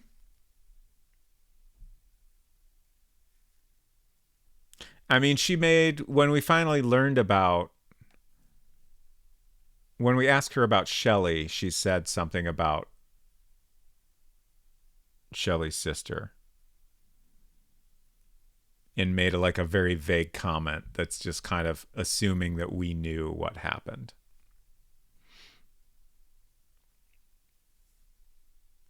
Mentioned Shelley had a sister but didn't say a word about marriage. Right.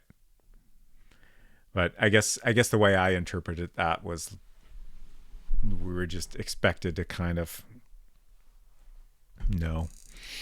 I don't know. I feel like interrogating her about these people is not useful.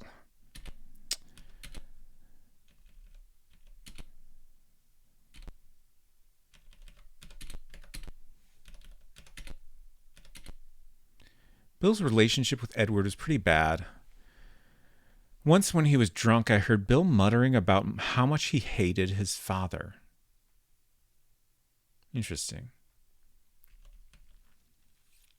I don't quite remember that statement, but it's probably just, it's been multiple weeks since we first read that dialogue. This is one of the first people we talked to.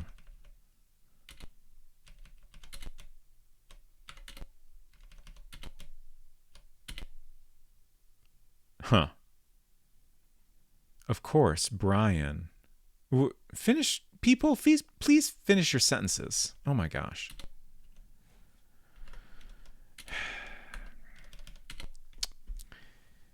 Without mentioning the name Dorothy or marriage, I don't think it's reasonable to expect even people who did read the manual to connect those dots.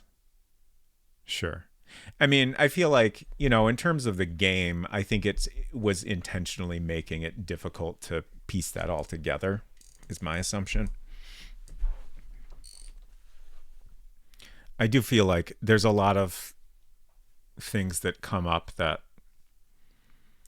like people trailing off like this, like situations where it would be normal, if not very much expected, to ask an obvious follow-up question, and like some of that stuff just doesn't happen in order to make the game more challenging. Don't know Glenn. Russell Thorpe is a big man in town. He owns a crummy theater, but apparently he's quite wealthy. Oh, right. We should have asked Molly about Russell. That was worth trying.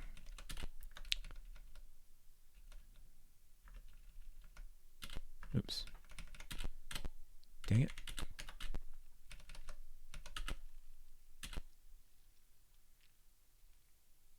Let's see if her blood type has changed.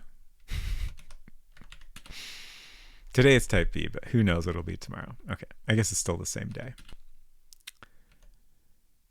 Earrings, marriage, automobile, something else.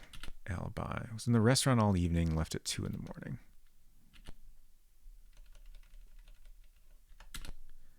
Glenn, you don't really think I can remember every single customer who comes into this place? Okay.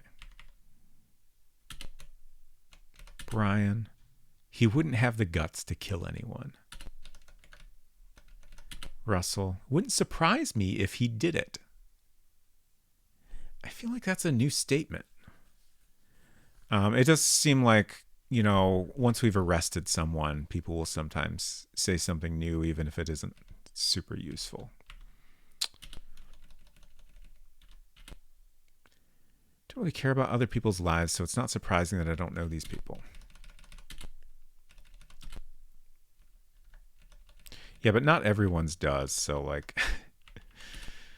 don't know him. All right, let's go back and ask Molly about... Her name is Molly, right? Yeah, Molly Mendel. Russell. Mr. Thorpe is never here. His home? I think he lives near the college. Okay. Oh, his house is near the college also. That's interesting.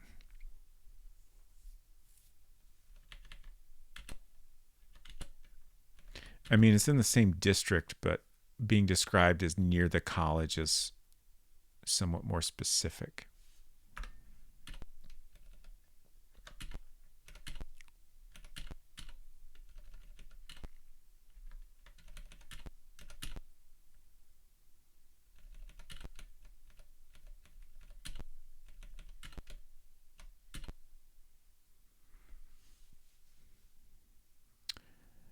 Oh, okay. She used to be, I asked about Shelley. She used to be Bill Robbins' secretary. She seems like a very capable woman. Mr. Robbins must have liked and respected her because he took her everywhere with him. So someone did tell us that.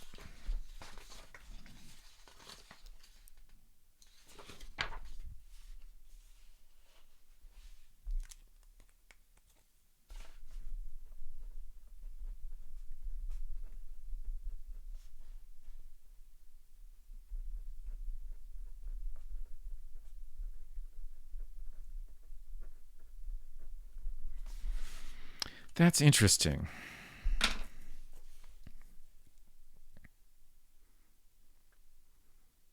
The Twitch iPad player has a sleep timer? I feel like that must be new.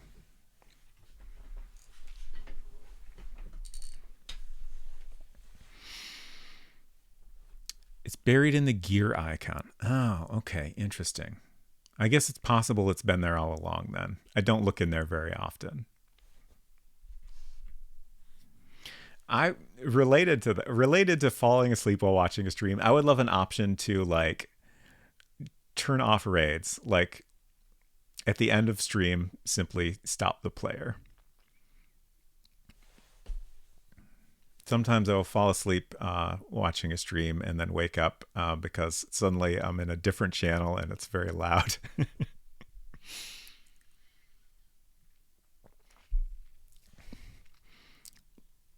Getting sleepy, so I hope you don't solve the murder too much. I think it's very unlikely. I also probably won't go too much longer because I feel like this is kind of dragging. I'm determined to try to make a little more progress.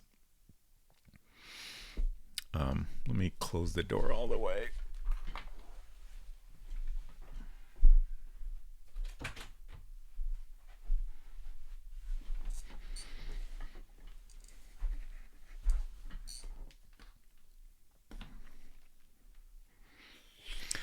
I'm honestly a little tempted to just give up and pick this up next week, but I feel like if I do that, next week it's going to start off really slow.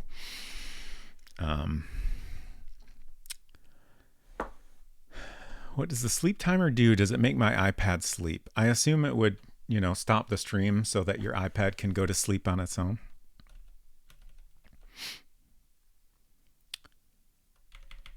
Let's see who else. Brian.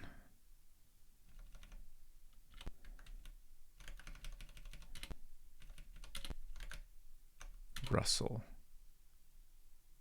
Oh, interesting. When I ask about Russell, he says, "No, you must be joking. Not him." So he's clearly shocked that Russell would have been arrested, which is interesting. And stop accruing those sweet channel points? No, thank you. Exactly.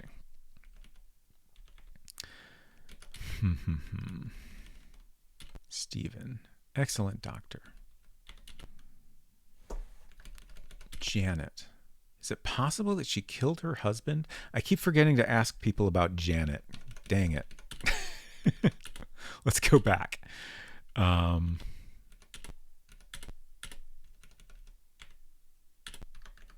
We arrested Janet so long ago. Is Janet the murderer? Maybe. It's frustrating that it seems like generally asking people about someone we've arrested is not useful. But for all I know, maybe it will be eventually. Sad to think that she's a widow just 6 months after her wedding, and that also she's been arrested and is in jail for her own husband's murder. My daughter didn't do it.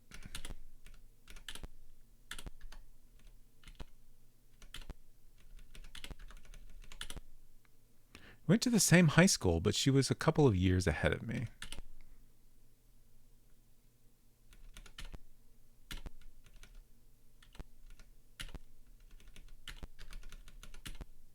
Her? The killer? No, come on. You've got to be kidding. I'm curious what Sarah will say about Janet, because Sarah said that Janet would do anything. I forget her exact wording, but like the way she said that made me suspicious of Janet once it seemed like there was a motive. Made me extra suspicious, I should say.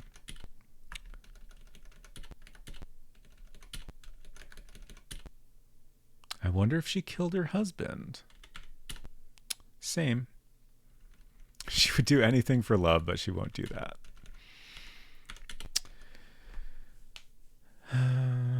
Let's see.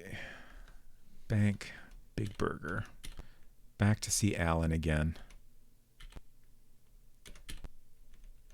Feel like this isn't going to be useful, but we'll do it anyway.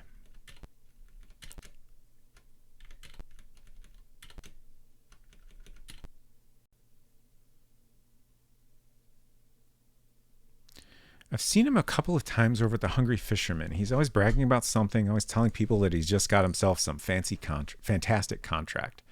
From what I've heard, he can barely sell any books. I assume that was not new information. She's my friend Dave's sister. I think he owns the movie theater where my girlfriend Molly works part-time. The old guy always has a cigar in his mouth. He acts like a jerk.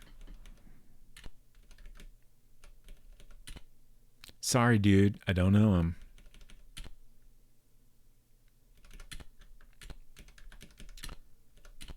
All right. We were specifically wanting to come back and talk to this guy.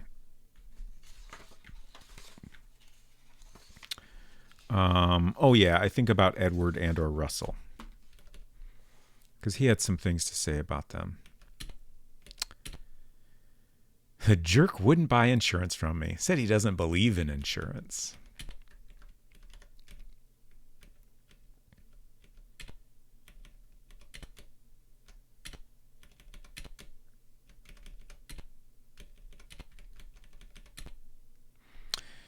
Janet. Yeah, I know the lady. She's got a policy with us. It's kind of fishy that the lady just signed the papers and boom, her old man drops dead. You bet we're looking into it. Russell. Doesn't know Russell. Okay. Doesn't know Glenn. All right, I'm going to double check my notes here.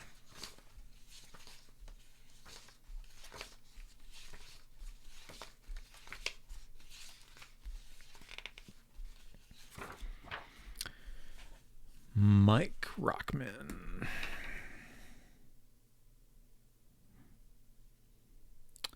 Okay, so he told us that Ed was walking with someone near the church the night of the murder. What did we ask that brought that up?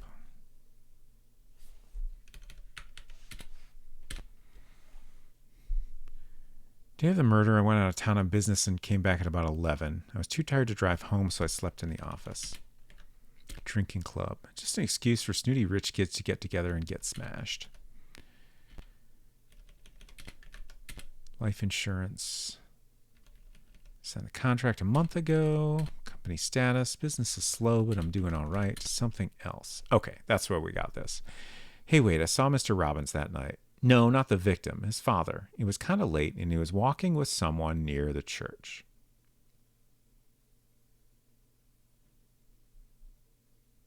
That's all we get.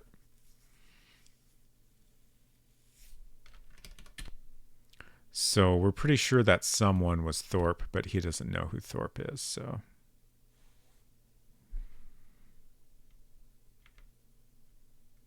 Okay. Hick. Hotel.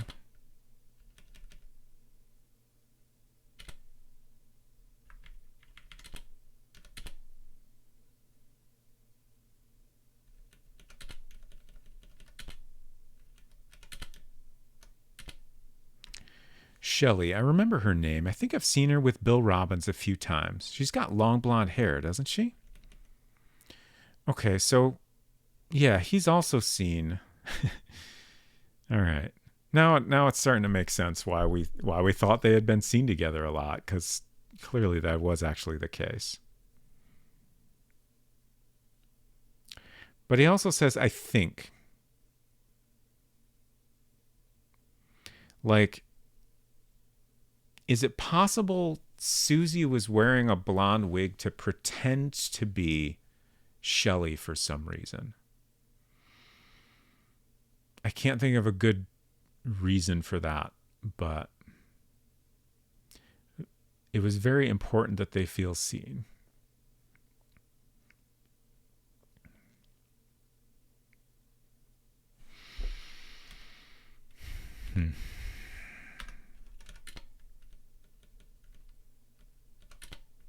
Don't know Brian. Don't know Miss Robbins. Mr. Thorpe is one of our shareholders. About 20 years ago, his father died and left him the movie theater. Okay. Also a shareholder of the hotel. Glenn. I know him. He's been staying here for the past 3 weeks. Unseen Crush says, I had that thought, or else people just assumed she was Shelley. Didn't see her face, maybe. Right.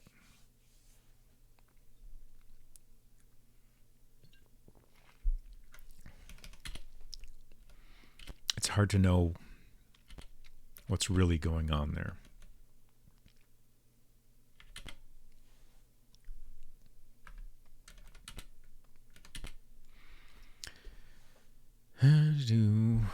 Edward cares more about the Robbins Trading Company than anything, including his family. Susie, she's the nurse over at Beckert's clinic. She's really beautiful, isn't she? Just gorgeous. Shelley used to be my brother's secretary. Like, his response to those two people with the initials SM definitely strongly suggests that Susie is the one he's interested in. Has very little to say about Shelley. Doesn't know Brian. Janet, I can't believe that she could do it. Russell, he's a friend of my father. He owns a movie theater downtown. Glenn, never heard that name.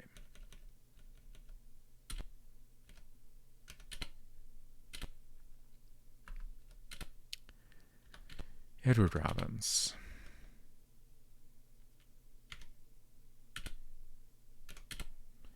You don't see many men like Mr. Robbins these days. I always told the children they were lucky to have such a fine father. Maybe old-fashioned, but I can't say I approve of her morals. It doesn't take her long to get to know a man, if you know what I mean, she says about Susie. Shelley. She's a saint to work for, a difficult boss like Bill. You probably know whose fault it was that her little sister died. Imagine being lucky to have a fine father. Janet. Oh, come now. Janet? Russell. He's a friend of Mr. Robbins. Glenn. You know, I believe that someone with that name came here to see Mr. Robbins. Okay, no one else there. Carson's house. We got a few people here to talk to. He can be stubborn at times, but he's a good man and a good father. Unfortunately, he and Bill didn't get along well. They kept getting into arguments over business. Perhaps also crimes? Did Bill object to his business crimes, maybe? I don't know. Susie's father was a friend of Dr. Beckert's. When he died about 20 years ago, Dr. Beckert helped support Susie. Then when her mother died, he took her in. Okay. So mother died after.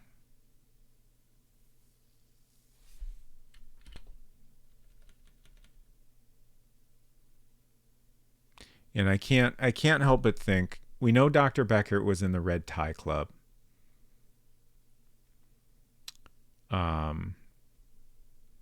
I can't help but think Beckert took in Susie because he felt guilty that she basically ended up an orphan. Shelley, did she kill my brother? Maybe. Probably not. Brian, don't know him. Janet, that's impossible. Janet, the murderer? There must be some misunderstanding. Russell, he and my dad have been friends since they were kids. He's one of the few people my father actually relaxes around. I don't remember that specific information before. Glenn, don't know him. Doug, this fucking guy. Edward Robbins is a remarkable man. He's contributed more to the business community than anyone in town. Susie, you know, I almost forgot. I've seen her and Bill together downtown. Shelley, she used to be Bill's secretary. They were always together. Brian, never met him. Janet, I don't know Janet well. Russell, he's the owner of the Gaslight movie theater. He's a very good businessman. Glenn, don't know him.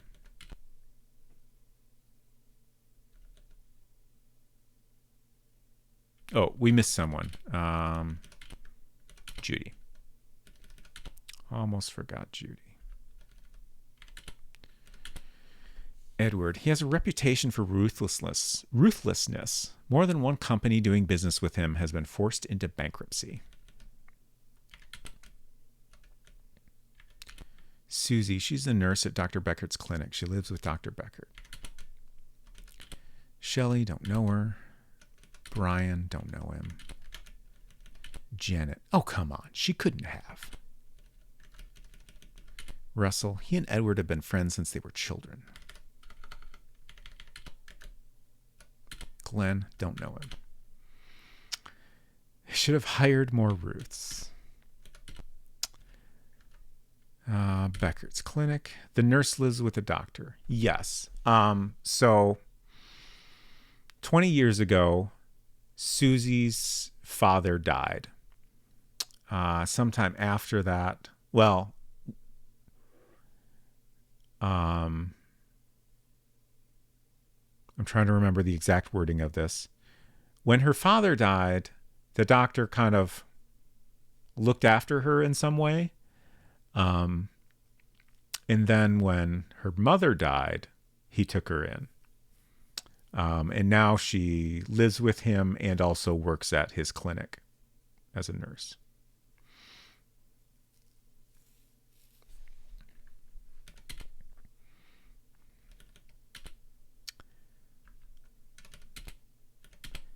Edward and I are old friends. He's a stubborn old geezer. If he gets an idea into his head to do something, he won't quit until he's done it. Susie, she's gone home for a little while. My house is right around the corner from here. These questions are getting tedious. Somebody's got to ask him, buddy. That's Bill's secretary. She's an attractive young woman. Brian, I examined him once a few years ago. I remember that I thought there was something strange about him, although I couldn't put my finger on it. Janet, do you think she's the murderer? Russell, that crazy old bachelor. He's one of my closest friends. Glenn, don't know him.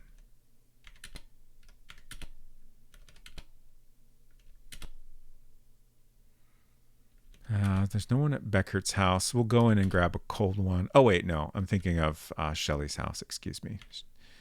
Susie is here, of course. We haven't arrested Susie yet.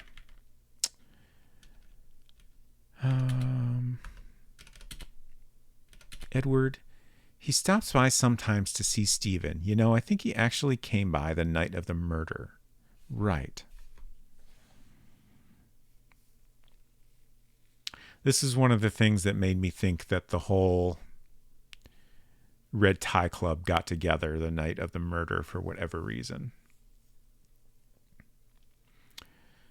Maple Mystery says he examined him as a doctor and he found something strange he couldn't put his finger on. Maybe something he could put his finger in.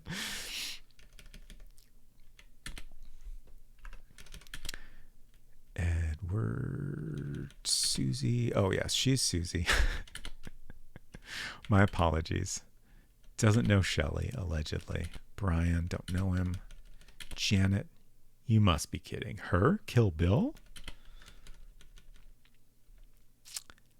Russell, he's a friend of Stephen's. Now that you mention it, I remember that the night of the murder, Stephen said he was going to Mr. Thorpe's house. So,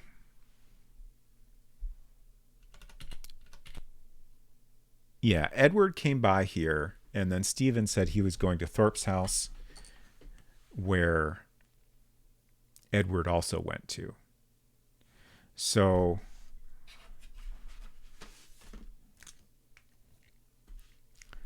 I'm just going to write down via Susie,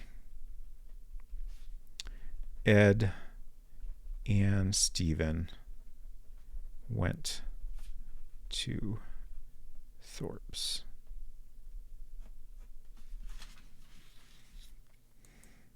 So that is, yeah, that's everyone that was in the Red Tie Club except for Henry Klein, of course, who is no longer alive.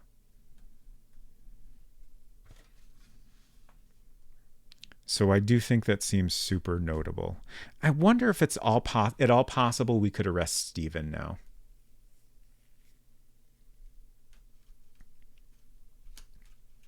I think we've made some progress since the last time we tried that.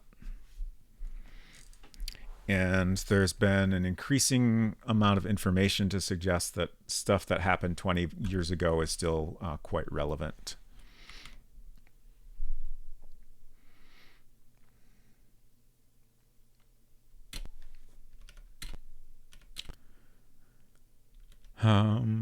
Yeah, we're almost done with this whole re-questioning process, so I think we'll continue that before we try to arrest Stephen again. Let me make a note, though, just so I don't forget. Arrest Stephen.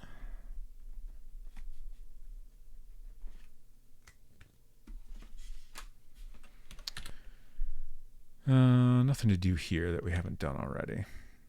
Just have another tall, cool one. Lyric store. Edward. He's a big man in this town. We went to high school together. He was top of his class, a real hard worker.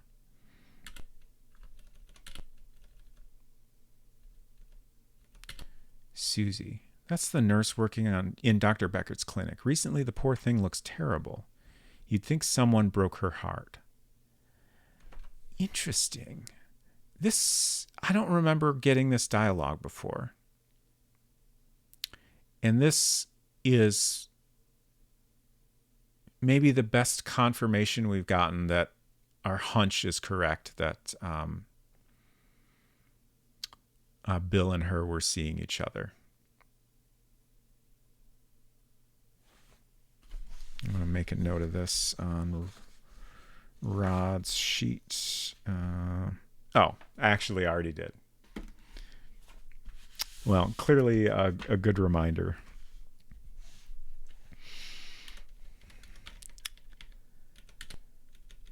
Shelley. Don't know her. Brian.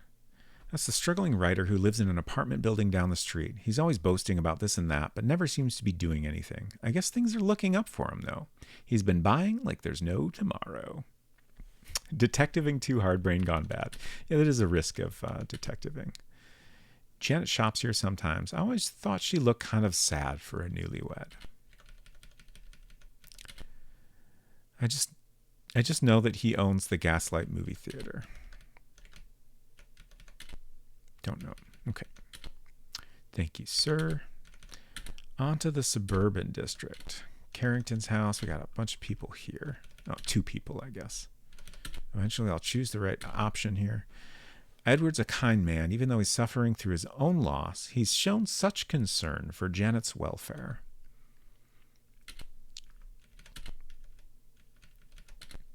Don't know her.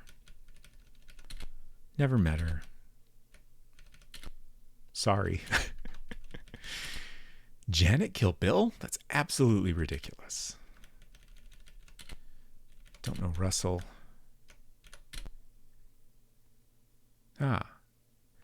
Regarding Glenn, she says, I don't know him. Wait a minute. Yes. Now I remember. He's been here before.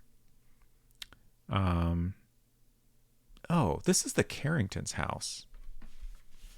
I feel like we probably got this dialogue before, but this is definitely another thing worth thinking about again. We knew that Glenn had gone to see Edward Robbins and had also spoken with Bill Robbins. But I think I kind of forgot this bit of information that he had tried to talk to one of the Carringtons as well. Okay, I didn't actually write this down, so maybe we didn't know this. Glenn. He's been here before.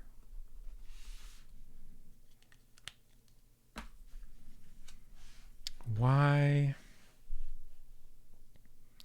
The Carringtons, as far as we know, didn't have anything to do with the Red Tie Club?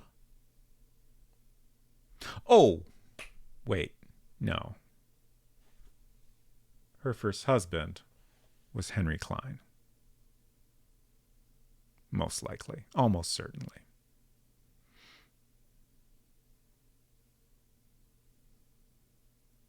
So maybe he just came here looking for Henry, and that was how he learned that he was no longer alive? I don't know. Either that, or it seems like Martha must be hiding something, because I would think if Glenn came here wanting to learn more about Henry Klein, he would have asked Martha.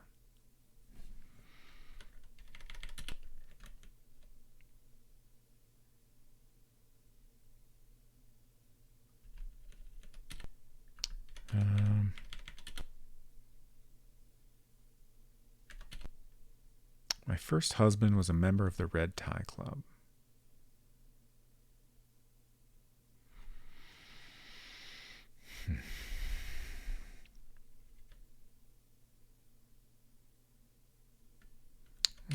I'm increasingly tempted to just try to arrest anyone we can. It feels like a bad idea, but I'm also very tempted by it. Barely talked with the guy. Susie, I've seen her with Bill at the Hungry Fisherman. She used to be Bill's secretary. She's a very reliable, bright woman, and nice too, and working for a jerk like that. Don't know him. Janet. Don't you say that about my sister. Janet is no murderer. Never met him. Don't know him. Okay.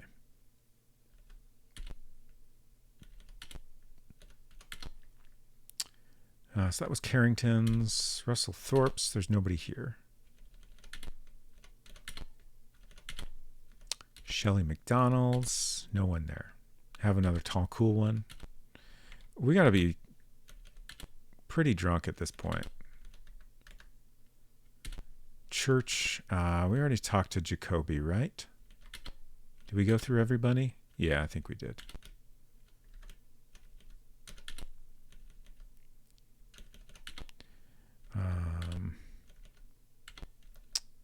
Cemetery. I can't remember if we went through everyone with this guy. We went through some of them. President of Trading Company. Doesn't know Susie. Doesn't know Shelley. Don't think he could commit such a big crime because he... Yeah. Janet. She couldn't kill anyone. Interesting. Russell. I'm sorry, I've never met him. Never heard that name before. One thing I keep thinking about is like, we've arrested a lot of people. You know, it's possible that our the idea that everyone in town was in on this is correct. In which case, maybe it was right to arrest so many people. But if that's not correct, I wonder if it's possible to play this game without arresting the wrong people, or if that's just kind of mandatory in order to get all the information you need.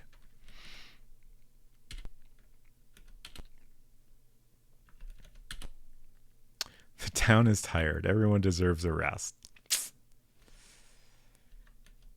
College. The victim's father, big man around town, he came here to identify the body.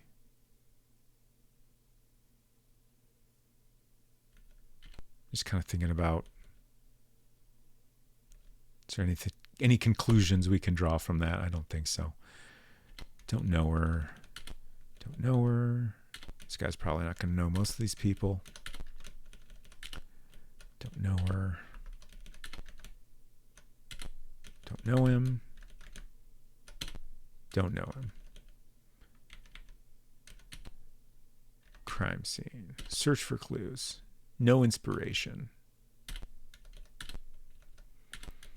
Okay, last place.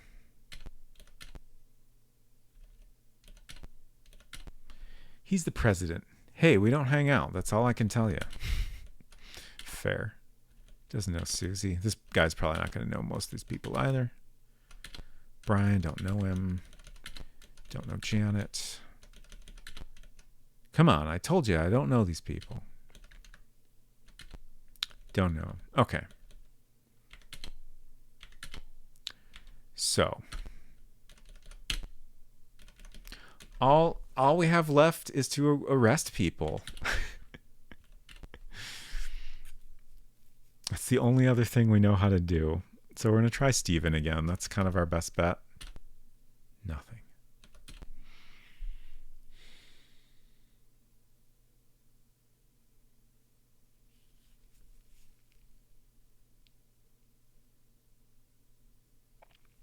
Because this is such a short list, you're arrested and you're arrested.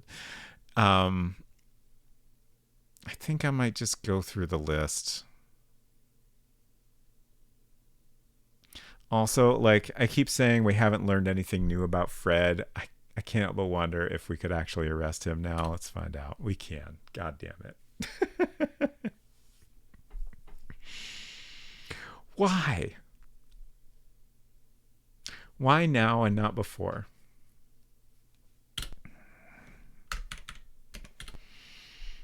It's fine. You're just 100%ing the game. Exactly. Okay. Interrogation. We got 6 arrests now. Bring in Fred. The suspect sits down across from you. Let's get the deposition. I'm the victim's younger brother. The night Bill was killed, I went to the movies and then back home. I had no reason to want my brother dead. Come on, please release me. Okay, so we're going to show him the earrings. They seem relevant. since he seems to at least have an interest in the same SM that Bill was involved with. I literally can't release you. The game won't let me. Yeah, exactly. Oh. What? I showed him the earrings and he said they're a present I gave someone. Okay, it was Susie McNally. How did the earrings end up in Bill and Janet's bedroom?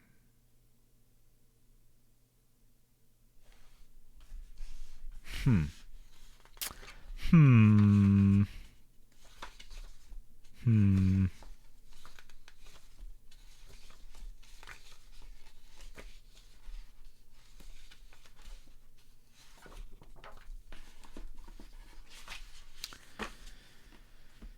Okay, we have definitive confirmation that he was interested in Susie as well.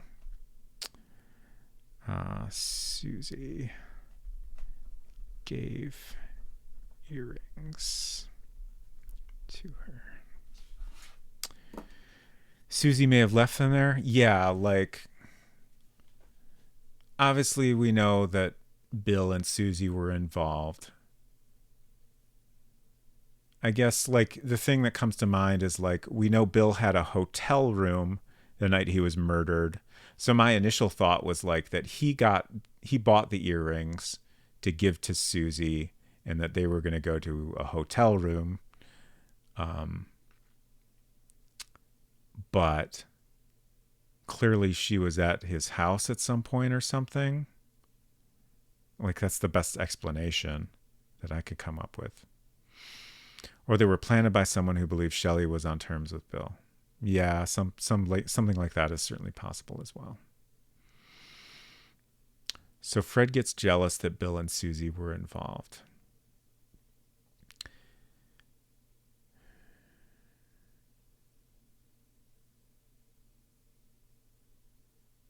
Like, as far as we know, Bill and Susie were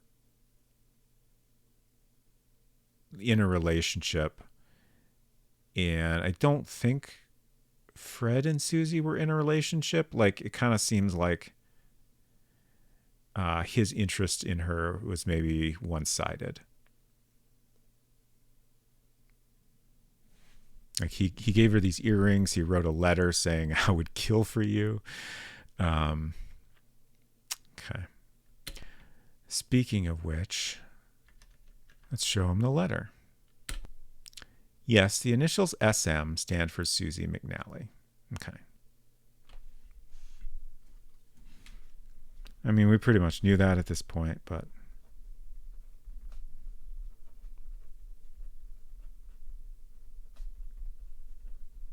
we'll write it down anyway. Do we have anything else? Pistol. Doesn't have anything to do with him. Scarf. Knife.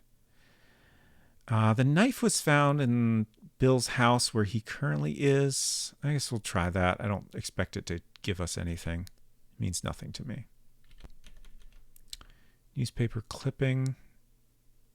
I'm just going to give it a shot. It means nothing. Scalpel. Bank book. List of members. Okay. Real chill guy. All right. Let's get deposition. Let me make sure this story matches up with what he said already.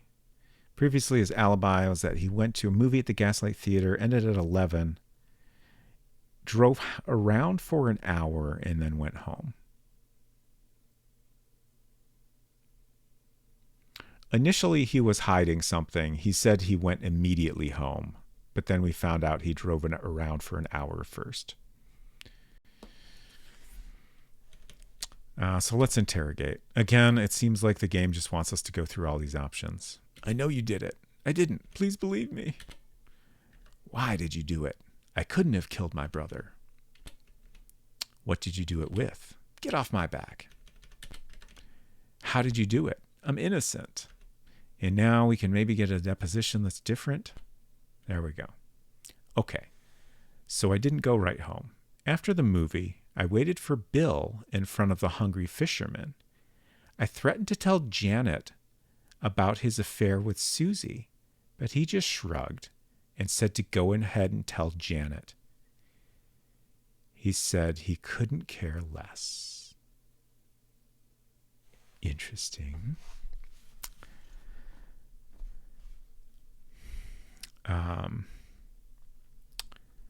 Went to see Bill after movie at Hungry Fisherman.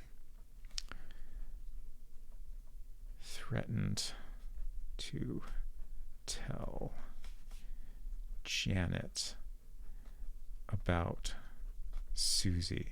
So based on, we know that Susie was like crying and saying everything is going to be okay on the night of the murder. So I'm assuming he went ahead and did tell Janet. Bill said he didn't care. That made me really angry, so I grabbed him and we fought. And then what could I do? I just went home. It's true. I'm not lying. Please believe me. They fought? Outside the Hungry Fisherman? This was at 11. Wait, the movie ended at 11.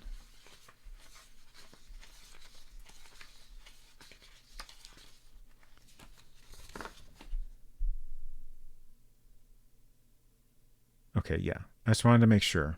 Bill left the Hungry Fisherman around 11:30. Hinton says, I've driven around for an hour and then went home, but I was definitely doing a post-movie murder. Good to know. All right. I want to read this again. After the movie, I waited for Bill in front of the Hungry Fisherman. Okay, so he waited outside for Bill to come out. So he stood out there for half an hour. Bill comes out. And then they have this conversation.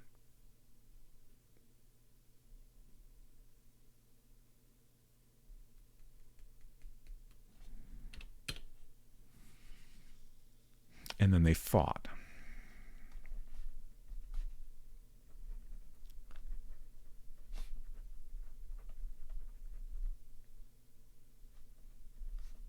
And then Fred allegedly went home.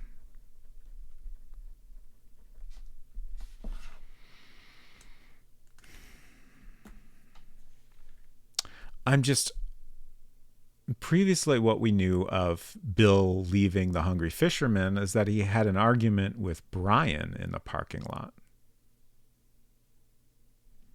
So I think it was mainly Ken, the owner of the Hungry Fisherman, that told us that. Is it possible Bill mistook Fred for Brian?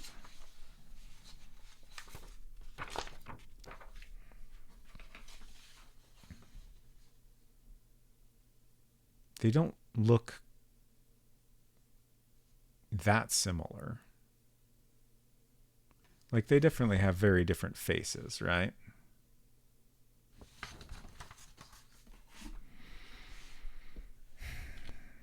I'm going to do the interrogation options again, just because it seems like after we get a new deposition, if we interrogate again, we get new answers. They generally aren't useful answers, but we'll see what they are. Hey, leave me alone. I didn't kill my own brother. Why did you do it? I've always had an inferiority complex towards Bill, and yes, I hated him because of what he had going with Susie, but I sure as hell didn't kill him.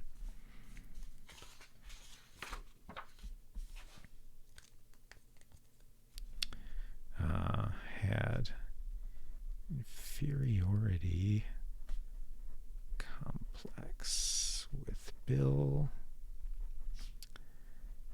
Hated him because of Susie.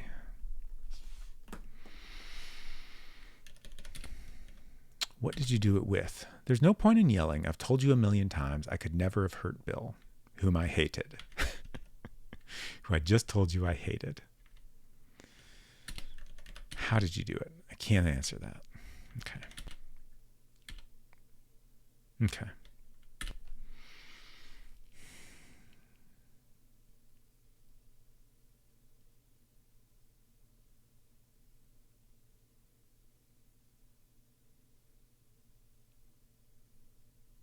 Let's go ask Susie about Fred. Do the interrogation questions give different results based on the evidence in front of them? Not from what I can tell. I did a lot of experimentation early on, thinking that made sense. But from what I can tell, you're just meant to show them the relevant evidence and then go through the interrogation options. And that just kind of pressures them into giving you new info. Let's save. 19. Yeah, I would like to see how I'm doing. Okay, we're up to 68 collecting evidence. That might be the same. General investigation is stagnant at 97 points. Interrogation, we're up to 26. That's pretty good, but still so far. Vital information is up to 61, less nice than before. Total investigation, 64.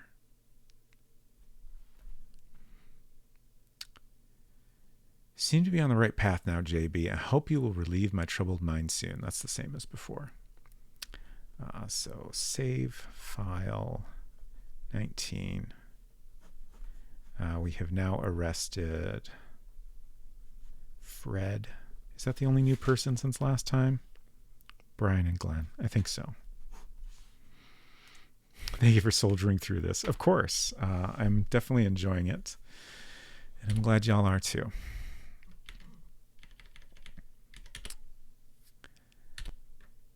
So we were going to go talk to Susie about Fred specifically.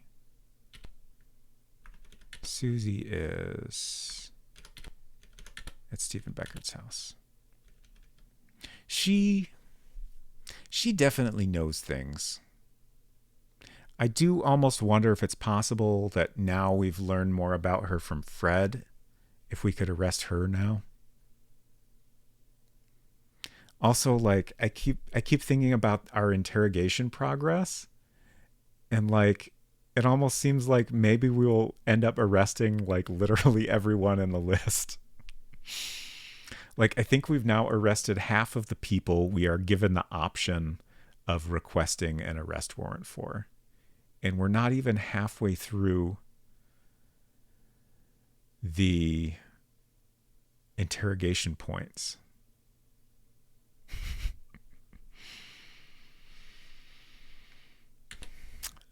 Let's ask her alibi again. I didn't go anywhere that night. I feel like she's hiding something. She won't tell us about the wig.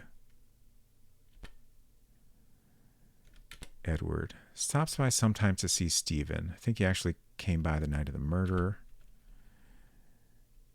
We're going to ask about Fred. Come on, Fred? So she's just responding to us having arrested him. Which is too bad. Real police get points the same way. Too bad you can't good cop them by offering a katsudan if they confess.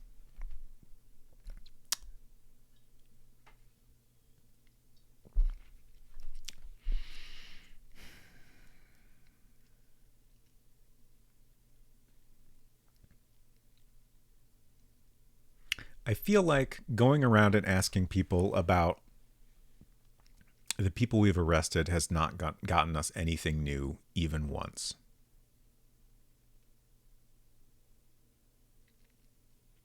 Like, it's gotten us new dialogue, but nothing that seems important.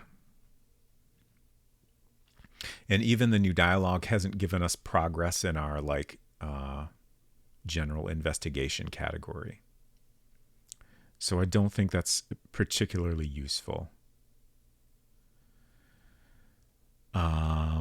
We should try searching her house again. We should try searching Bill's house again because Fred was staying there, and we should also try searching Edward and Fred's house. So let's start here. Oops. Nothing. Susie's. Nothing.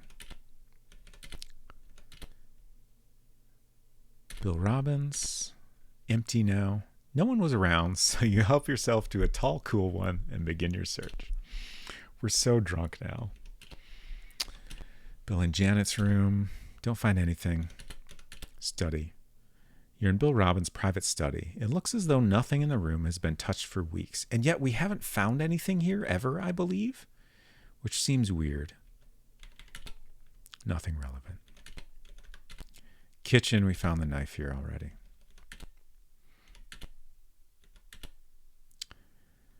Edward Robbins' house.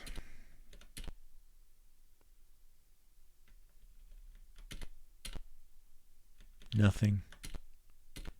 Nothing. That's where we found the newspaper. I think in Fred's room is where we found the letter previously. Barbara's room, just tarot cards. Guest bedroom. Nothing. Oops. In kitchen, nothing.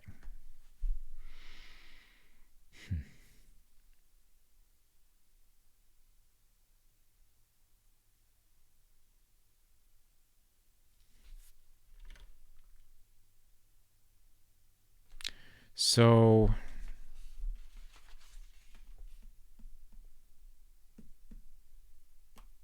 yeah, I feel like trying to arrest Susie is my next best guess. So let's give that a shot. Yeah. Cal had the same idea. Oops, wrong option. Susie. Yes. Okay. You can go ahead and make an arrest. This is someone you should bring in for questioning. Fantastic. All right, Susie. So we now have 7 people arrested. The suspect sits down across from you. Get deposition. I'm the nurse over at the Beckert Clinic. I was in my room that night. I don't know anything about the murder. What about this wig? I don't know. Kind of blends in with the table a little bit. Hello, nurse.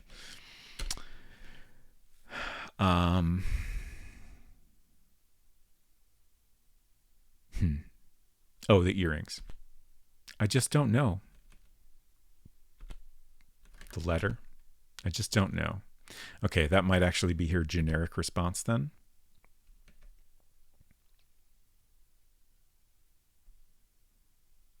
I feel like the wig is the only item that's obviously relevant to her. But I'm going to try a couple just to see. I didn't expect her to respond to the newspaper clipping. That newspaper article was written the same year that my father died. We've noticed this. Scalpel. Oh, yeah, the scalpel is relevant to her as well. I just don't know. Oh, maybe it's not. Bank book, list of members. The doctor is on the list of members, so that's worth trying. Okay, let's interrogate. I know you did it. I didn't kill Bill. Why did you do it? I didn't have any reason to kill Bill. What did you do it with? I didn't do it. Honest. How did you do it? I told you I don't know anything. Get deposition. And then for some reason, we get new information. Hold on, I got to plug in my iPad.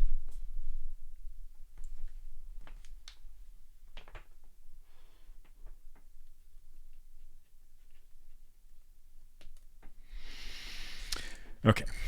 Yes, it's true that I was having an affair with Bill. And yes, I did go to Bill's house when Janet was away. Bill promised me he would divorce her and marry me, but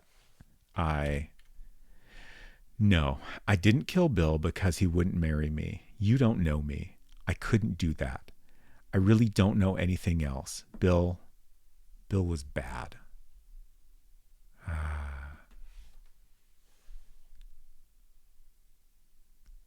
Okay. So I think she found out that Bill assaulted Sarah.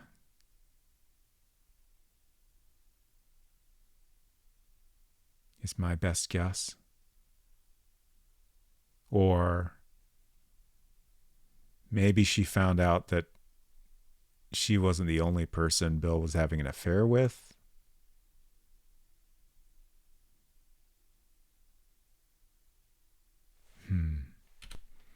Let me take notes on this.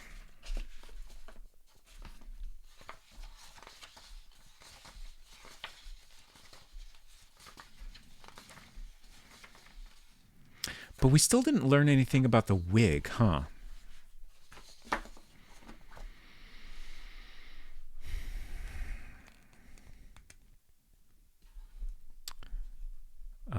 Bill having affair with him. Did go to Bill's house when Janet was away. Went to his house when Janet was away. So like that seems like a confirmation that, like, I guess she was wearing the earrings that Bill gave her and accidentally left them there or something like that. Bill promised he would divorce her and marry me.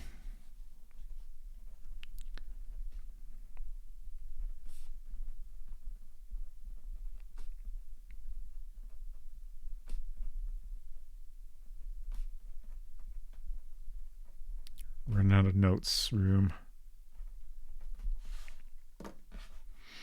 It wasn't Bill that gave them to her, it was his brother. Yeah, that's what I was saying. It's possible I misspoke, but yeah, Fred gave the earrings to Susie. But then we found them at Bill's house. So my assumption is that Susie wore them to Bill's house and left them there accidentally. Didn't kill Bill. Like, let me read this again. Bill promised he would divorce her and marry me, but I ... No, I didn't kill Bill because he wouldn't marry me. You don't know me. I couldn't do that. I really don't know anything else. Bill was bad. So she's clearly still hiding things.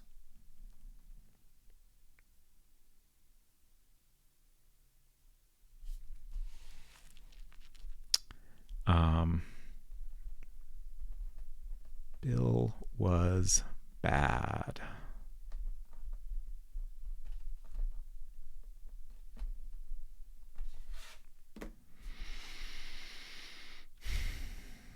I'm curious. I can't remember if I tried this with anyone else. If I show her the wig again. Oh, okay. Shit. I maybe didn't do this thoroughly enough with the other people. So after we get like a confession, we can show the items again and get new responses to them. Yes, it's a disguise I used when I went to meet Bill. When I wear it, I look a lot like Shelley MacDonald, Bill's secretary. Okay. So, most likely when people talked about seeing Shelley with Bill outside of work, it was actually Susie, which we suspected, but now we have some pretty good confirmation of that.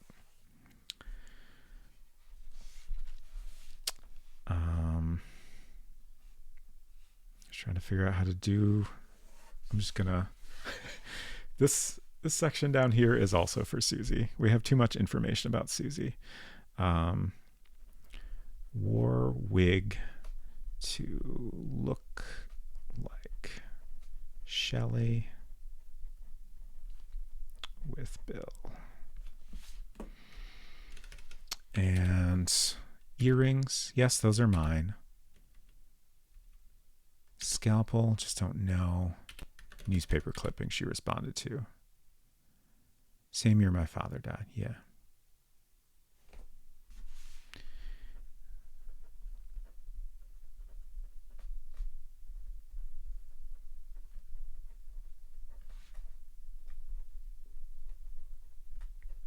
I'm just writing that down like we already knew that, but it seems notable that she is pointing it out.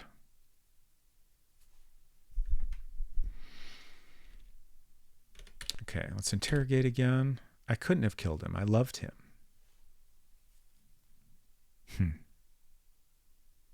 He said he was bad. I mean, I guess people are complicated, but why did you do it? I never even thought about killing Bill. It's true. Please believe me. Oh, please. I'm innocent. Please believe me. Okay. Let's bring in everyone else and present the items relevant to them to make sure we didn't miss anything. Earrings. They're a present I gave someone. Okay, it was Susie. Letter. I love Susie, but she had something going with Bill.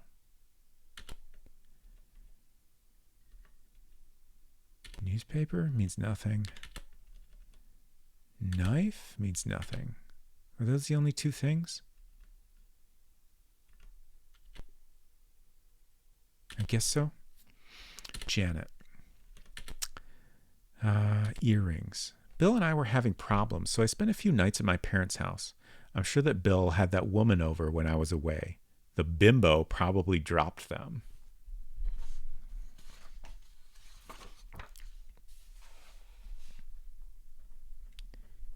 Earrings. I'm just writing down the bimbo probably dropped them. She has already mentioned Susie before, so like definitely she knew they were having an affair. Fred never admitted to telling her, so either she already knew or he lied.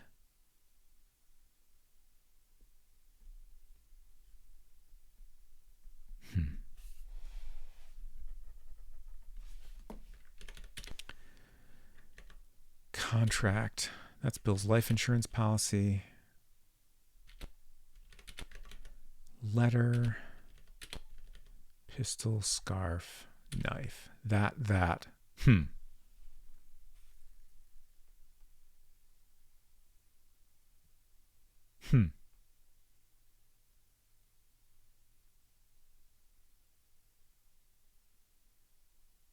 Why is she reacting that way to the knife even now? She's still not telling us something. Newspaper clipping, don't know anything. I'm just going to try the scalpel in the bank book just for kicks. Or the list of members, rather. Okay, I figured. I mean, it's the weapon that killed her husband. I mean, maybe? We don't really know that for sure. Especially with the scalpel, like...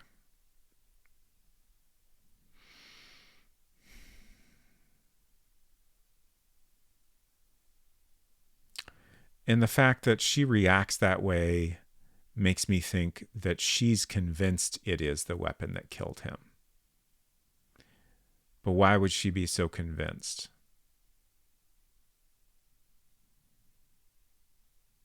Like, that makes me think either she did it or she saw it. But who knows? Next, Susie, we already went through everything with. Shelley. We'll see if she says anything about the earrings. Okay, I figured. Contract, letter, wig. Okay. It'd be kind of interesting if she responded to, like, you know, the earrings have her initials on them, even though they're not hers. The wig, you know, is, you know, clearly meant to look like her hair. But otherwise, they're not relevant to her, so that makes sense. Pistol, that's my gun. Scarf, that. As far as we know, the bloody scarf was probably something that her sister was wearing when she died. Please believe me, I don't know. Newspaper clipping, nothing. Scalpel, Bank book, list of members. Yeah. Okay. Russell. So we have the list of members. Henry Klein is already dead. We knew that. Bank book? What do you want from me? Newspaper clipping. The Red Tie Club didn't have anything to do with that. Okay. I think that's about it for him. Brian Ayler. Let's see. We have his bank book. That was the money I got from the car I'd stolen. So we already knew that. That might be it from him. Newspaper? No. Okay. Oops. Glenn Axworthy. Oh, newspaper clipping? The time the incident occurred, I was working for the Robbins Trading Company. I think that was the only thing we had that he responded to, right? Bank book? What can I tell you? I don't know. Members? What can I tell you? I don't know.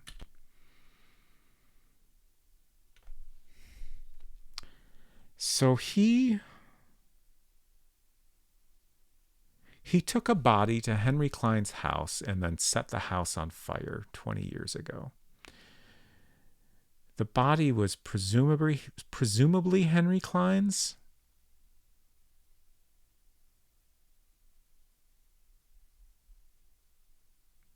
And he did this because Edward Robbins asked him to.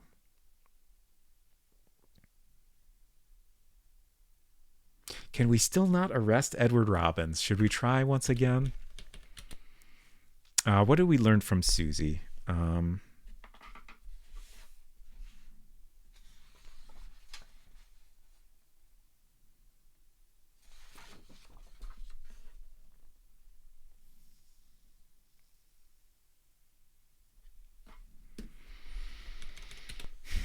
I'm going to try Edward Robbins again.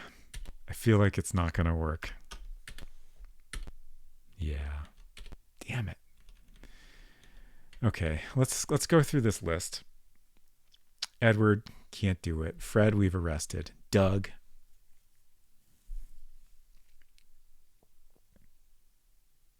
Doug, we keep trying. But now we know that we don't necessarily have to have new information to arrest someone. Oh man, it's late, huh? I should wrap up soon. Doug. Joe isn't super suspicious, but we know he argued with Bill a few days before the murder. Janet, we've arrested. Dave is another one that we've felt like we have enough info about to arrest, but haven't been able to. I feel like there must be like a set order you have to do these in. And it's not always clear logic what unlocks the next one. Stephen is another person that's very suspicious.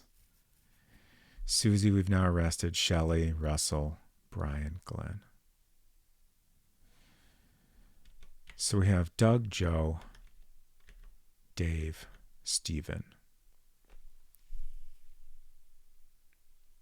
Stephen, we have the scalpel. I think we should try Stephen again. Damn it. I'm just going to try all the other ones I just mentioned. Dave, Doug, Joe. Nothing. Okay. Is that everybody? I think that's everybody. Okay.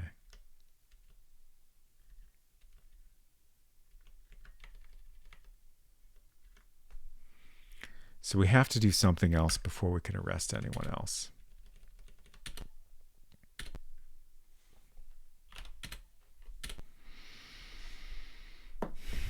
$68 points collecting evidence, 97 general investigation. That hasn't moved at all in a while. 38 interrogation. We're doing great on there, but still a ways to go.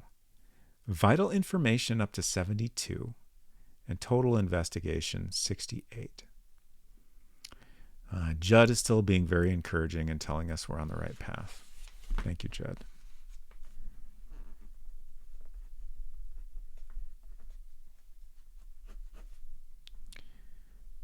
Arrested Susie.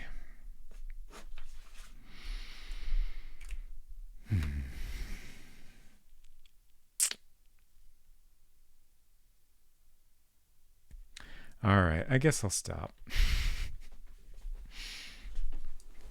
Honestly, I could go at least another half an hour or an hour, but I think we should wrap it up here. We did pretty good overall. I feel I'm confused about our percentage of progress in interrogation, given that we have now arrested 7 people. It's more than half the people in the list of people we could ask for an arrest warrant for. It does seem possible that we'll collect more evidence. Ooh, I'm going to write a note that we should try searching for more evidence.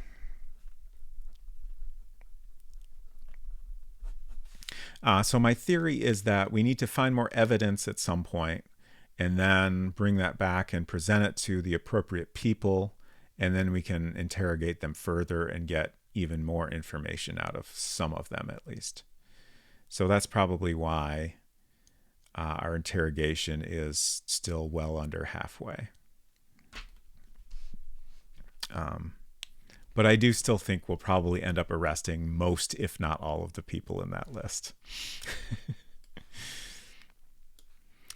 Okay. Schedule. So Friday, we're going to take a break from World Builder for a little bit to play Trev to the Rescue, which was also sold under the name Problem Solving and Logical Thinking. The screenshots on the back of this are 100% from Trev to the Rescue, and this description matches the game. So I'm confident that this is in fact the same thing. The one thing I'm not entirely sure of is if like the game itself has this name on it, or if they just like left the Trev to the Rescue title screen. It's worth noting this is sealed. I don't know if it has never been opened or if it would just had a security seal sticker put on it at some point. It was sold very inexpensively, so like if it's been opened, I'm not worried about it. But yeah, it's not shrink wrapped or anything. It just has this sticker that says security seal. But we'll open that on stream Friday, and much like we did with the X-Files, we'll rip it on stream and check it out. I do also have a backup copy of the game in case anything goes wrong. But I'm very excited about that. Again, French Toast Please suggested I play this because of Swamp Witch, and it is another game that was developed starring the creators' children, in this case, Trev and Dan. The developer also created a game called, I think the full title is Adventures of Down Under Dan, which is a little bit better known. That one actually has its own Wikipedia page and everything. Trev to the Rescue is so hard to find information about, which just kind of makes me more curious about it. And I've been doing my best to learn more. I even tried to get in touch with the developer and also Trev himself. I think I found Trev's Wikipedia page. He seems to do horse racing these days. But Jeff Wilkie has not posted on Facebook since like November. And Trevor has not posted on Twitter, where I found him, since like, I think September. So maybe they're just not checking their messages, or maybe they're like, who is this guy? I'm not going to waste my time. But I thought it'd be fun to try to get in touch with them. So fingers crossed. Maybe I'll hear back. Never know. Trev that has never experienced the outside world. So yeah, that'll be Friday. And a week from today, we will continue Murder Club. And let's be real, we're not going to finish the game next week, but maybe Like, it seems possible that at some point we'll make enough progress that we start making more progress a lot faster. So I do think it's possible, but my guess is it'll take a couple more streams still. Like, we still have very little idea what is going on at this point. Unsecret Crush will also be streaming Thursday, I believe. More Genshin. There's always more Genshin. Let's see who we can raid here. Also, I want to remember not to forget my raid messages.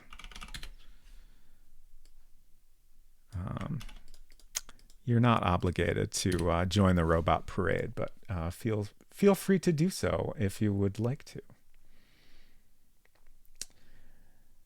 Oh, who's streaming? Got Neon Arcade playing Steel Battalion, Rat Clown Car, Sea of Stars. Not familiar with that. Rush Pirates playing Dragon Warrior. Oh, Galara Dragon. We haven't said hello to Galara in a while.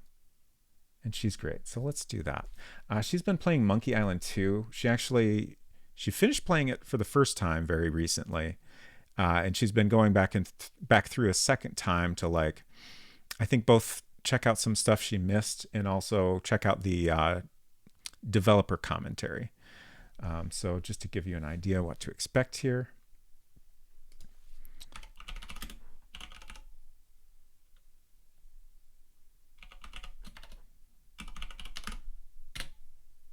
There we go.